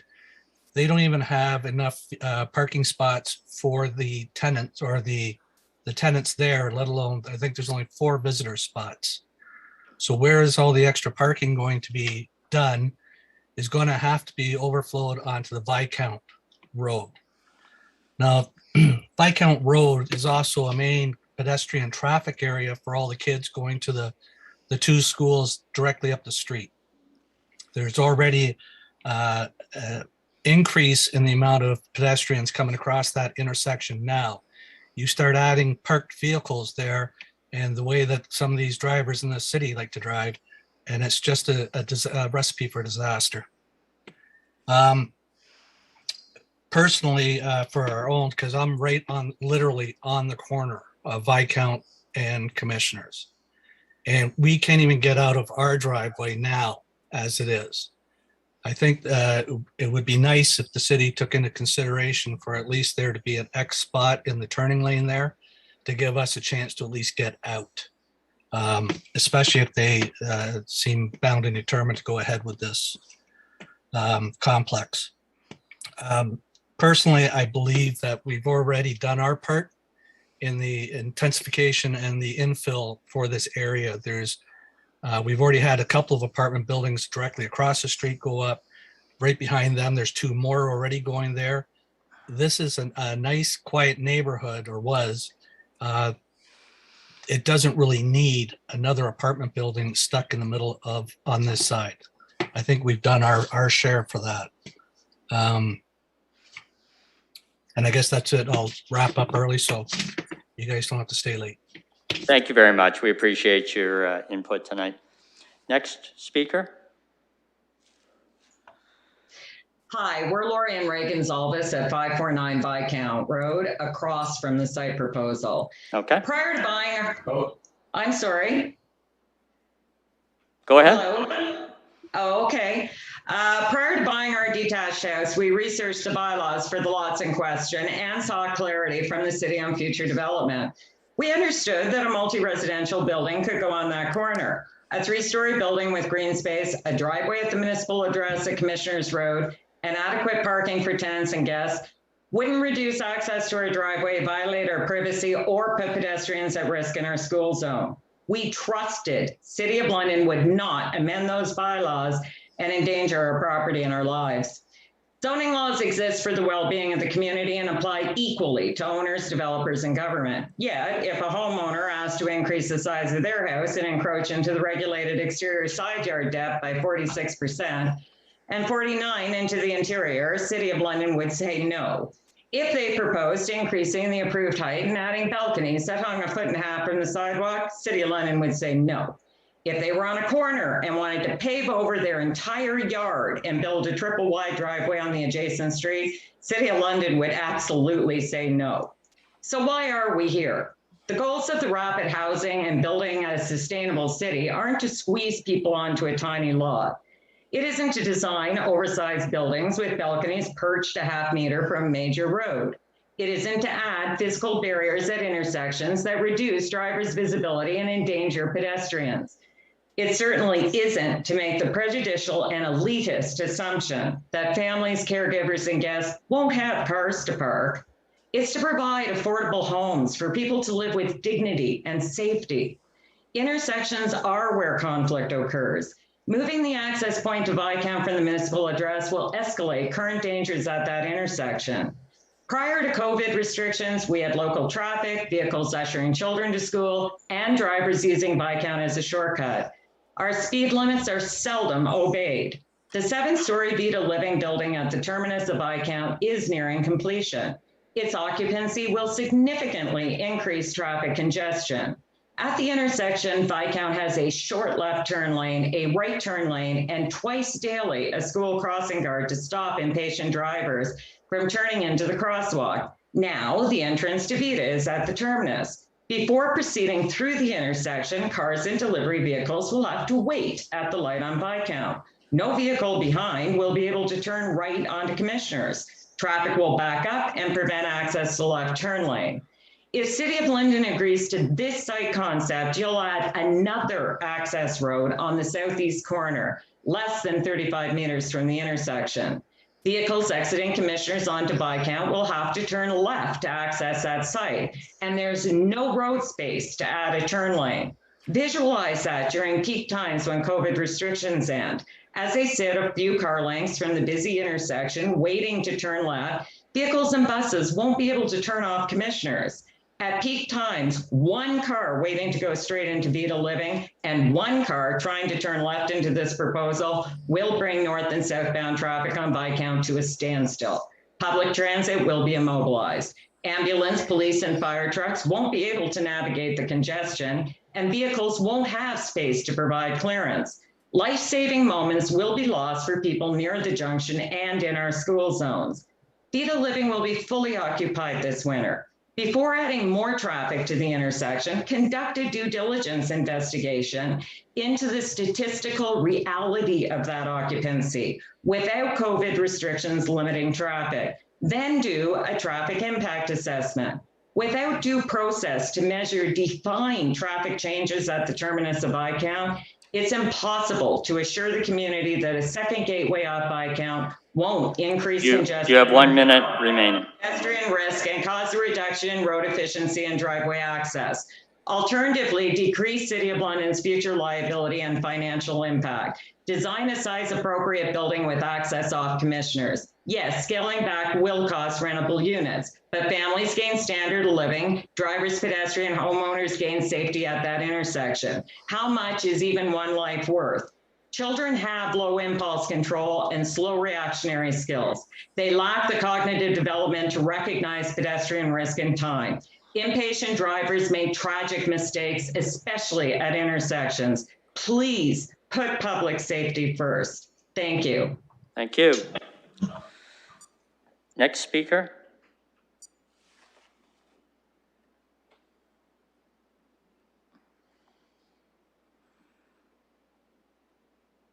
Next speaker, go ahead.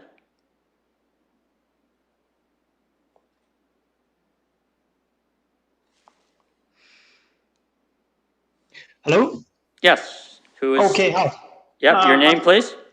So my name's Sean Collins. I'm not sure if I'm in the right spot on the line, but I'm a resident at 545 Viscount, right across from the proposed development. Okay, go ahead, sir.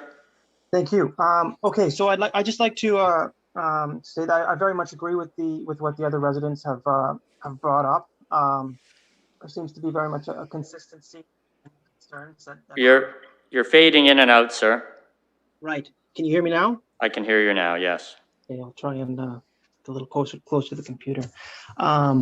So there's a lot of consistency with what the residents have raised, and I'm very much in agreement with that. Not agreeing with the height of the building. I think that it's very much too high. Not very much too high, but definitely too high for the the area on Viscount that it will immediately impact.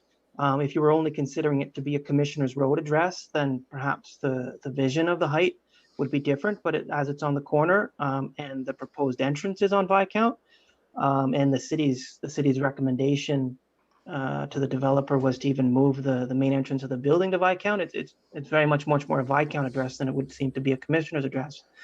And with all of the other single family homes in the area surrounding it, the height and the volume of units, in my opinion, seem to be excessive. Something of a lower unit per hectare standard, I think would be much more applicable. I don't see why there would be a requirement to approve that increase when a lower unit per hectare standard was what was in the previous plan or regulation, whatever it was. Additionally, the parking, although the city in their report stated that it was common to have a 1-for-1 parking required or parking allotment. The size of the parking spaces and the lack of any additional ones, it seems unnecessary. I think it'd be much more a much nicer development, much more in line with the characteristics of the neighborhood, if there was a little more ample parking and a little less units for the space. Additionally, there's a removal of a city tree that's proposed, which is quite a large tree. It would also provide quite a bit of cover or privacy rather, for if any development that would go up there. So I don't think that tree should be removed. And then I additionally just have just a couple questions. The first question was what was planned for the units themselves? Are they planned for rental or for sale? And the second question was why the layout of the unit seems to all only be single bedroom suites for the entire development. So those are the two questions, and then those are all of my points as well. Thank you very much. Thank you very much. Next speaker.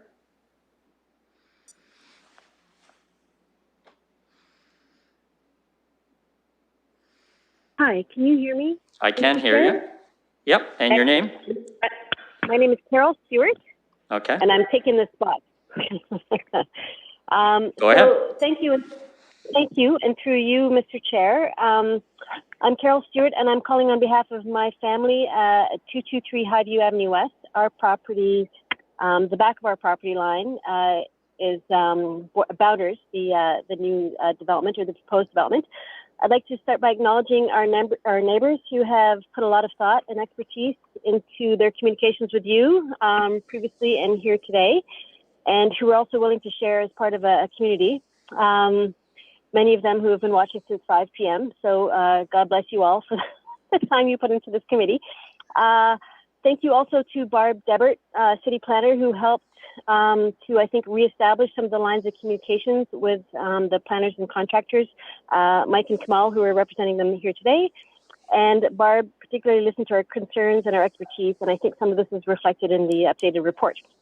So my primary reason for calling in is to reiterate the concerns and issues of my neighbors, some of whom you've heard from already, but also their submissions are contained within your package, and also to see if you have any questions for us.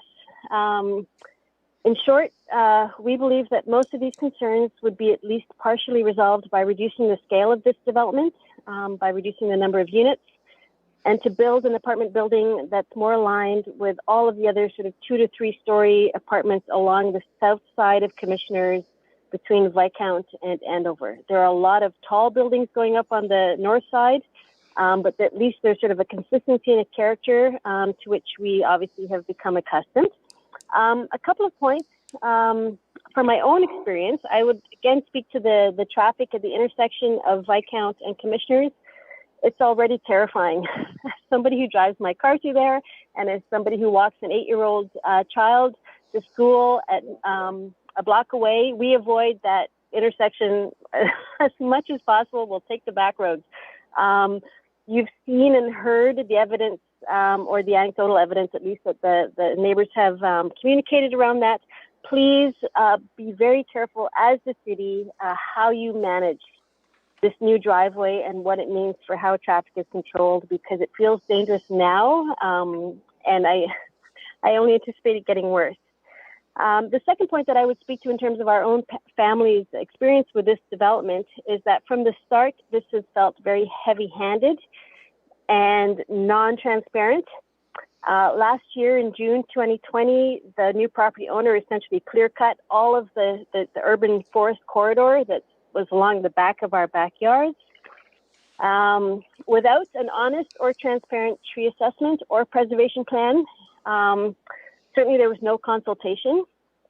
For more than a year, our homes and my neighbors' homes, who have, several of them who've lived there for, 30, 40 years, have been subjected to scorching sun and heat, increased flooding from the deforestation of these many mature trees along this corridor, the loss of privacy, and significant increases in noise, light, and dust pollution. As other callers have mentioned, there are other major construction apartment buildings going up in near vicinity. I appeal to you as also being the Forest Cities Environment Committee and being the Planning Committee, please do not ignore deliberate efforts to obfuscate poor tree stewardship. And I appreciate Matt chiming in earlier, recognizing that there are going to be significant efforts to replace the tree corridor. However, I think it's worth saying that this feels like it feels like a bit of a scam. No offense, Matt. We understand city directives to establish You have more housing 1 options. minute left. Thank you. We understand city directives to establish more housing options.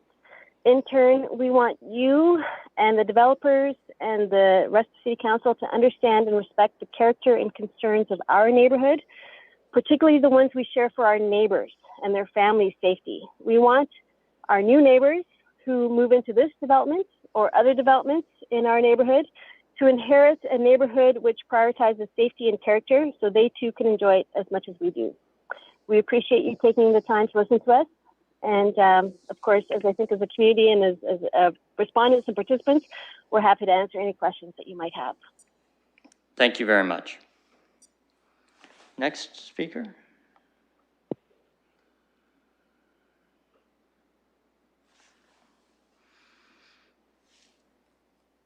Hello? Yes, could I have your name, please? Yes, my name is Marty Peterson. Okay.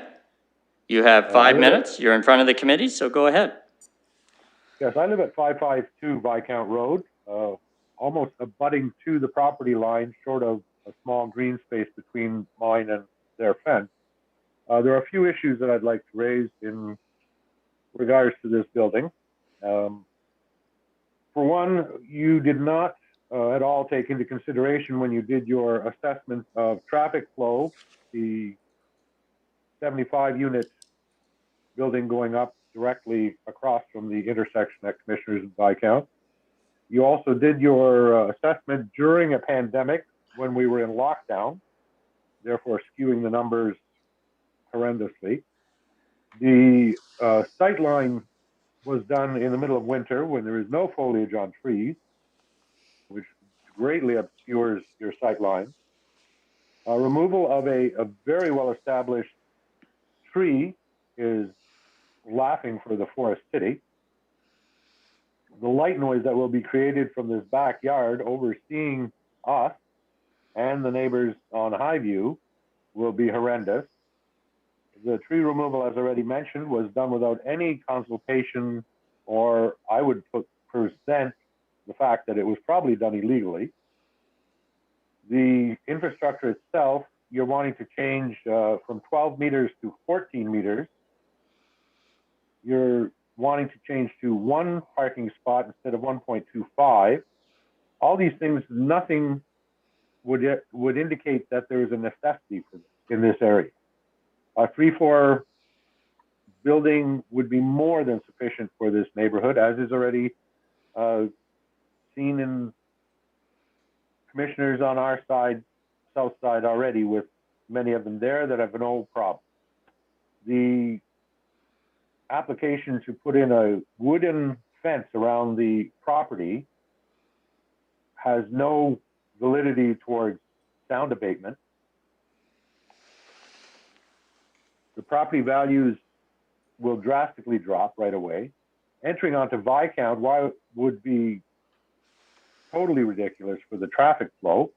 You have a street address of commissioners, and now you want to change it over to Viscount entry. It makes no sense at all. The parking structure itself only allows for 40 units and 40 parking spaces. There is no parking allowed anywhere else.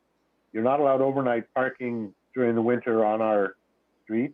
You're directly across from a bus stop, so then you'll have people coming and going in and out from a bus stop and trying to traverse across an area where there's traffic coming out first thing in the morning.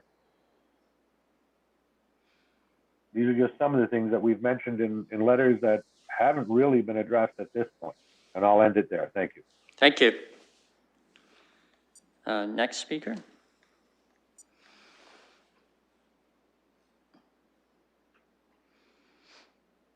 Hello?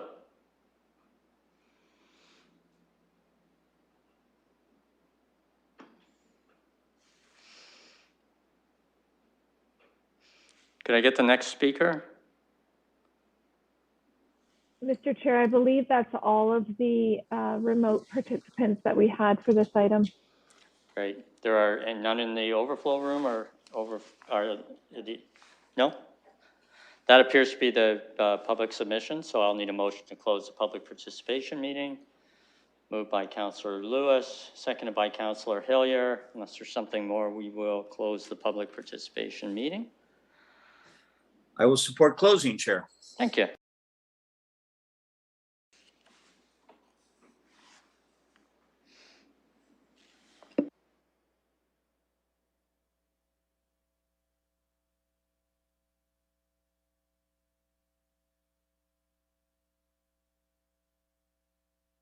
Closing the vote, the motion carries 6-0. All right, there were a few questions raised. If staff could try to respond. There were questions about the assessment of the effect of the development on the intersection, and people were mentioning that it was done before another unit, a 75 unit building, went up in the area. I wonder if you could help with that at all, staff? Hi, Sarah Grady here from Transportation Engineering.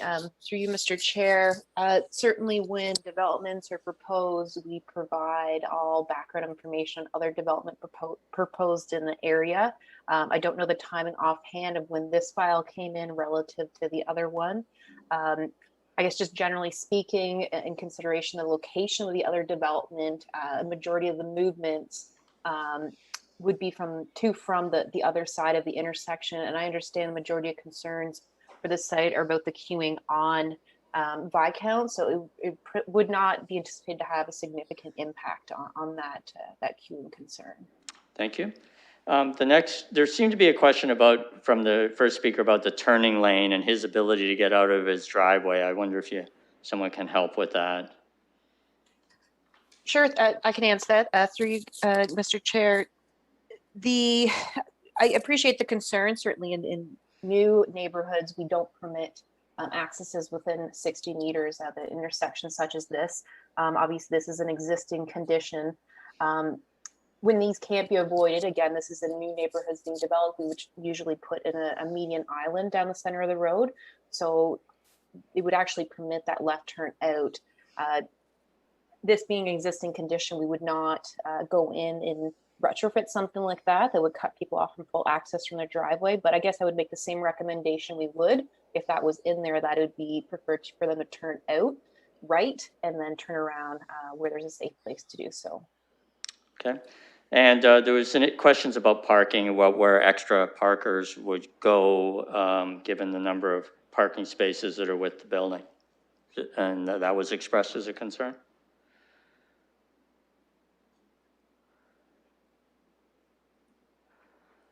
Anybody want to help with that? Yes, Mr. Chair, it's Barb Yeah. Debert. So with respect to the parking, it has been pointed out already that this property is at the corner of Viscount Road, which is a collector road, and Commissioners, which is an arterial, which does have bus service. We would have an expectation that, first of all, not necessarily every person who would be living in the building or every unit would require vehicular access. It has become quite common to reduce parking rates for apartment buildings from 1.25 spaces per unit to 1 space per unit, which is what this application is proposing. All right. And then the question, maybe the applicant can answer this. There's a question about the layout of the actual units, why they're primarily 1 bedroom. I don't know if you can answer that. Mr. Chair, it's Matt Campbell here again. The idea behind the primarily 1 bedroom units, and that was provided on the site plan, that was provided as part of the application, the various floor. I can't hear you now. Oh, my apologies.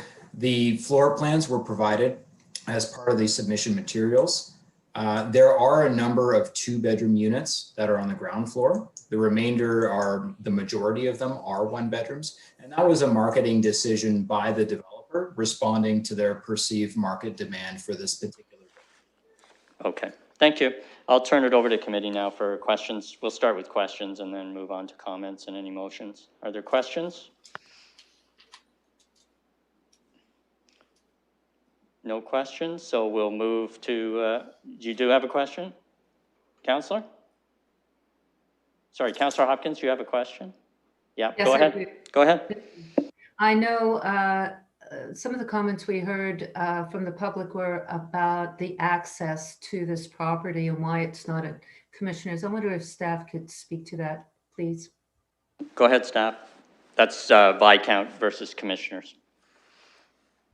Through you, Mr. Chair, we did review the potential for an access off of Commissioners. It being an arterial road, we are required to minimize accesses off there for operational concerns and safety.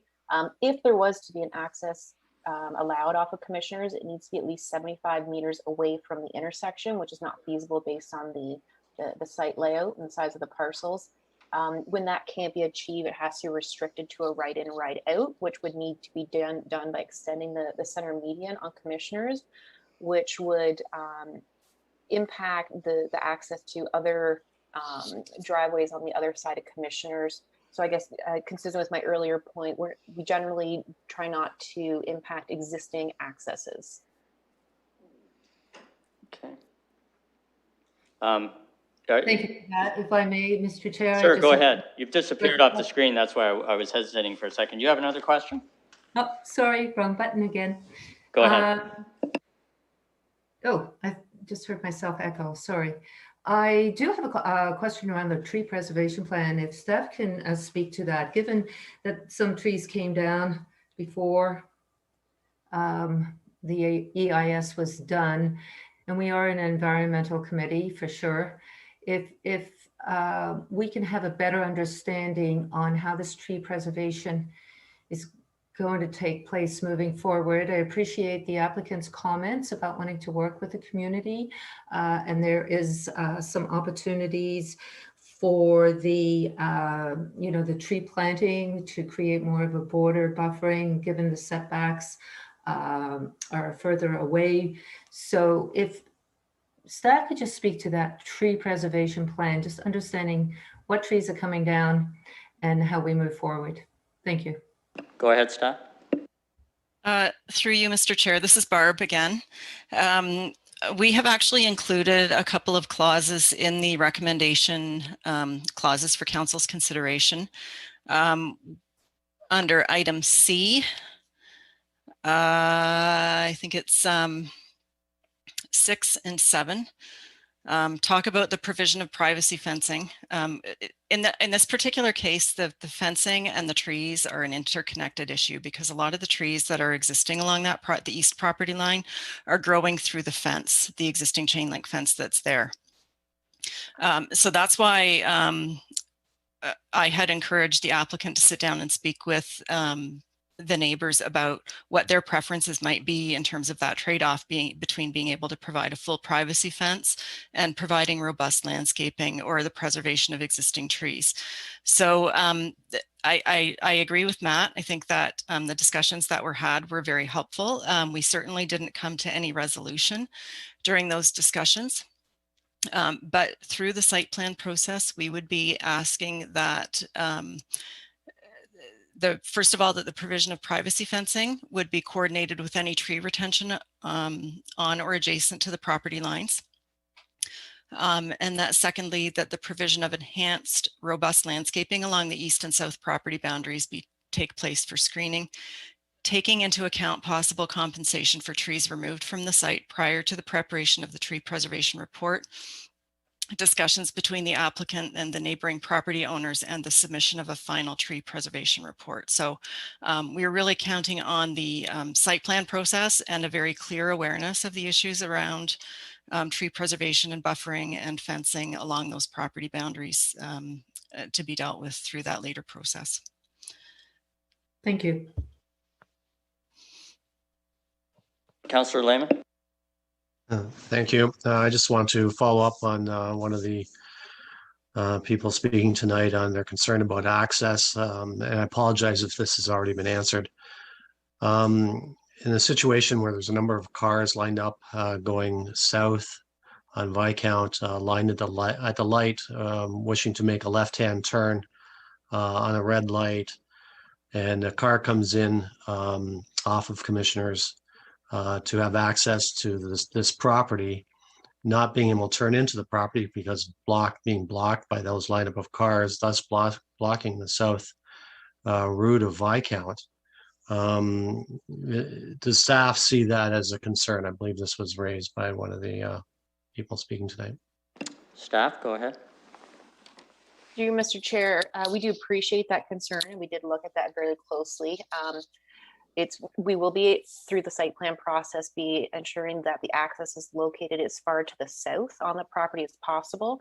We're also going to be coordinating with traffic engineering to optimize the signal timings there in order to minimize queues. And there's also going to be some consideration for potential side-by-side left turn lanes, which would mitigate the backup of traffic on Viscount going south if there is somebody waiting to turn left into the site. Thank you. Any other questions? All right, I'll turn it over to the committee then for any motions or comments. Does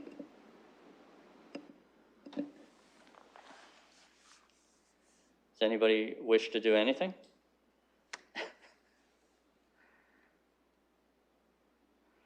Mr. Mayor. I'd like to put it on the table, Chair, and or move the staff recommendation. Yeah, I think we should. I've never called you a table and a chair in one sentence ever before, but here we have it. Thank you. Do we have a seconder? We're just trying to get it on the floor. I think sometimes councillors are hesitant because I think it means approval for something, but we do need to get things on the floor. Seconded by Councillor Lewis. So we have the motion to approve the staff recommendation. We'll open it up for debate.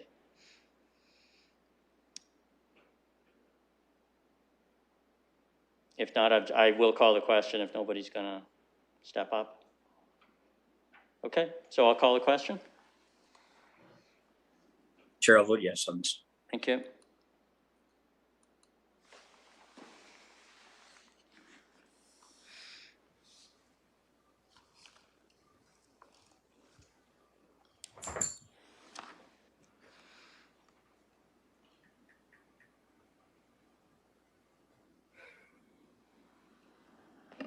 Councillor Hopkins? I'm still waiting for it.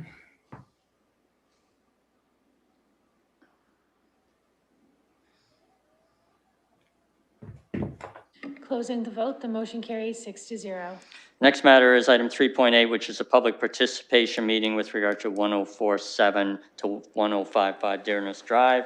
I need a motion to open the public participation meeting. Moved by Councillor Hillier, seconded by Councillor Lehman. If there's nothing further, I will call the vote. I'll vote yes then, Chair. Thank you. Thank you.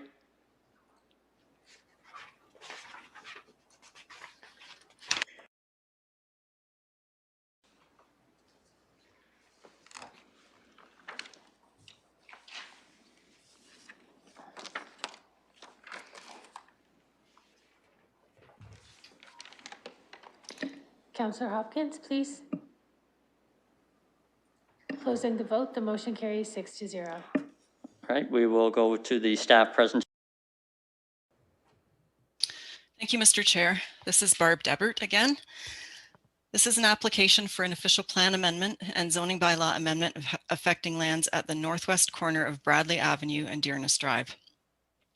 The original proposal was for a 6-story apartment building with 47 residential units and 200 square meters of commercial space on the ground floor. The application was revised in March in response to staff and neighborhood concerns to allow a 6-story apartment building with 55 residential units and no commercial development at a density of 134 units per hectare. Parking is to be partially located in an underground parking structure.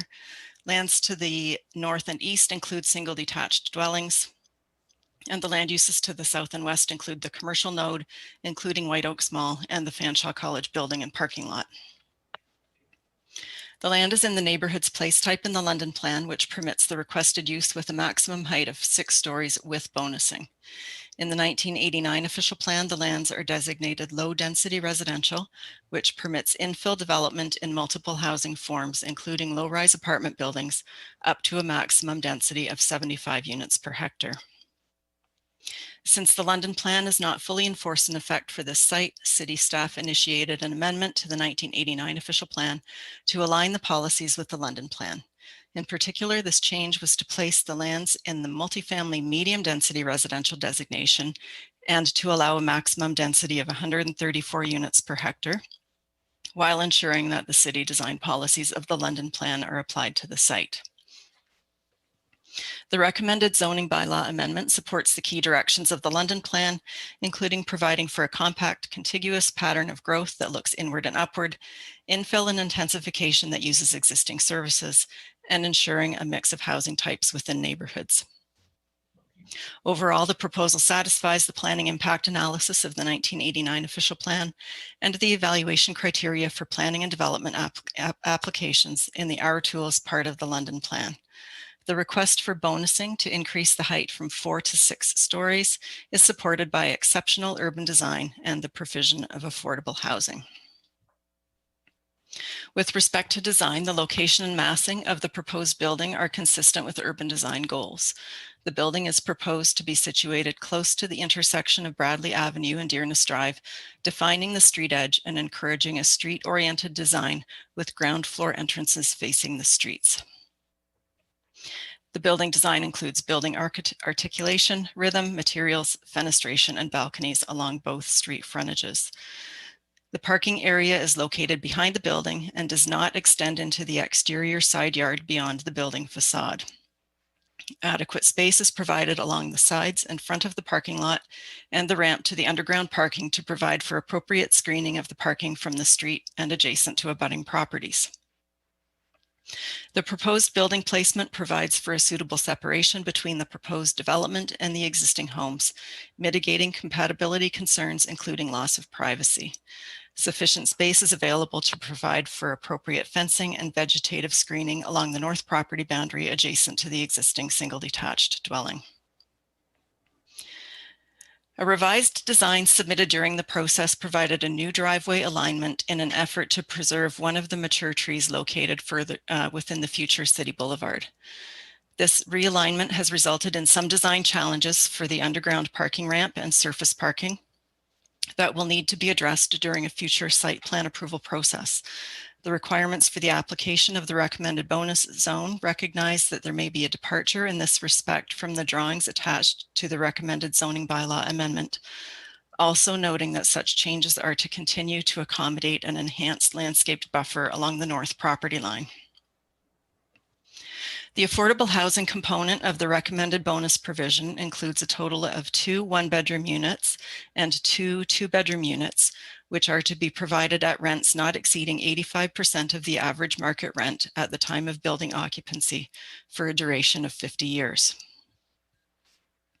In addition to concerns about the proposed intensity of development, members of the public raised concerns regarding the additional traffic impacts on Dearness Drive and stormwater management control in an area that currently experiences standing water in the spring and after storm events.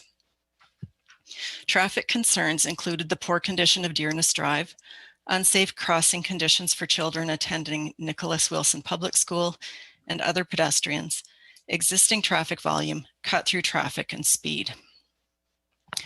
Based on previous requests by area residents, the city's traffic calming team completed a review in 2018 to determine if an all-way stop at the intersection of Dearness Drive and Willow Lane was warranted, and found that it was not. A review for traffic calming on Dearness Drive was also completed, but it did not qualify. Dearness Drive is a collector street that is intended to funnel traffic to the arterial roads. It has sufficient capacity to accommodate the small amount of traffic that will be generated by this proposed development, and that existing traffic issue should not be an impediment to consideration of the proposed development. A transportation impact assessment was not required for the zoning bylaw amendment, and detailed access, design, and location will be determined through the site plan approval process. Dearness Drive currently has a rural cross-section with relatively narrow pavement in various states of repair, with gravel along the edges and a system of ditches and culverts for stormwater control. Infrastructure upgrades to an urban cross-section, including curb and gutter, new sewer, and water upgrades, are anticipated for 2026. Additionally, with the upgrade to an urban cross-section, any warranted traffic controls and/or calming can also be considered for implementation at that time. With respect to stormwater management control, the servicing feasibility study submitted with the application indicated that the stormwater management quantity controls will be designed to control post-development flows for the 2-year through 100-year storm events to the existing pre-development levels. The 250-year storm event will be safely conveyed overland to the Dearness Drive right-of-way. As part of the site plan application, a geotechnical report will be required to support the underground structure, as well as address any high groundwater or dewatering requirements. As part of the site plan application, the applicant's engineer will be required to address stormwater flows on the surface and required to contain and control all flows on site. The staff recommendation is for approval of an amendment to the 1989 official plan to change the designation to multifamily medium density residential with a special policy to allow a maximum density of 134 units per hectare and a zone change to a residential R9 bonus zone with special provisions to permit the proposed 55-unit apartment building. Staff is satisfied that the recommended amendment is consistent with the provincial policy statement and is in conformity with the policies of both the London Plan and the 1989 official plan. Thank you, and staff are available to answer any questions. Thank you very much. Is the applicant present?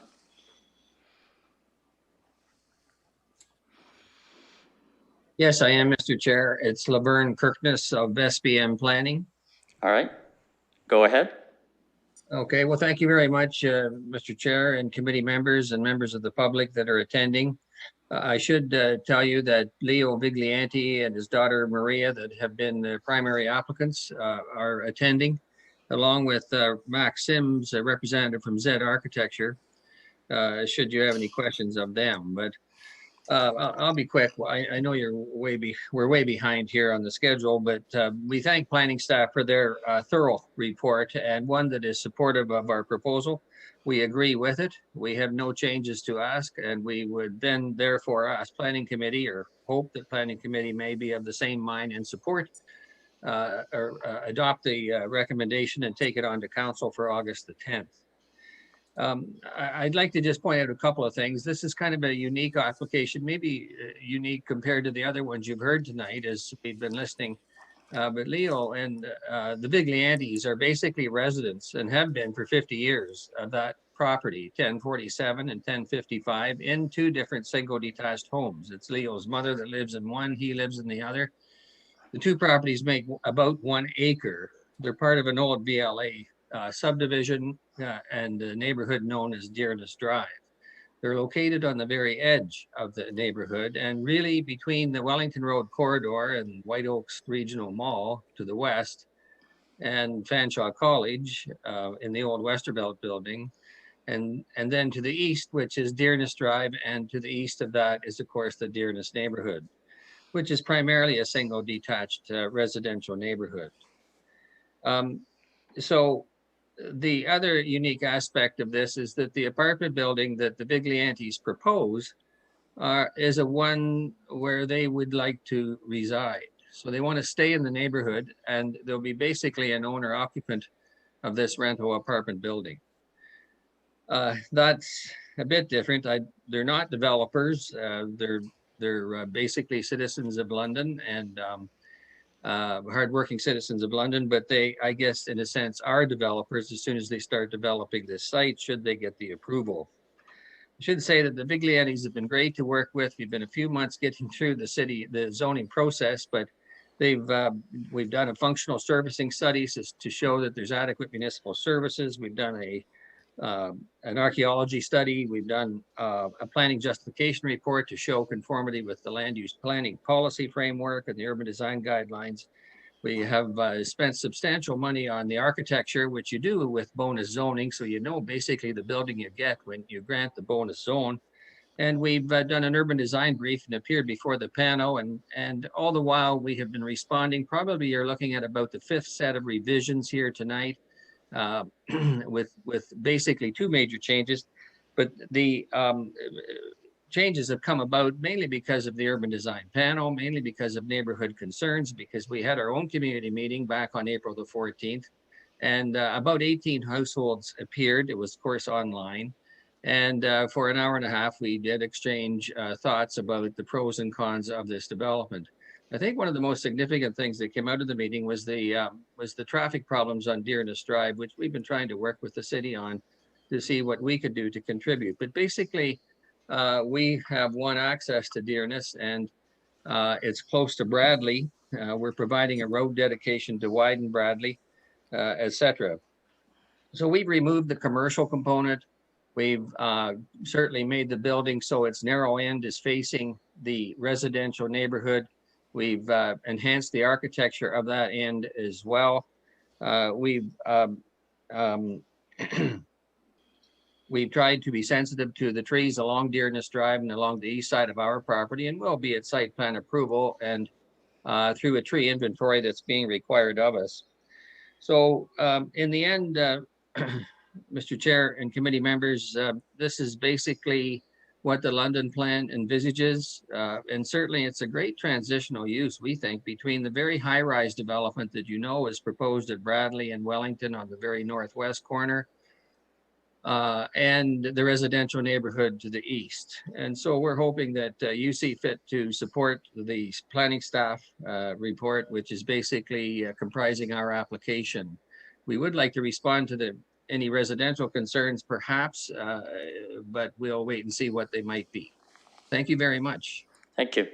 Does the committee have any technical questions for the applicant or for staff? There being none, we will go to the public. First speaker. Hello. Hello, how are you? Very good. Good. This is Healy McLennan from 914 Dearness Drive. Okay, go ahead, sir. I was listening to the conversation, and my biggest concern would be this traffic study that was done in 2018. I believe I kind of initiated that. I spoke with a Mr. Mark Ridley, and at that time I was told it could not be done until the spring. Well, they set up a wire across the road, and I do believe that's how they did their study.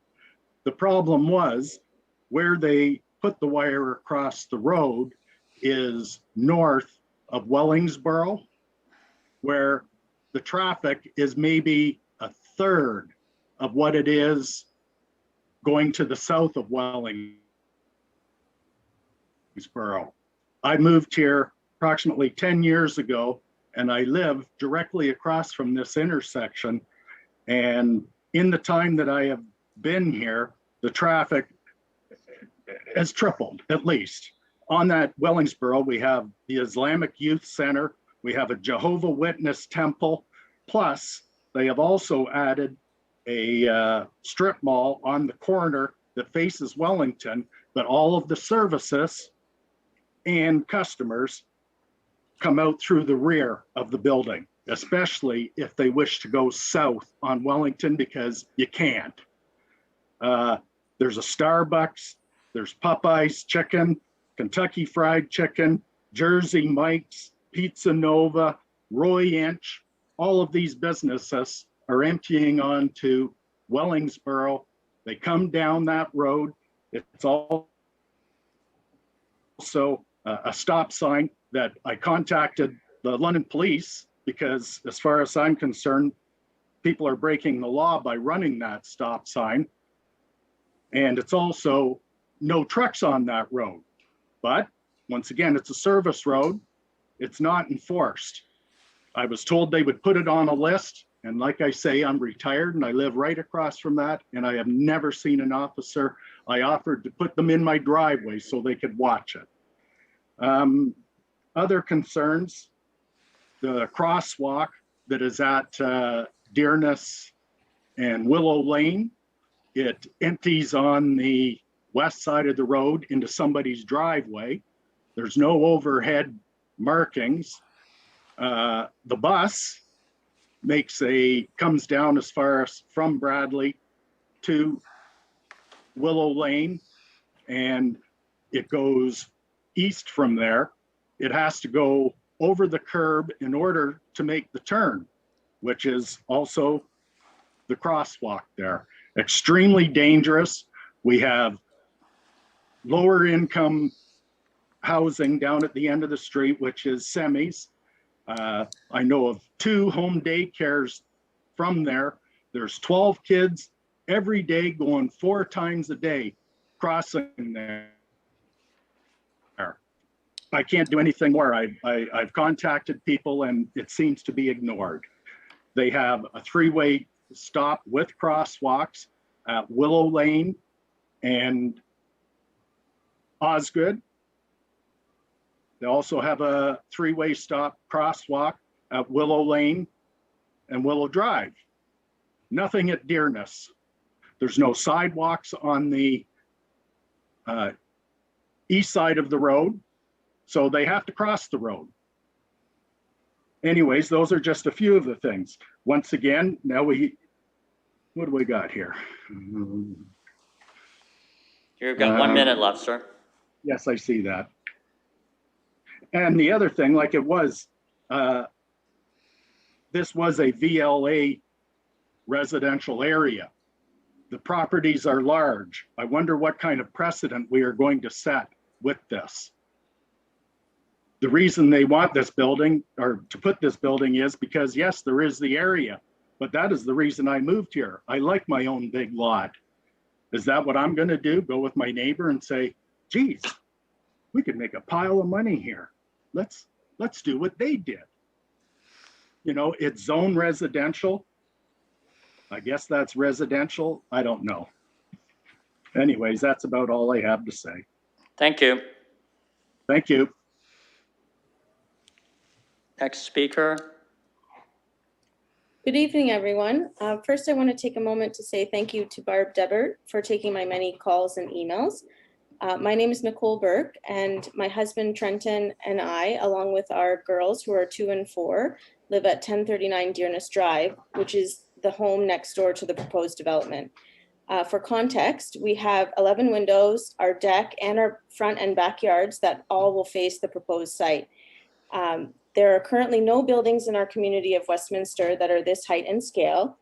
The shadow study that was conducted shows that for the entire winter months, the homes to the north will have all sunlight blocked by this building. We are part of the group of neighbors who created a petition against this zoning application. As of today, our petition has 198 signatures. The petition was distributed to only 4 neighboring streets, including Dearness Drive, Willow Drive, Glen Banner Drive, and Dunelm Lane. That number, 198, represents only 5.5 blocks of homes. Therefore, the large majority of the neighborhood are against this proposed rezoning application. Since December of last year, 11 neighboring houses that are all located within 120 meters of 1047 and 1055 Dearness Drive have joined together to oppose this rezoning application. We have secured counsel, Paula Lombardi, a partner at Siskins, as our legal representation. She will be helping us appeal any approval of this application. I, along with more than 47 other neighbors, have already submitted an email outlining the many reasons we are all against this application.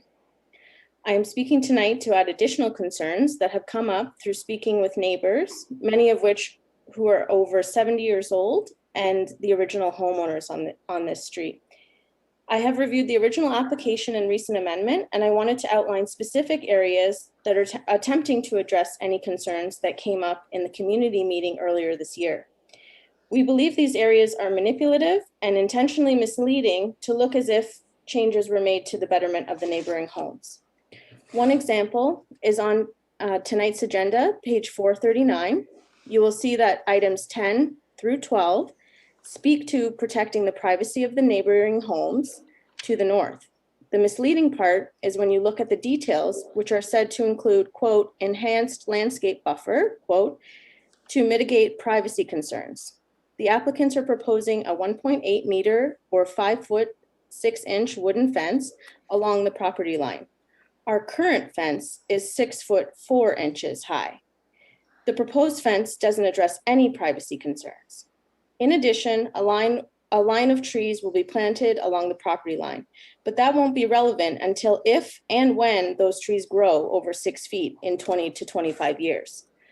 Another part of the amendment that doesn't fit into the current neighborhood is the additional bonus zone considerations, which propose moving the standard spacing for an R9 zoning. The applicants have asked for the current front yard depth of 8 meters to be changed to 1 meter.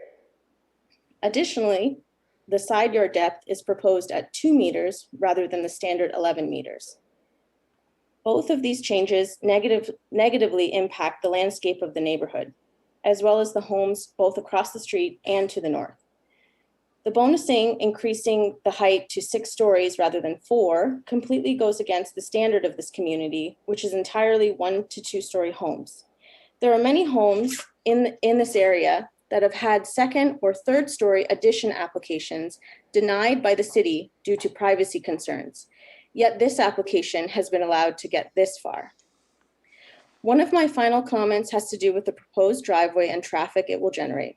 Not only is it located within 30 feet of my property, but there is no plan to include a driveway to the Bradley side of the property. With only one driveway, the additional traffic will cause a lot of problems on an already busy road with existing traffic concerns. Since 2014, we have been contacting 2 city councilors as well as the traffic division regarding traffic concerns on Dearness Drive, specifically requesting a stop sign at Dearness and Willow Lane. We have a long trail of over 30 emails and 10 phone calls requesting a traffic assessment to address the current issues of speeding and an existing illegal, which I've confirmed with the traffic division, illegal school crossing sign at that intersection. A traffic study was conducted in 2018, but it failed by a small margin, 20 cars to be exact, to be considered for a 3-way stop. A traffic calming crosswalk was approved, despite the fact that there is a sidewalk on only one side of the street, and the current spot for the proposed crosswalk has a driveway in the way. You have one minute remaining. Thank you. I mentioned this backstory as to date, nothing has changed, despite many neighbors contacting the city about traffic for the past 20 years. The 2018 traffic study is being used with this application, despite that it is not sufficient nor applicable to this application. The traffic at Bradley and Dearness was not looked at in 2018, as they would have seen that upwards of 10 to 20 cars an hour can be found using the driveways on Dearness near Bradley to turn around and go west on Bradley. Surely the addition of 55 units would make an existing problem exorbitantly worse. In closing, we as a community are opposing this application and currently feel disregarded. At this time, we request that the Vigliani family voluntarily withdraw their application to protect and preserve this cherished neighborhood. Thank you, everyone, for your time and consideration. Thank you very much. Next speaker. Hello, Hello. I'm Barb Fisher. I'm sorry, Barbara Fisher? And I live on Dearness. I did send out some emails, and one of the questions, I'm going to address 4 issues. One of the questions I had is, do we know the outcome of the zoning bylaw that was proposed for file 0-9263/Z? I'm sorry, perhaps it's me, but I'm having trouble hearing you. You're breaking up a little bit. Okay, I'll try and sit forward, that might help. Okay. I'm just asking whether we know the results of the proposal of the 3 18 to 22 story building units that's supposed to be on the northwest corner, 2 blocks from where this proposed site is, whether we've got the outcome of that. Because an additional 1,239 residential dwelling place brings to question whether we really do need these additional spaces, these living spaces, if that is actualized. My second one is with regard to the traffic. I believe you do need a traffic engineer's analysis report, not only for the present situation, because when I first saw your sign saying about this proposal, the first thing I said to my husband is, there will be blood on their hands. The next couple of days, that's when they took out the traffic light and I saw the car backwards in front of McDonald's. This is not a good functioning traffic intersection. And that's prior to this proposal. That's prior to the proposal of 1,239 potential residents 2 blocks away. You need to take a look at the fact that they're coming with a left-hand turn, which again decreases the capacity for that intersection. I'm telling you, the only reason I'm speaking, and you can probably— Okay, I am, you're speaking quickly, but you're also breaking up, and it does, perhaps, again, I don't know my colleagues, but I'm having trouble following what you're saying, and what I'm saying is, it's probably because I'm not inclined to speak like this. This is not something I do naturally. No, I understand. Only reason I'm talking to you is that I'll be able to sleep nights if somebody is dead, because what's being proposed is a death sentence for someone at that No, I'm not complaining. I mean, you are starting to say things that are a little bit inflammatory, but it's the technology. We're having trouble hearing you properly on the technology that you're using. What I'm saying is, it is not functioning. 2018 is not an acceptable time frame. I've lived here 10 years. I almost had my husband run over at Wellingsboro. I cried for about a half hour after I pulled him back from the guy who tried to hit him. I'm telling you, the functioning in this area with the infiltration of commercial and then adding apartments and then monster apartments 2 blocks away, the movement on that intersection will be deadly. Okay, that's my second point. If we are going with in and up, let's take a look at the building in the area between Commissioner and Bradley. There is 1 token apartment that's going to be built. It hasn't been built yet at a Highbury.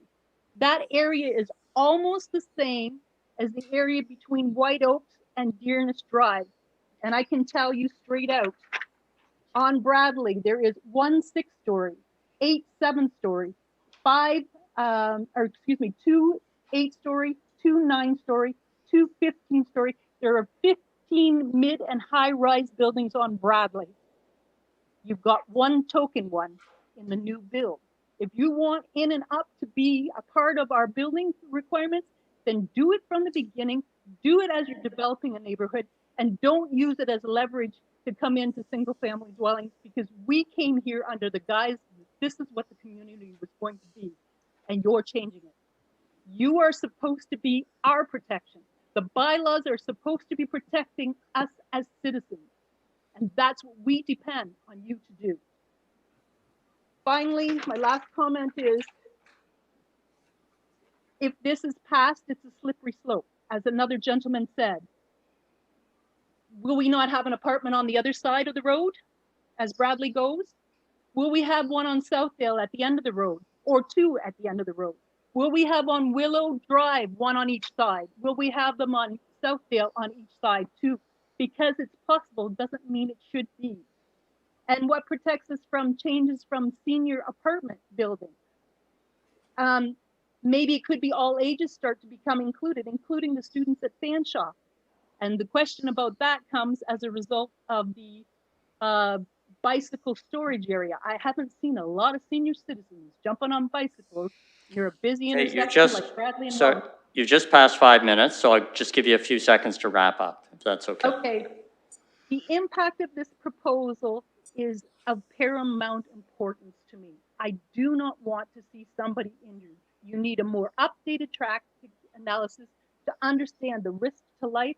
And if we are going to do in and up, it should be in the earlier development of subdivisions.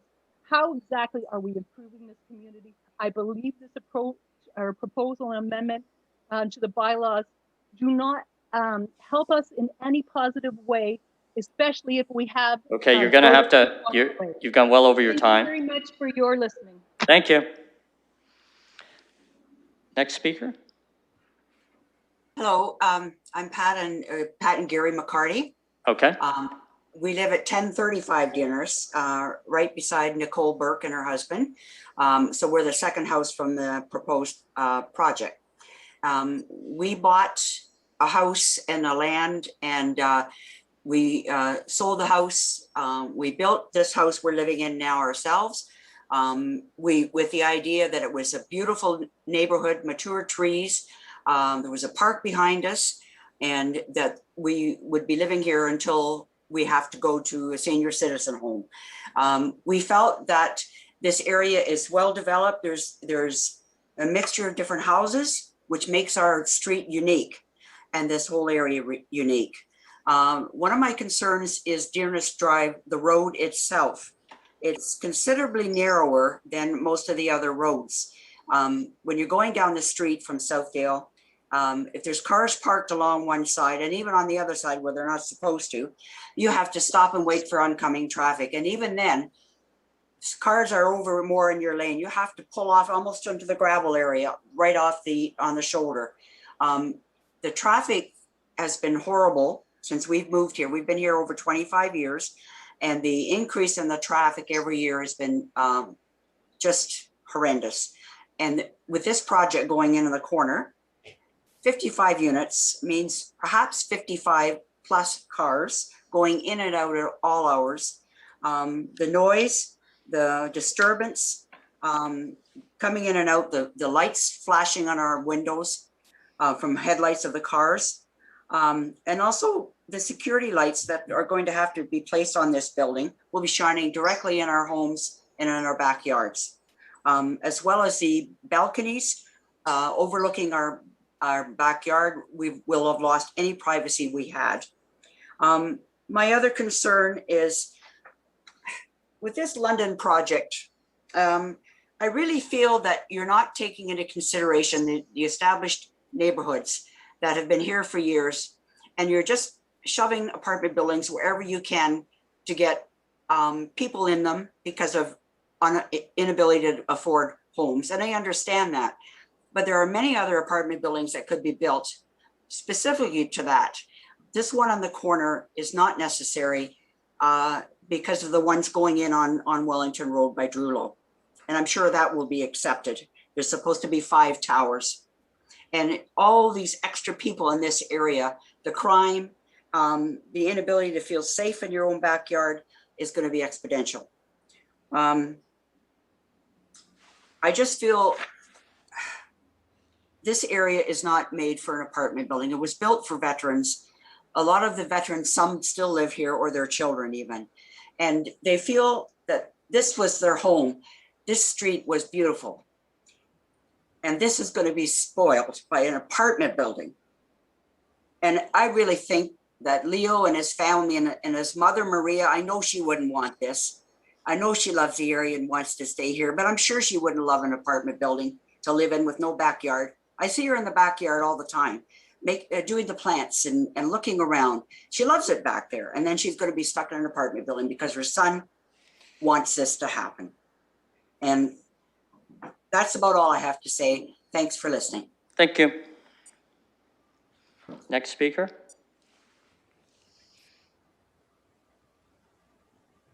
Yes, Go ahead. Your name? it's Connie Lorch. My husband Brian and I live at right across from the proposed site. And of course, we have a lot of reasons we don't want it, just like everybody else in this subdivision. According to the 1989 official plan, the subject site is designated low-density residential. Within this designation, development shall have a low-rise, low-coverage form that minimizes problems of shadowing, view obstruction, and loss of privacy. That's what we've all been talking about. The requested density of development exceeds that permitted by both the low-density residential designation and the multifamily medium-density residential designations of the 1989 official plan. Most of the people in our area bought here because there weren't any apartment buildings. In fact, there aren't many two-story homes in this area either. When you go to a new subdivision that's being built, you can look at the plans for that subdivision and see where there's going to be townhouses, semis, and apartment buildings, and then you have the choice of buying a house near it or not near it. In this situation, we don't have a choice, and the decision's being made for us. There is no need for this proposed apartment building since there are multiple high-rise buildings proposed for Wellington and Bradley, which is 1 block away. Why do we need another one here in this low housing area, the lower buildings? Traffic, as you've heard over and over, is already a huge concern for our area. And by adding the proposed apartment building, it's only going to get worse. Now, Dearness Drive has apparently 2,500 vehicles per day. Backing out of our driveways will be even more difficult than it already is. Parking during construction, if it's passed, will hinder traffic greatly on Dearness, and visitor parking after it's built is also a major concern. If this proposed apartment building is built, we will have a lovely view of some balconies and a 6-story wall from our front porch, not to mention no privacy when we're on the porch. Definitely not why we bought our house. Living across from this proposed building will definitely affect our property value. It will be hard to sell a house across from an apartment building. The London plan contemplates residential intensification where appropriately located and provided in a way that is sensitive to and a good fit with the existing neighborhood. This apartment building doesn't fit with this neighborhood and doesn't follow the plan on either of the specifications. Needless to say, we're not in favor of having a 6-story apartment building built in our neighborhood for these reasons I've given you and many more. We want our area to stay the same friendly neighborhood it is now. I have a few questions for you about this proposed project. First one is, who is the main developer? Does the developer have to post a bond with the city? What guarantee does our neighborhood have that if the project starts, it will be completed? If the zoning gets changed, is it possible for the developer to flip it to another developer? And if so, can the plans change or will they have to use the same plans? These are just a few of the concerns. We could probably go on all night, but you've been here long enough. We appreciate you listening and giving us a chance to tell you how much we do not want and do not need this apartment building in our neighborhood. Thank you. All right, thank you very much. That is the last member of the public to speak. So I would need a motion to close the public participation meeting. Moved by Councillor Hopkins, seconded by Councillor Lewis. Unless there's something further, I'll open the vote, and I'm going to assume the mayor is going to vote yes, if he's here.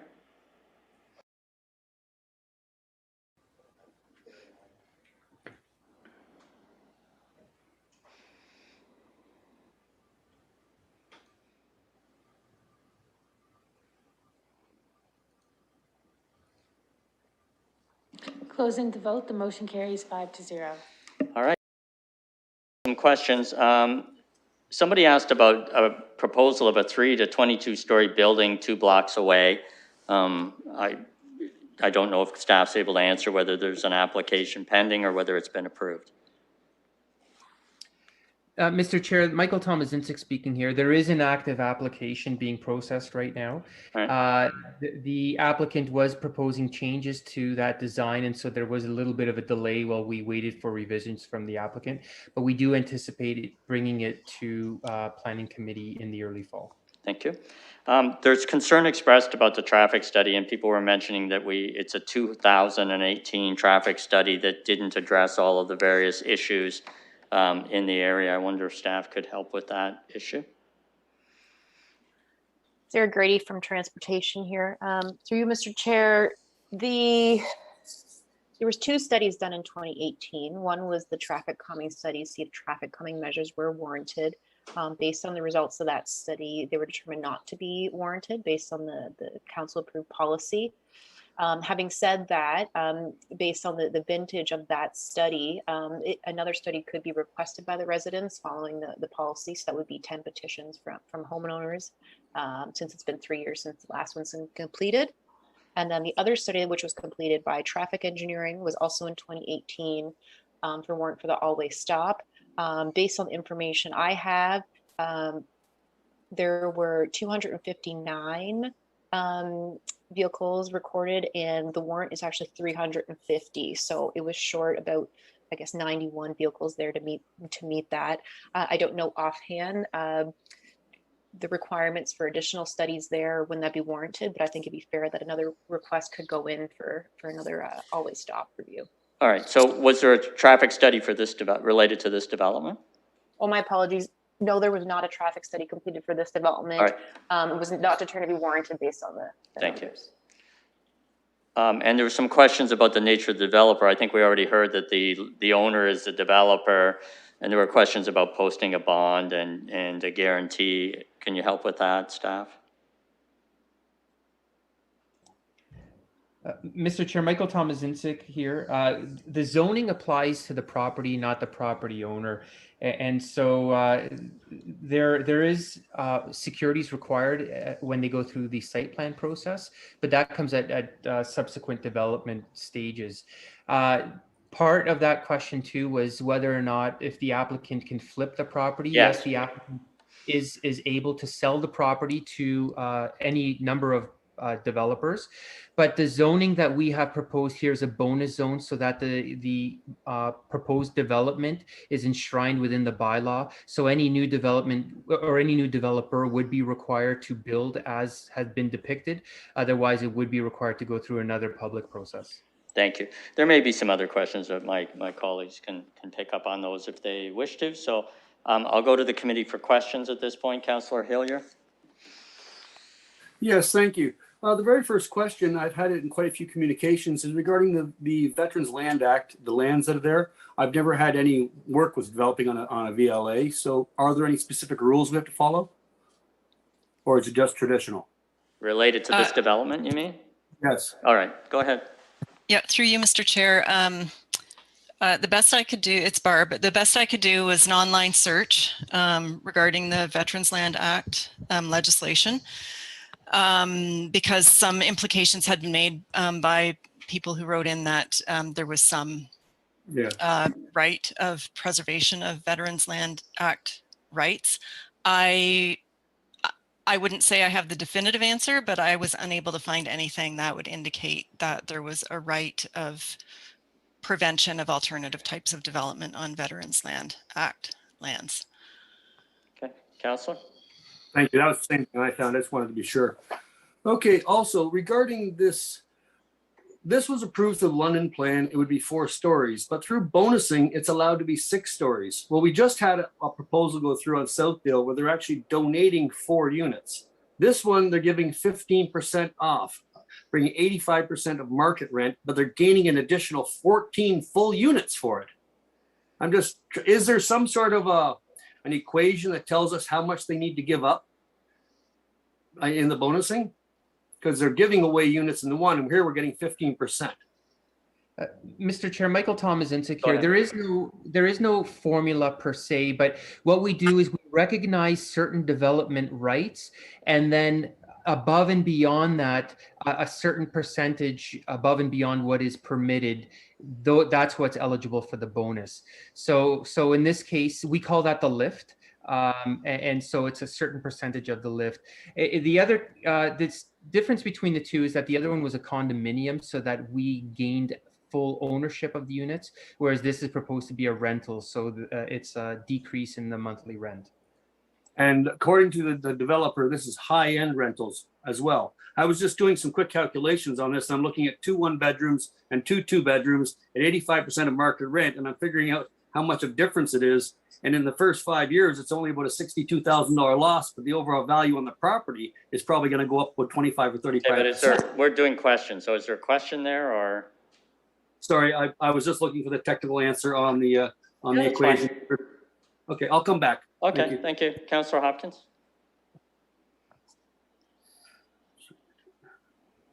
Yes, I do have a question through you to staff about what intensity is allowed on this site right now. I know the zoning, we're looking at 134 units per hectare, but what is allowed without this zoning change? And I'll leave it at that. Thank you. Go ahead, staff. Thank you. Through you, Mr. Chair, the current zone on the property is an R19, so they would be allowed 1 single detached dwelling per unit. From a policy perspective, they're in the low density residential designation. So we would typically allow development up to 30 units per hectare. However, there is additional policy for infill and intensification in previously developed neighborhoods that would allow up to 75 units per hectare without any official plan amendment. Thank you for that information. And after comments, I would like to bring forward the motion and then make comments. All right. Any other questions at this point in time? All right. No more questions, so it's debate, and I'll leave it to committee as to what your desire is on this matter. Councillor Hopkins. Yes, I'd like to bring forward the recommendation. All right, so you're moving the recommendation? Yes, and then I'll make comments. I guess I need Yes, I'll come back to you to make comments, yes, since you're the mover, and seconded by Councillor Lewis. So go ahead, Councillor Hopkins. Thank you. And I want to thank the public for coming out as well. I know it's been a long night, and I know these infill projects are very, very difficult for neighborhoods. They change neighborhoods.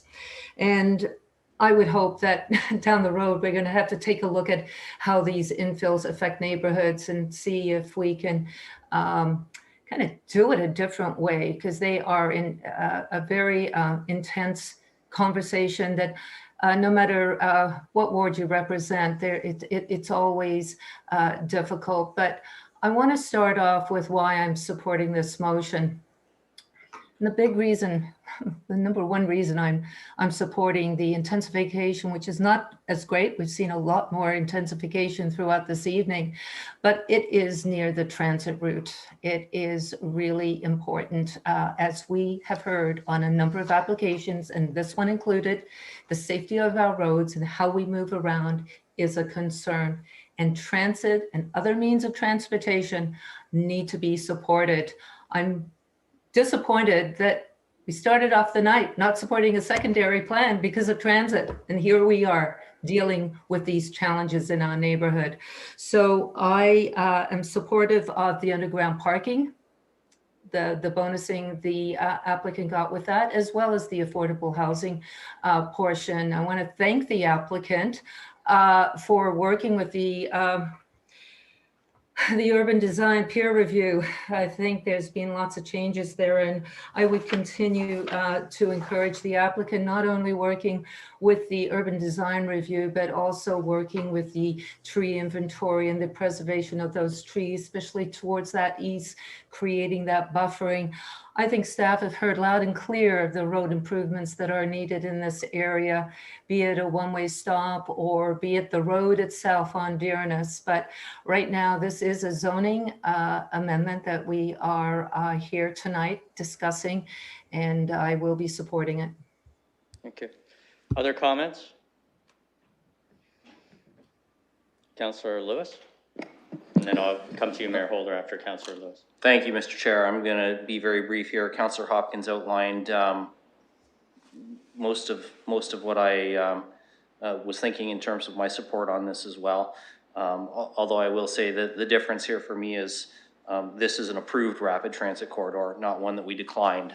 So it's a little different than what we were starting out with at the start of the evening.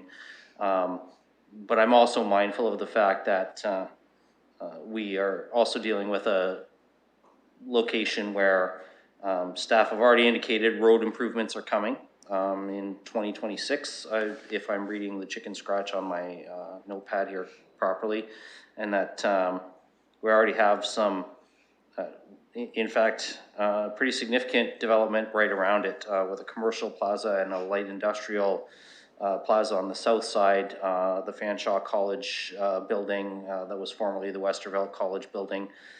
So I don't say this disrespectfully to folks because I recognize change is hard, but these are not going to remain single family dwelling lots given the intensity of that corridor and the increased intensity that is expected in the months and years ahead. So that's why I seconded it and will be supporting this tonight.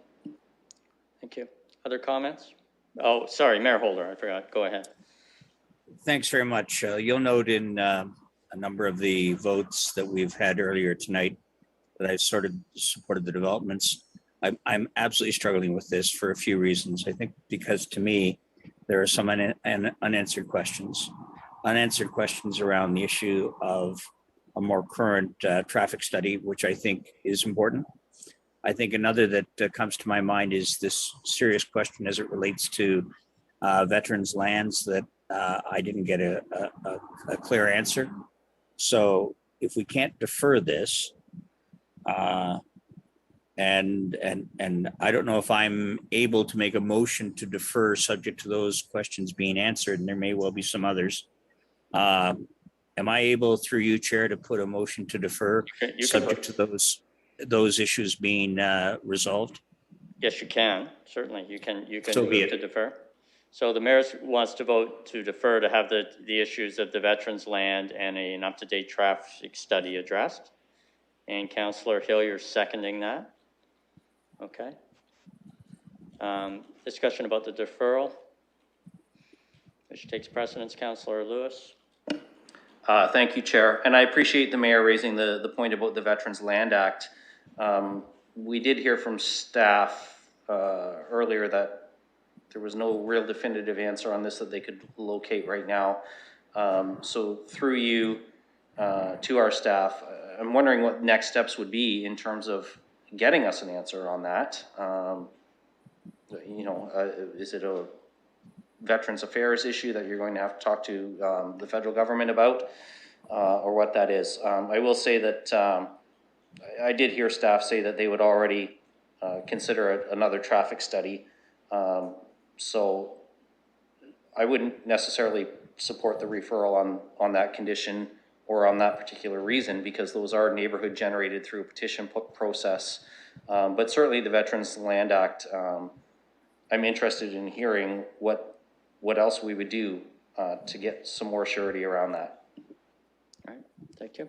Councillor Hopkins on the referral. Yes, my question is very similar to Councillor Lewis. I guess the traffic study, just through you to staff, what will we be asking that we haven't, what we will not be doing? I just don't understand what we're asking here that's not already going to be done. Yeah, I suppose the question is the traffic studies that went before were not related to the development itself. They were traffic studies people asked for with regard to speed and those the kind we see all the time. So I don't know. I guess I could get clarity from the mover. Are you looking for a traffic study of sort of the effect of this development on the neighborhood, because the traffic studies were done in 2018, we've learned, were not for that. They were just, you know, to look at the street and how fast people were going and assess that. So I just some clarity maybe on what you're looking for, and then we can go to staff and see how long or what would be involved in coming back with answers on those two. Absolutely, Chairs. I mean, it's one thing to determine traffic studies as a basis of a residential neighborhood, and when it's impacted as dramatically as this, I think we as council deserve to have the information that's as current and appropriate with this major change being considered. And the second, as it relates to the Veterans Land Act and any other impacts that might deal with. To the extent staff can respond to that, great. But you know what? I would like to have a definitive position. If they are definitive about this, which is what I did not hear, that's one thing. But I have those two issues, and I would like the traffic study to incorporate the impacts of this development, and obviously with the rapid transit on Wellington that ultimately we will be going through. All right, so I think staff understands those two things that are looked for, where the referral is talking about. So perhaps staff could indicate, I assume one would require a legal opinion, the second would require a traffic study related to the development. And I don't know who would do that, whether it would be the applicant who would have to do that or how that would be done. So staff could help with that. Mr. Chair, Michael Tomazinski here. I'll just chime in on the veterans land. We will definitely speak with legal to get a legal opinion on that. With regard to the traffic, I believe that that's something that the applicant would undertake as part of the site plan approval process. So it would be part of the next step in this process, actually. Correct, Mr. Chair. All right. So that's your answer for those considering the referral. The traffic study is actually part of the site plan, and we could get a legal opinion on the Veterans Land Act. I think all staff said, and to be fair, Ms. Debert, who's a planner, said she had looked at it and didn't feel there were any rights, but I'm not going to venture an opinion myself even tonight. I think it's something that someone will have to look at.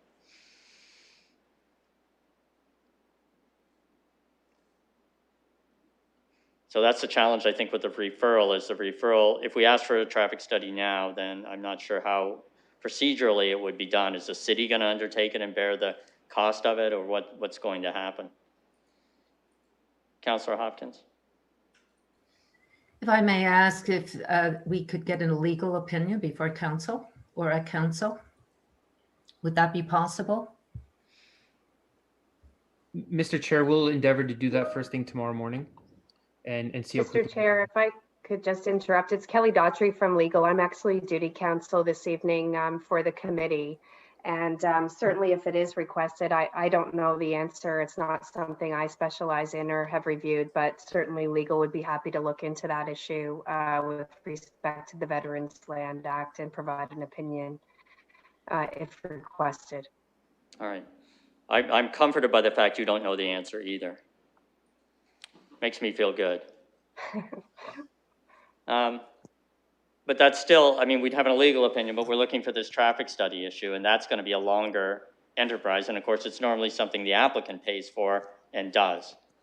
So in the next step in the proceeding. So I don't know where that leaves us. I'm just trying to be wary of referring something without sufficient information for staff to be able to do it. Councillor Hillier, are you going to help us? Oh, actually, I just sent you the link to the Veteran Lands Act with all the subsections in it. As you being a lawyer, you might be able to read through it. I've given it quick perusal, but I'll be honest, I'm getting lost in the language, and it goes all back to the 40s and 50s. It's not my job to give a legal opinion. Mayor Holder? Well, could staff not answer the question tonight with regard to the traffic study? Who pays for what and when? I would imagine that something that, as we deal with that so often, that they'd be able to help us with. Well, they did. They said that normally that is in the next step of the proceeding, which is site plan, and the applicant pays for it. But if we're asking for it now, I I mean, we could, I suppose we could refer it, but then we'd have, are we asking the applicant to do it now? And Have we, so Chair, maybe you could help me by a question I would ask staff. Have we ever had a situation where we've asked that the traffic study component borne by the applicant be done prior to an approval? Mr. Thomas Insick, can you help with that? Mr. Chair, yes, I can. Typically, when our transportation engineering staff believe that one is required because it'll increase the traffic volumes on the street, we do ask for a study as part of a zoning bylaw amendment application. So we would have asked for it by now. A couple things we could do is also put a holding provision for a traffic study, or as you had indicated, refer it back to staff until a study is done. But that wouldn't be complete in one cycle. No, that wouldn't. So I think the referral would be requesting a traffic study from the applicant. That's the only way I can think of to do it.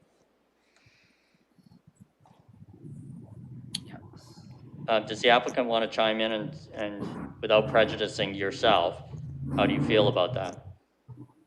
Mr. Chairman, we're interested in no delays, and we were hoping that if you're going to check out the VLA, you could do before August the 10th. With respect to traffic, I think probably the holding provision is the best way for us to be able to move forward with the zoning amendment subject to the VLA response.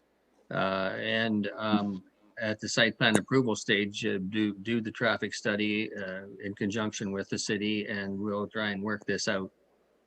But the holding provision would not cause any delay. If you just stick us with traffic impact now, it's we know everybody is so busy, we probably can't get back to you for 6 months with respect to traffic studies. So we'd appreciate the holding provision approach if you're going to impose it on us. But then we're approving your zoning amendment, and that's what we're here tonight for. Well, that's if you do, it would have a holding provision. Right, but I just want to make that clear. We either refer this for a traffic study or we don't, but we can't approve something that if people want the traffic study to do the approval. That's the conundrum. Chair, if it's Mr. Barrett here. Yep. I think what staff's been trying to indicate to you is that at the zoning stage, our staff would raise, if there were traffic concerns that we would identify in the report. When you're looking at the actual impact of the traffic from the specific development, it is usually a matter of site plan. And at that point, a traffic impact assessment would be done.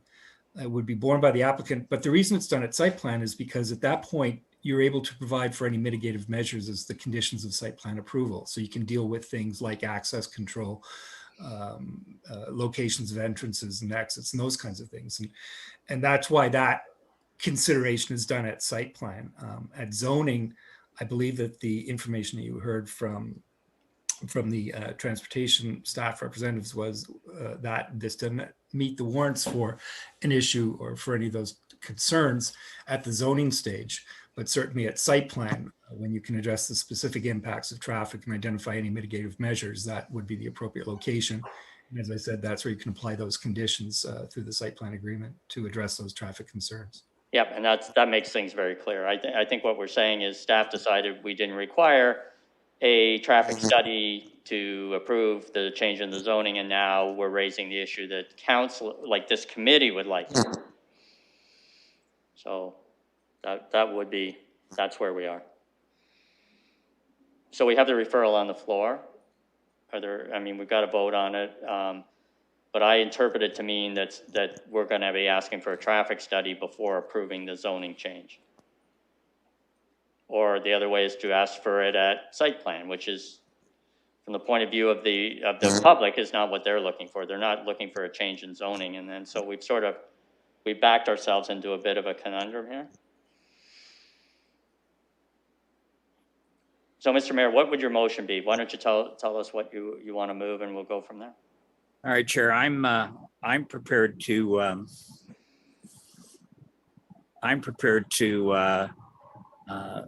defer the traffic study to site planning.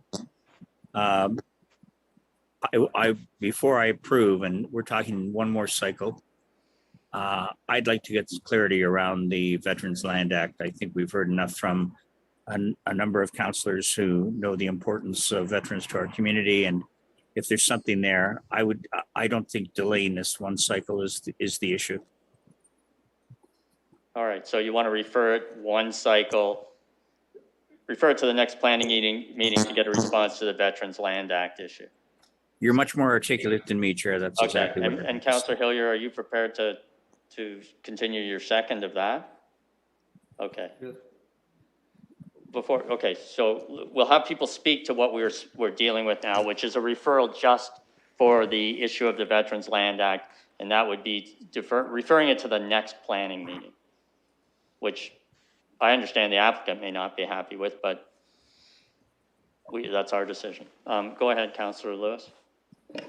Thank you, Chair. I just want to be clear on the time frame on this, because I did hear our duty council say that they would start looking into this right away. The next council meeting, when we would actually have to ratify a committee recommendation made tonight, is not until August the 10th. And the PEC cycle is beyond that. So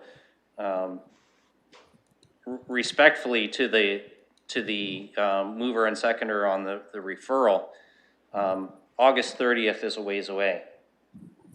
Is it not possible to simply get an answer before the next council meeting? And then if the answer provides us some information that's cause for concern, we could then refer back the committee's recommendation at council, if appropriate. So, Chair, through you, is Councillor Lewis suggesting that this go right to council then for consideration, knowing that we would have the answer prior to? Yep.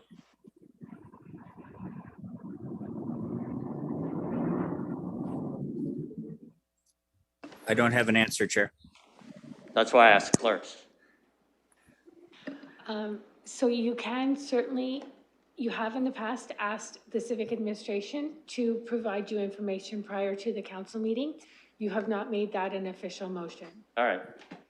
So the motion would be to refer this matter to council, and with the understanding we will receive legal advice at that meeting with regard to any implications of the Veterans Land Act to this application. Chair, I'd be comfortable with that. Is that fine? Or do you want something different? Apologies, it would not be a motion. You would just simply ask staff to verbally to undertake that, and then they would provide the answer back prior to the council. But we're not meeting. making any decision tonight, so don't we have to refer it to the council meeting? There's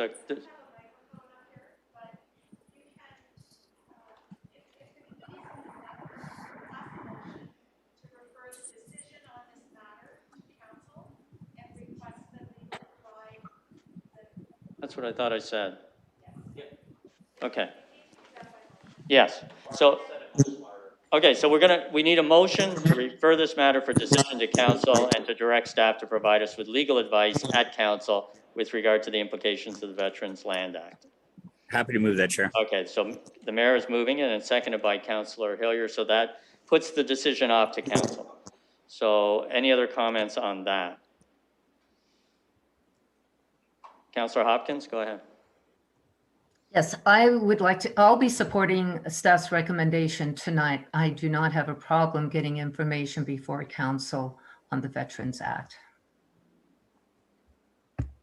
Okay, so you don't want the referral, you want to vote on it tonight and then get the new information in council. Okay. So you're going to vote against the referral. That's what I understand. Okay, other comments on the referral? All right, we're going to vote on the referral then. That's been set out by the mayor and seconded. If that's up, Chair, I'll vote yes. Okay, note your vote.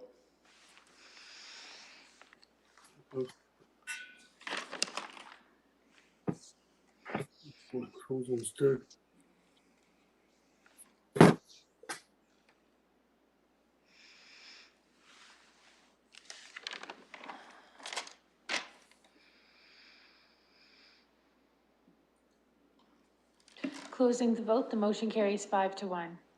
All right, so we've dealt with that matter.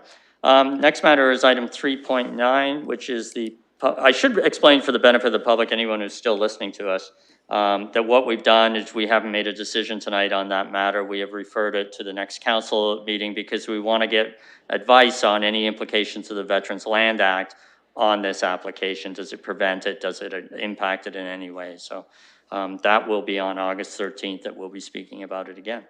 Item 3.9 then is a public participation meeting. Fortunately not to be heard before 6 p.m. On the Medway Valley Heritage Forest environmentally significant area, and I will need a motion to open the public participation meeting. Motions supported by Councillor Hopkins, seconded by Councillor Lewis. Unless there's something else, I'll open the vote. Chair, I'll vote yes to that.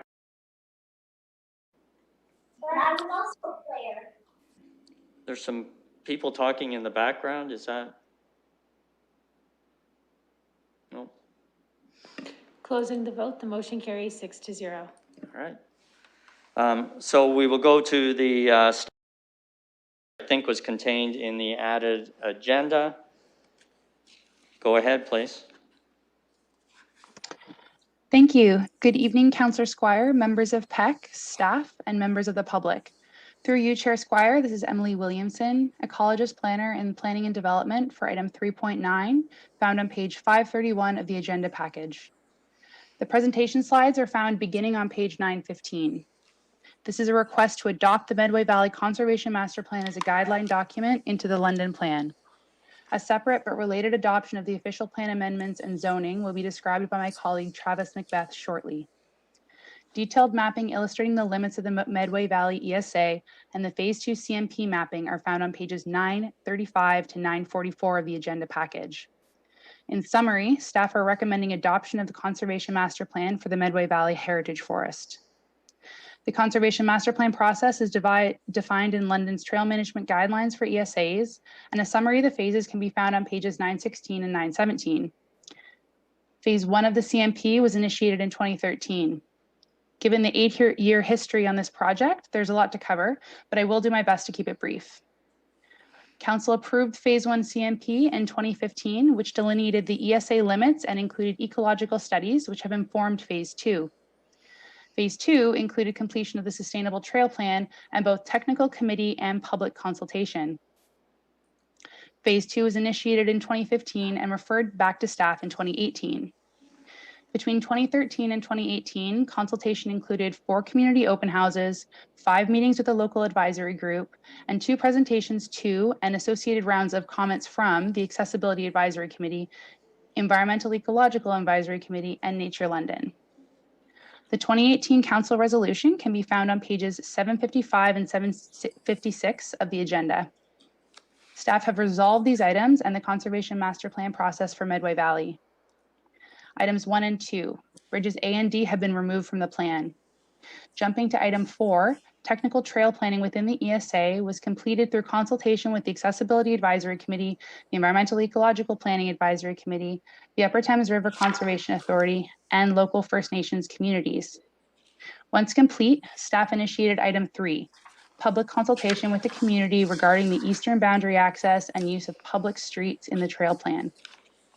We held a community information meeting on April 8th and received 21 replies from the public. Key concerns identified through the consultation included safety and crime rates, parking, and access and trail construction feasibility. With respect to safety and crime, City of London experience, including coordination with London Police Services in the past, has not shown that new parks and/or ESA trails and accesses correlate with any increase in crime. With respect to parking, a formal study was not completed as part of this review. However, as the neighborhoods adjacent to the ESA would form the primary users of the area, the proposed changes are not anticipated to generate increased parking demand. The roads in this neighborhood are public streets which permit on-street parking and allow sufficient space such that passage of emergency vehicles is unimpeded. Currently, parking for the Windermere ESA access 13 on your map, is located where Windermere Road turns into Ryersea Road. Regarding access construction feasibility concerns, detailed design specifics were not included at this conceptual project stage. Upon adoption of the CMP, detailed design and implementation would commence. Staff are committed to working with access adjacent landowners to ensure that concerns regarding the design are addressed and that the design of the pathway system will be in accordance with city policies and the trail management guidelines. In response to public concerns, staff have removed the directional connection line, formerly yellow, from the trail plan and are deferring the trail section leading to Access 12, Gloucester Road, for further technical assessment to demonstrate feasibility. Item 5, actions to discourage crossings of the creek at sites A, B, C, D, and E are ongoing, and the UTRCA management team disassembles constructed bridges across Medway Creek on an as-needed basis. Item 6, hardscape services on level 2 trails will be limited to the greatest extent possible through the detailed design process upon adoption of the CMP. Item B, staff continue to work with community partners to identify funding opportunities that may be leveraged during the implementation stage. Item D1, staff have identified opportunities to improve the conservation master plan process for subsequent CMPs, including defining the technical and public input roles and timing, as well as the number of consultation meetings. And additionally, item D2 will also improve the CMP process by revising the trail management guidelines to incorporate neighboring First Nations community input at the beginning and throughout the process. Changes to the 2018 version can be found on pages 922 to 924 of the agenda. The resulting CMP provides the greatest amount of appropriate accessibility into the valley by focusing accessible trails in areas of least sensitivity, which are the natural environment management zones appearing in yellow, light yellow on the mapping. The proposed CMP is consistent with the provincial policy statement, the official plan, the London plan, and the city's trail management guidelines within the ESAs. Mr. Chair, would you like me to read staff's recommendation? Go ahead, that'd be great. If you feel it's necessary, then I'll have you do it. If you feel we're okay, I'll leave it. Okay, with that, on the recommendation of the Director, Planning and Development, the following actions be taken with respect to Medway Valley Heritage Forest, Environmentally Significant Area South Conservation Master Plan. The proposed bylaw attached hereinto as Appendix A be introduced at the Municipal Council meeting on August 10th, 2021 to adopt the Medway Valley Heritage Forest Environmentally Significant Area South Conservation Master Plan attached as Appendix B in accordance with London Plan Policy 1421. That the portion of the pathway and trail system from Gloucester Road, Access 11 to its connection with the pathway into the valley shown as Appendix C of the Medway Valley Heritage Forest Environmentally Significant Area South Conservation Master Plan be deferred to be considered at a future meeting of the Planning and Environment Committee following further consultation and review with the adjacent neighbors, the Upper Thames River Conservation Authority, the Environmental and Ecological Planning Advisory Committee, and the Accessibility Advisory Committee. Thank you. This concludes my presentation. Staff and our natural heritage consultant from Dillon Consulting, Jennifer Petruniak, are available to answer any questions you may have. I will now pass things over to my colleague, Senior Planner Travis McBeth, to describe the related official plan amendments and zoning related to the Medway Valley CMP. Thank you very much. Thank you. Through the chair, as noted by Ms. Williamson, there's several London Plan and 1989 official plan amendments related to the Medway Conservation Master Plan. The first recommendation is that the Conservation Master Plan be added to the list of guideline documents in the London Plan. The Our Tools chapter of the London Plan has policies that identify the role and adoption of guideline documents. Guideline documents may contain standards, performance criteria, or additional details or additional flexibility compared to the parent policies of the plan. Policy 1421 also identifies that conservation master plans are to function as a guideline document in directing the management of natural heritage areas. So this recommendation is to amend policy 1719, which is the list of natural heritage guideline documents, and to replace an older study with the Conservation Master Plan. The second recommendation is that the Conservation Master Plan be added as a guideline document to Chapter 19. It's section 19.2.2, Roman numeral 2, of the 1989 official plan. So noting that the majority of the London Plan is now in force as the new official plan for the City of London. And as of April 15th of this year, a decision by the Local Planning Appeal Tribunal brought the entirety of the environmental policies chapter into force, as well as all of map 5, which is the natural heritage map, except for certain sites, and that doesn't include the Medway. And there was also a partial approval of map 1, which is the place types or the land use designations. And that included approval of the green space place type. So, however, the old official plan, the 1989 official plan, hasn't been repealed, and there are still some outstanding appeals. So to ensure consistency across the plans, the recommendation is to amend the 1989 plan as well as the London plan and to add the guideline document to both. And then the third part of the related amendments are mapping amendments to the London plan and the 1989 official plan for consistency with delineation of the environmentally significant area feature as identified in the Conservation Master Plan. The purpose of that is to reflect what's on the landscape, map the extent of the ESA feature, and appropriately assign the place types and land use designations. So the map amendments are place types, map 1 of the London plan, natural heritage map, map 5, and then their equivalents in the 89 plan. So the land use map Schedule A and the natural heritage map Schedule B1. As part of the first phase of the Medway Conservation Master Plan, the ESA feature was evaluated for its ecological significance, and the extent of the feature was delineated. Council direction at the time was to endorse the delineation, and that occurred in 2017. Now that the CMP is being finalized, the map changes are being brought forward for consistency of all the map work. Both the London Plan and 1989 official plans have policy stating that ESAs are to be delineated in accordance with provincial guidelines and the city's guidelines, and that in force London Plan policies, they note the ESA features are to be mapped as green space place type on map 1 and identified on map 5 as a natural heritage feature. So the purpose is to be in conformity with those policies and the delineation. Also, for consistency, the delineation is being addressed on the 1989 plan for the same reasons of consistency across plans.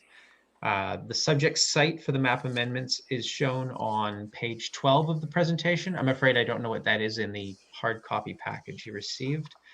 And then after that, I've included pairs of maps for each of them. So the first is the existing map without the recommended changes, and then the black line of the delineation there. And only where there is an inconsistency between the place type or the designation or the extent of the feature on the natural heritage maps is there a recommended change.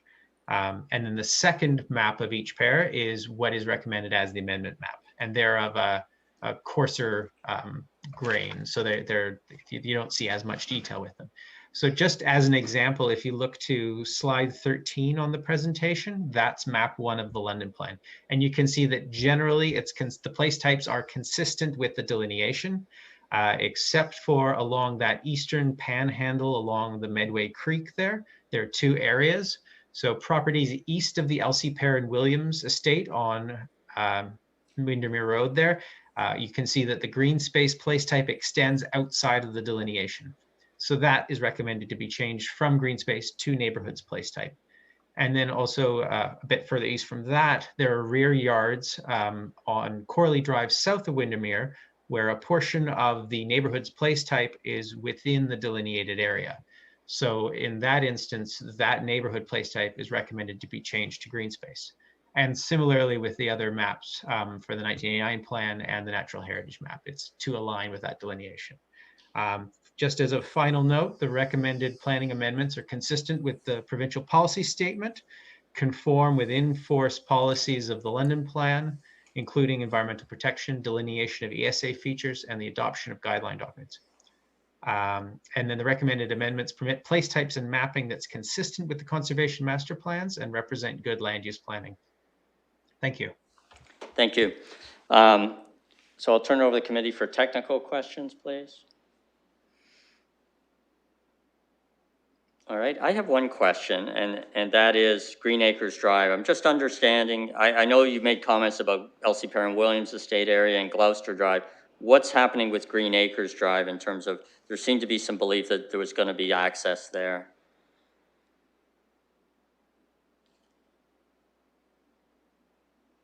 somebody can answer that. Thank you. Through the chair, it's Mr. Barrett speaking. The Green Acres Drive access is still identified within the Conservation Master Plan. On the trail mapping that was done, the link from the Green Acres, I apologize. The Green Acres access is to remain. What is before you is, I believe in clause B, is a deferral of the completion of that link pending some further study. So the Conservation Master Plan still identifies a pathway linkage there, but the actual location of that and the level of that pathway would be deferred, subject to some further consultation with the advisory committees and with the neighbors, as Ms. Williamson indicated in her presentation. Great, thank you. Anything else? All right, we'll go to the public then. I know there is a list. Am I to follow that list at this point? Should I start there? All right, let's do that then. Go ahead. You're in the committee room, so go ahead. Yes, Mr. Chair. It's George Sinker. I reside at 1597 Gloucester Road with my wife, Sydney. And myself and Tom Tillman and Holden Rhodes have been involved in an ad hoc committee to represent the Medway Heights ratepayers with respect to this matter. And we've had email chains keeping them up to date with what's been going on. So I would tell you that I believe that we have substantial concurrence with my remarks from the majority of the residents in Medway Heights. Firstly, I would like to thank our ward councillor, Josh Morgan, Deputy Mayor, for the assistance that he's provided throughout and his liaising with the staff. It's been very helpful. And in addition, we've had yourself, Councillor Squire, and Councillor Lehman, who have actually walked the area to get a better handle on what is going on there. So we are very thankful for the collaborative approach that staff have taken to this. And I think that this is going to lead to making a good plan great. By way of background, my family's had the privilege of living adjacent to the Medway Valley for 36 years. We did see degradation of the valley when the trunk sewers were installed in the early 1980s and the creation of the utility corridor. Those affected areas have never really fully recovered despite tree planting and other attempted remedial measures. Hopefully time and good management will bring these areas back. As you know, the provincial policy statement as it relates to natural heritage areas states that natural heritage areas will be protected for the long term and that they should be maintained and restored where possible, improved.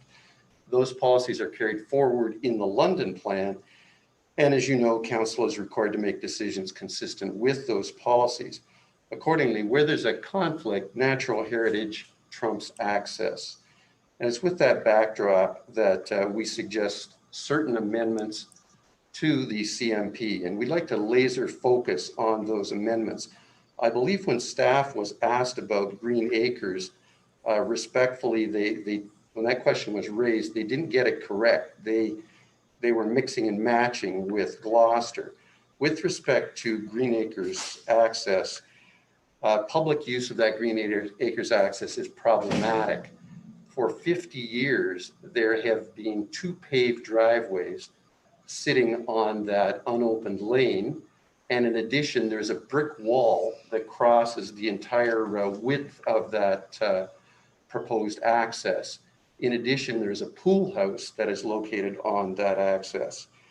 So we suggest that it wouldn't be equitable at this time, although perhaps legal, it wouldn't be equitable at this point in time to open that access point. As you may know, due to the advent of title insurance, it's quite probable that the owners who purchased those properties did so innocently without having an up-to-date survey. showing those encroachments. So we suggest that that access not be opened and that it be deleted from the CMP. And that discussion of that access in Emily's paper, staff's paper, was not a request for a deferral. It was a request that that access be opened. So I'm stating just the opposite, that it be left, that it be closed due to those encroachments. And if the adjoining owners wish to apply for encroachment agreements, that's really up to them, not up to the city. Now, with respect to the Gloucester Road access, that is the access that is being deferred this evening. As Appendix B to your proposed motion, there is a map of the Gloucester access, and the request is that it be deferred this evening. I'd just like to tell you a little bit about that Gloucester access because it is adjacent to me immediately to the west. And I knew that when I purchased the property. It's a level 1 access. It's a beautiful hiking trail. I recommend that it not be increased to a level 2 access because currently that trail is a looped trail. It in essence is a trail to nowhere at the bottom of the valley. In addition, access to the valley floor at my location is very steep. And in my conversations and our committee's conversations with our professional advisors and the representative from Upper Thames that sat on the committee, we were advised by UTRCA that if that trail were to be improved with gravel. Mr. Sinker, you're at your 5 minutes. I know what you're saying is coming from your neighborhood. It's important. So I'm prepared to go a little while, but all right. I just want you to understand that we have parameters and it's usually 5 minutes. I'll be brief. Help. That's fine. We've had an architect look at that path, and we've been advised that if wooden switchbacks were constructed based on the AODA requirements, the minimum length of a ramp that would be required would be 770 feet at a 10% slope, and at a 20%, and it would require handrails and guardrails. And at a slope of 20%, it would require a 1,300-foot ramp to get down into that valley. We realize that these decisions on access have been deferred. However, if those switchbacks were to be installed in the valley, they would do severe damage to the natural heritage there. And none of us want that. We're trying to preserve this valley. It's a good master plan, but with the Green Acres deleted and with this access left at a level 1, it will be a great master plan. The only technical correction I saw in the report is that the implementation date in the report talks about 2018 to 2028, when in fact it should probably now be 2021 to 2031. So I'd ask that you consider making that update as well. I thank you for your time. Thank you. Sorry for going over a little bit. I know it's late, but it's quite important to us and we have been patient this evening. Thank you. Thank you very much. Is there anyone else in the committee room who is going to speak? If you are, you'll want to come to the microphone. No more speakers in the room. All right. So we'll go to those who are online.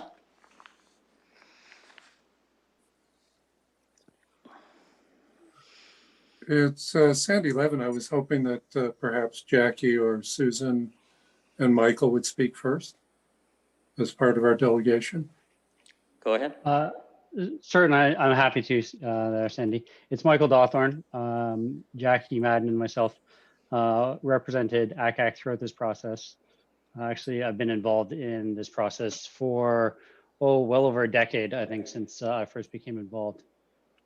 This round, we worked collaboratively with some of the members from EPAC and tried to find solutions that we thought everyone benefited from, that protected the environment, protected the entire valley.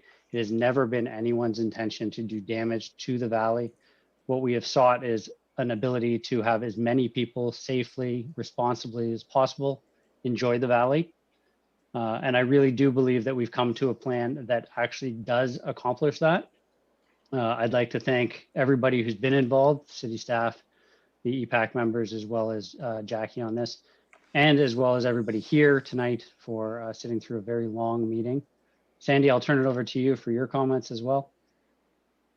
Thank you, Michael. I share a lot of Michael's compliments to city staff, staff from the Upper Thames.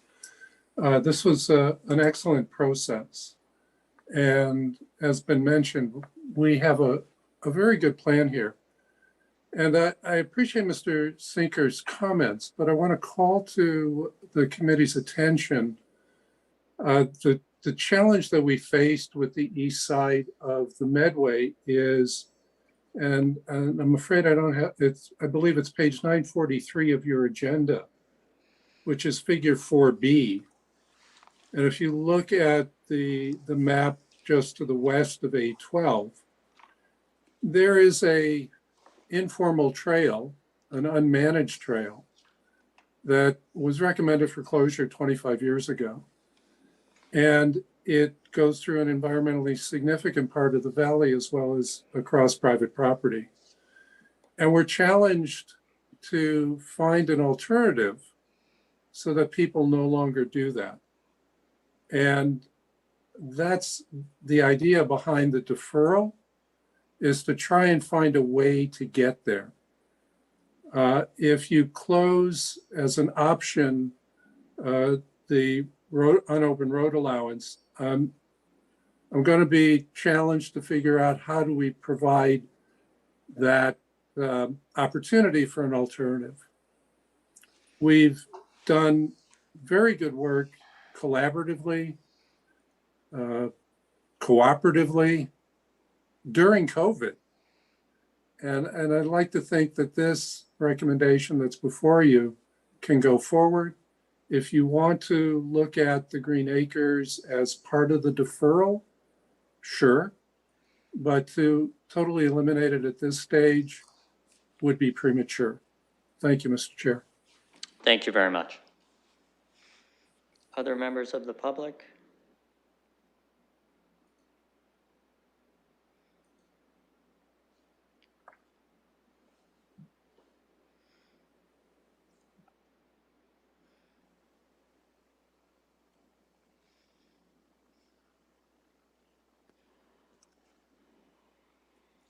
Is somebody on the line? Hello? Heather Davis? I'm sorry? Hello? Yep. Your name is Kathy Davis? Heather Davis? Heather Davis, I'm sorry, I didn't hear that clearly. Go ahead, sorry. you have 5 minutes to speak. Yeah, thank you. I'm on 1500 Ryerson Road. Been here for 56 years. So I've gone through a whole lot with the Elsie Perrin estate and the and the trails and the Medway Creek. My understanding now is that the city has hired, or whatever, the Thames Valley is in charge of. They've hired them to look after the Medway Valley. And I spoke to someone there that was parked in what we call the blind, the west end of Windermere that goes down into the valley. Used to be Dead Horse Canyon. Horses went through, and the horse trails and so on. We had safe trails down there, and they were marked accordingly by simple and more advanced. There were 3 divisions. My concern is safety issues at the Windermere and Ryerson. Because the so-called area that is governed by the city takes in that blind area that was for emergency vehicles only, and the signage was put up as such. It's now become a parking in that area. The signage has gone as far as no parking there. The parking is unsafe. There's a bit of a ditch there.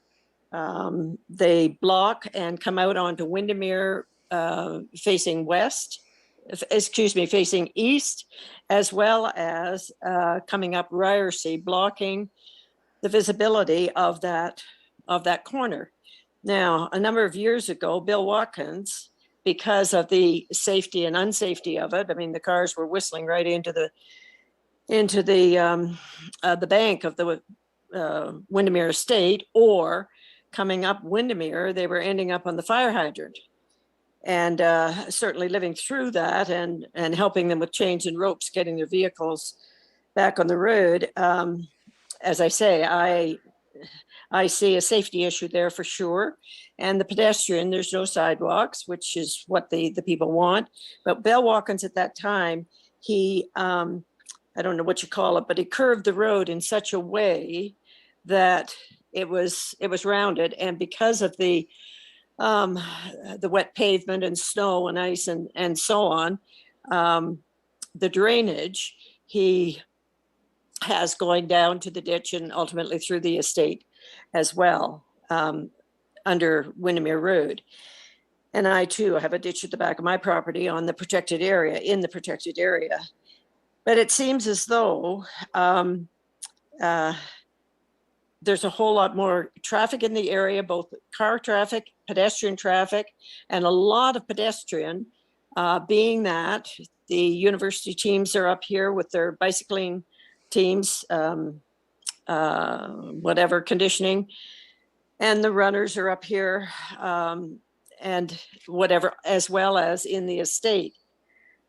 Parking is definitely a problem here for getting into the trail on the west end of Windermere, and they're parking on the street. I cannot get out of my driveway when they're parking on Ryerson in front of my property. I can't get out. I can't see. The visibility is just not there.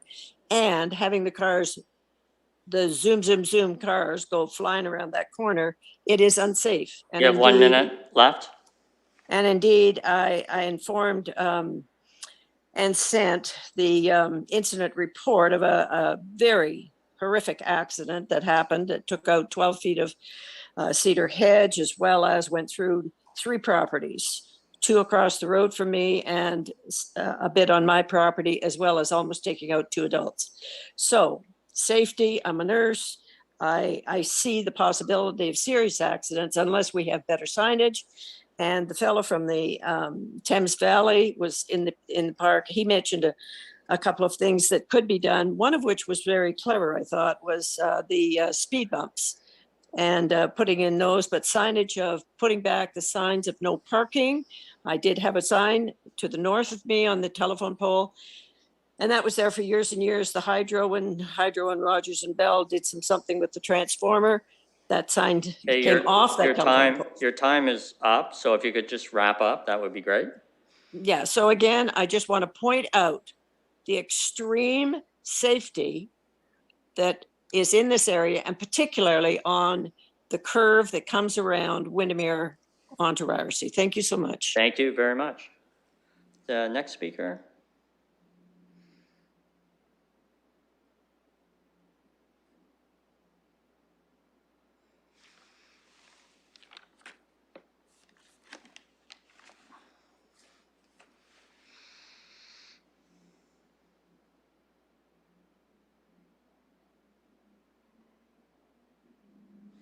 Do we have anyone? That's it? Okay, so that's the public participation. So I'll need a motion to close the public participation meeting. Moved by Councillor Hopkins, seconded by Councillor Lewis. Any further comments? There being none, I will call the vote. Chair, I'll vote yes. Thank you. Closing the vote, the motion carries 6-0. All right, questions from the committee? Councillor Hopkins, questions? Go ahead. Yes, I know Deputy Mayor Morgan is here too, and I just want to follow up with a comment that we heard from the public regarding the Green Acres connection, Green Acres Drive connection, and deferring that along with the deferral B, which is the Gloucester Road access, and just wondering what staff's comments would be on that. Go ahead, staff, if you'd like to answer that. Through Mr. Chair, it's Greg Barrett speaking. we're fine with the deferral of those two matters so that we can do a little bit more work and a little bit more consultation with the advisory committees and with the neighbors. Any other questions, Councillor? Yeah, thank you for that. I know the Deputy Mayor here is here with an amendment, but I would be supportive of that deferral. Yep, I can see him. But I'm looking for questions right now. If I could get people to ask questions that they might have, and then we'll go to any motions and that. Okay. So I'll turn it over to the committee. Councillor or Deputy Mayor Morgan, you have something that someone would have to move, but you have a suggested, is it an amendment or something like that? Yeah, thank you, Mr. Chair. Maybe I'll make my comments and then the suggestion that I have for the committee, which would obviously have to be moved by the committee. First off, I do want to also thank our staff on what overall is an excellent plan and many years in the making. And I also want to thank them, Emily and Michael, Greg and their team, for all the engagement that they've done with the community. They have had a lot of questions. There's been public meetings. They have been very accessible and very responsive. And Mr. Sinclair mentioned that as well, but I also wanted to express my thanks for them. I also want to thank them for listening to the community on the trail access to the south. Essentially through the process, there was a little bit of mixed messaging given about what the actual final design of the level 1 or level 2 trail would look like. And what the community is looking for is some clarity on what a level 2 trail would look like. My understanding is that if the level 2 trail is not fundamentally different from the path of the level 1 trail, then there's no reason not to support the increased level of accessibility. However, if the design requires significant switchbacks and impact on the natural environment, then that's where the concerns are elevated from the community, and that's my concerns as well. I certainly think that this gives an opportunity for a little bit more detailed design, and I think this is an excellent suggestion and approach by our staff. It allows the conversation to continue, but with a little bit more information. On the Green Acres access, this has certainly been something that I've spent a lot of time on, as has the community, as has our staff. And Mr. Sinker outlined a number of the concerns. I appreciate too, and I hope the committee appreciates that they took the opportunity to consolidate a lot of those concerns from dozens and dozens of people into a delegation that represented many of them, so that the committee could be done at a more reasonable time tonight, I should say. So thank you for that. I am supportive of their approach to not take any action at this time. That is not the same as closing the access, but a motion to take no action with respect to the implementation of the Green Acres Drive connection is I think an appropriate way forward. And it is neither specifically what the community is asking for, nor exactly the same as a deferral, but it is setting this aside for now. And I think that is a way of dealing with this. So I did circulate a possible amendment, and the clerks have prepared some wording. It would include that the recommendation be amended to include the following new B, and the remainder of the clause be renumbered to accommodate this addition. B, that no action be taken with respect to implementing the Green Acres Drive connection to the Medway Valley Trail pathway system at this time. That is what my preferred approach would be. If the committee would entertain that, I certainly know that there are some other options that you could. That is where I would land on this particular item. I'll leave this in the committee's capable hands and listen into the discussion.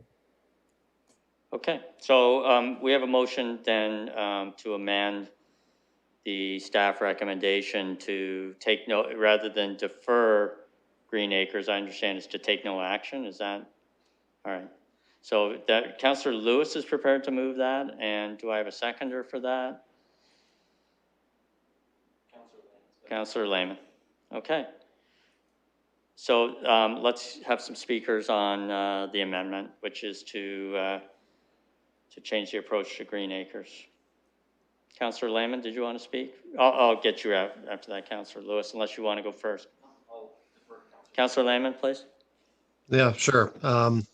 Yeah, as mentioned by the delegate, I was out there. I have special interest in in the Medway Valley. I've been down there many times over the years, but especially over the last winter through the pandemic. One of my more favorite spots to hike, and I think it's fantastic that we're looking at ways to make it accessible for everybody down there. It's such a beautiful part of the city. My tour, though, I didn't realize how many access points there are within a very short distance. So, you know, I think this is a reasonable approach to take with this amendment. We can focus on the other numerous access points to make them as accessible as possible. And I think it's a very good example of a lot of parties working together to find a solution that works for everybody. And at the end of the day, achieves the goal of letting all London enjoy this fantastic trail. Councillor Lewis. Thank you, Mr. Chair. We heard from the delegates, and although I didn't have a chance to take Mr. Levin up on his offer for a visit because of some things that were going on at home, I do appreciate the offer. We did have a good chance to speak about what was coming before us tonight, and I always appreciate his feedback. The reason I'm supporting the amendment and moving forward is, you know, you look at the amount of time that's been spent on this, quite honestly, and I think it's time to move forward with what's been laid out for us tonight, and that by simply taking no action at this time on Green Acres, exactly as the Deputy Mayor suggested, we're setting it aside. We're not closing it off. We're not saying this is permanent, but we also aren't saying we're going to spend more time and resources on trying to hammer out something here right now. And if we were to defer the whole thing and look for that, you know, to me, it's just perfect becoming the enemy of good again.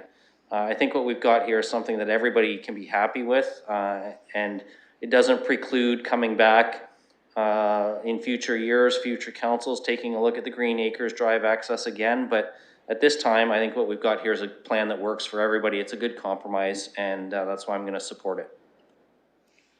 Other comments on the amendment? Councillor Hopkins.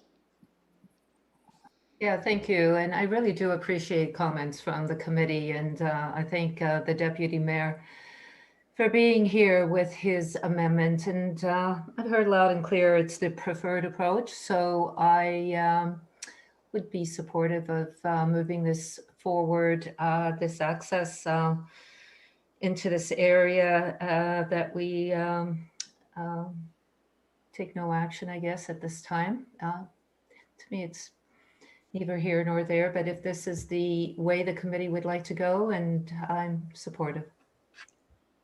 Further comments on the amendment? Mayor Holder? Thanks very much. I'm comfortable supporting the motion that's been moved by our councillors and the suggestion by the Deputy Mayor. Forgive me, Heather's last name, but I think the comments about safety as well are something that we all are concerned about. And I'm not sure if there's something that staff can do in the interim as well as we continue to deal with this issue to ensure that safety factor is put in place. And I would, I'm not looking to make a motion on this, Chair. I don't think it's necessary, but ask staff to look there to ensure that appropriate signage and whatever might be needed to protect the safety of all when we're enjoying that beautiful area. Thanks. Further comments on the amendment? All right, I'll call the amendment then.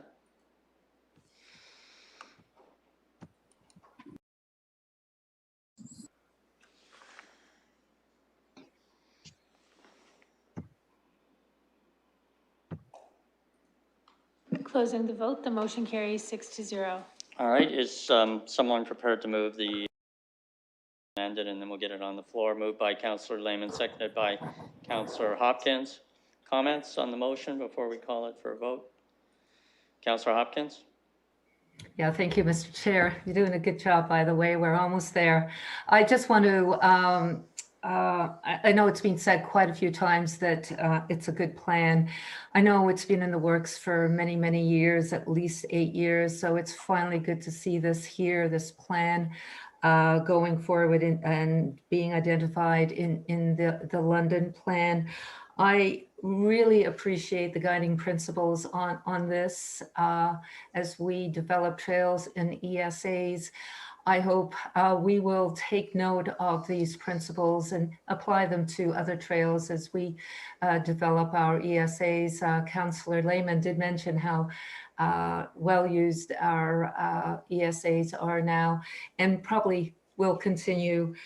And finally, the community engagement around this has been wonderful. I just really appreciate that. But I would like to say thanks to city staff for the work that they did on this, in particular, getting this plan through COVID and the challenging times and getting it here to us as we approve it. So thank you very much to staff.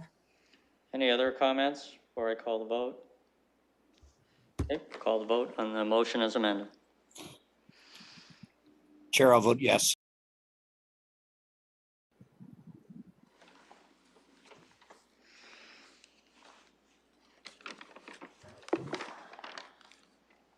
Closing the vote, the motion carries 6-0. Thank you, and we'll move on to item 4.1, which is the 5th report of the Trees and Forests Advisory Committee. I think I just need a motion to receive and file. Councillor Hopkins, you prepared to move that, seconded by Councillor Lewis. Any discussion? Call the vote. Chair, I'll vote yes. Thank you.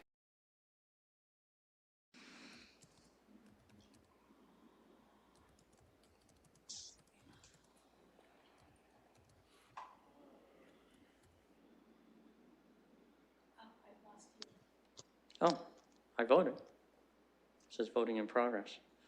I hit it again. I did it again. Good. Sorry, Mr. Chair, what we have for us is not a receive. There are directions in here. Oh. I'm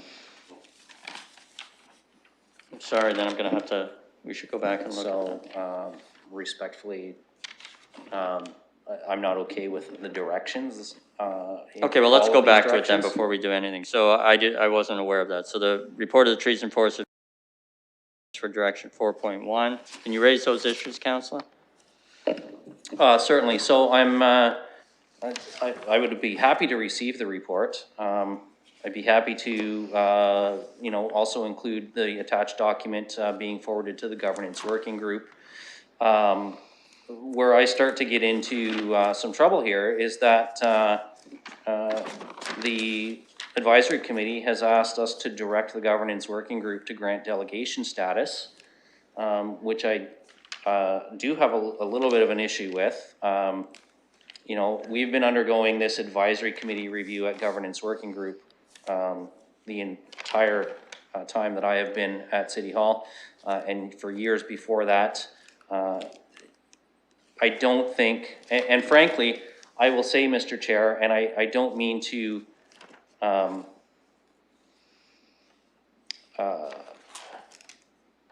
impugn motives on any particular member of an advisory committee, but what I've seen repeatedly now is, while we want to form a working group, we want to talk about it some more. We want to, now this one is a request for delegation status.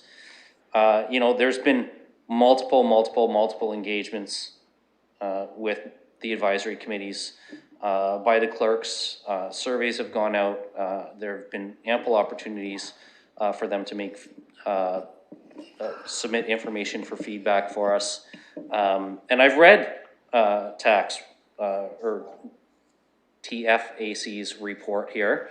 I respectfully don't agree with all of their conclusions, but I've reviewed it. I don't need for them to come to another meeting and tell us about these, and I don't really think that it's the appropriate place for us to be directing delegate statuses on the request of an advisory committee to another working group of council.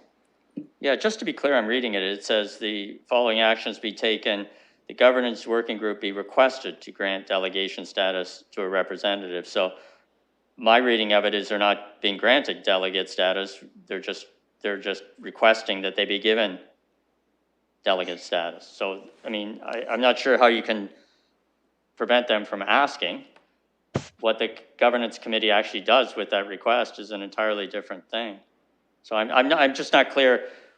Are you objecting to the facts that they're going to be requesting delegate status? I just don't want us to be directing the governance working group to grant it.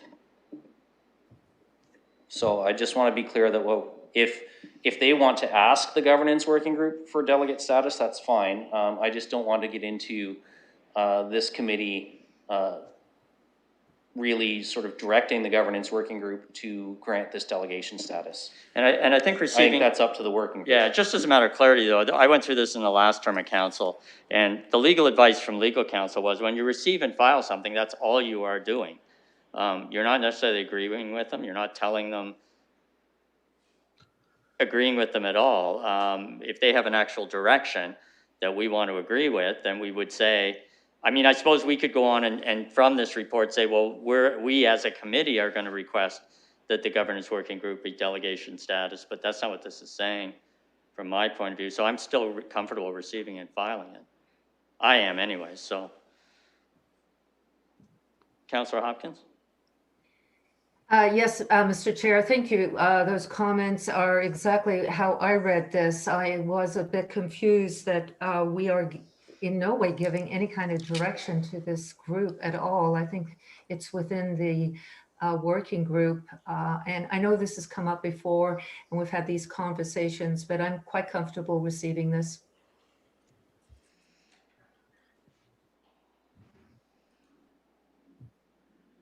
All right, so are there further comments on receiving and filing it? I appreciate the councillor's opinion. It's just I don't necessarily agree with it, but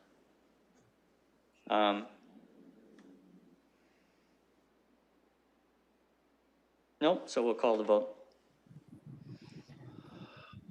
For receiving and filing, Chair, I'll vote yes. That's all we're doing.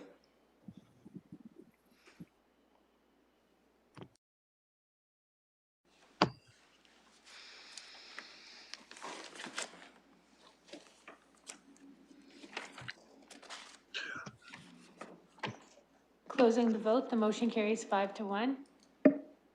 And the 7th report of London Advisory Committee on Heritage, is somebody prepared to move it, receive and file that? Moved by Councillor Hopkins, seconded by Councillor Lewis. Any discussion? Call the vote. Getting close, Chair, I'll vote yes.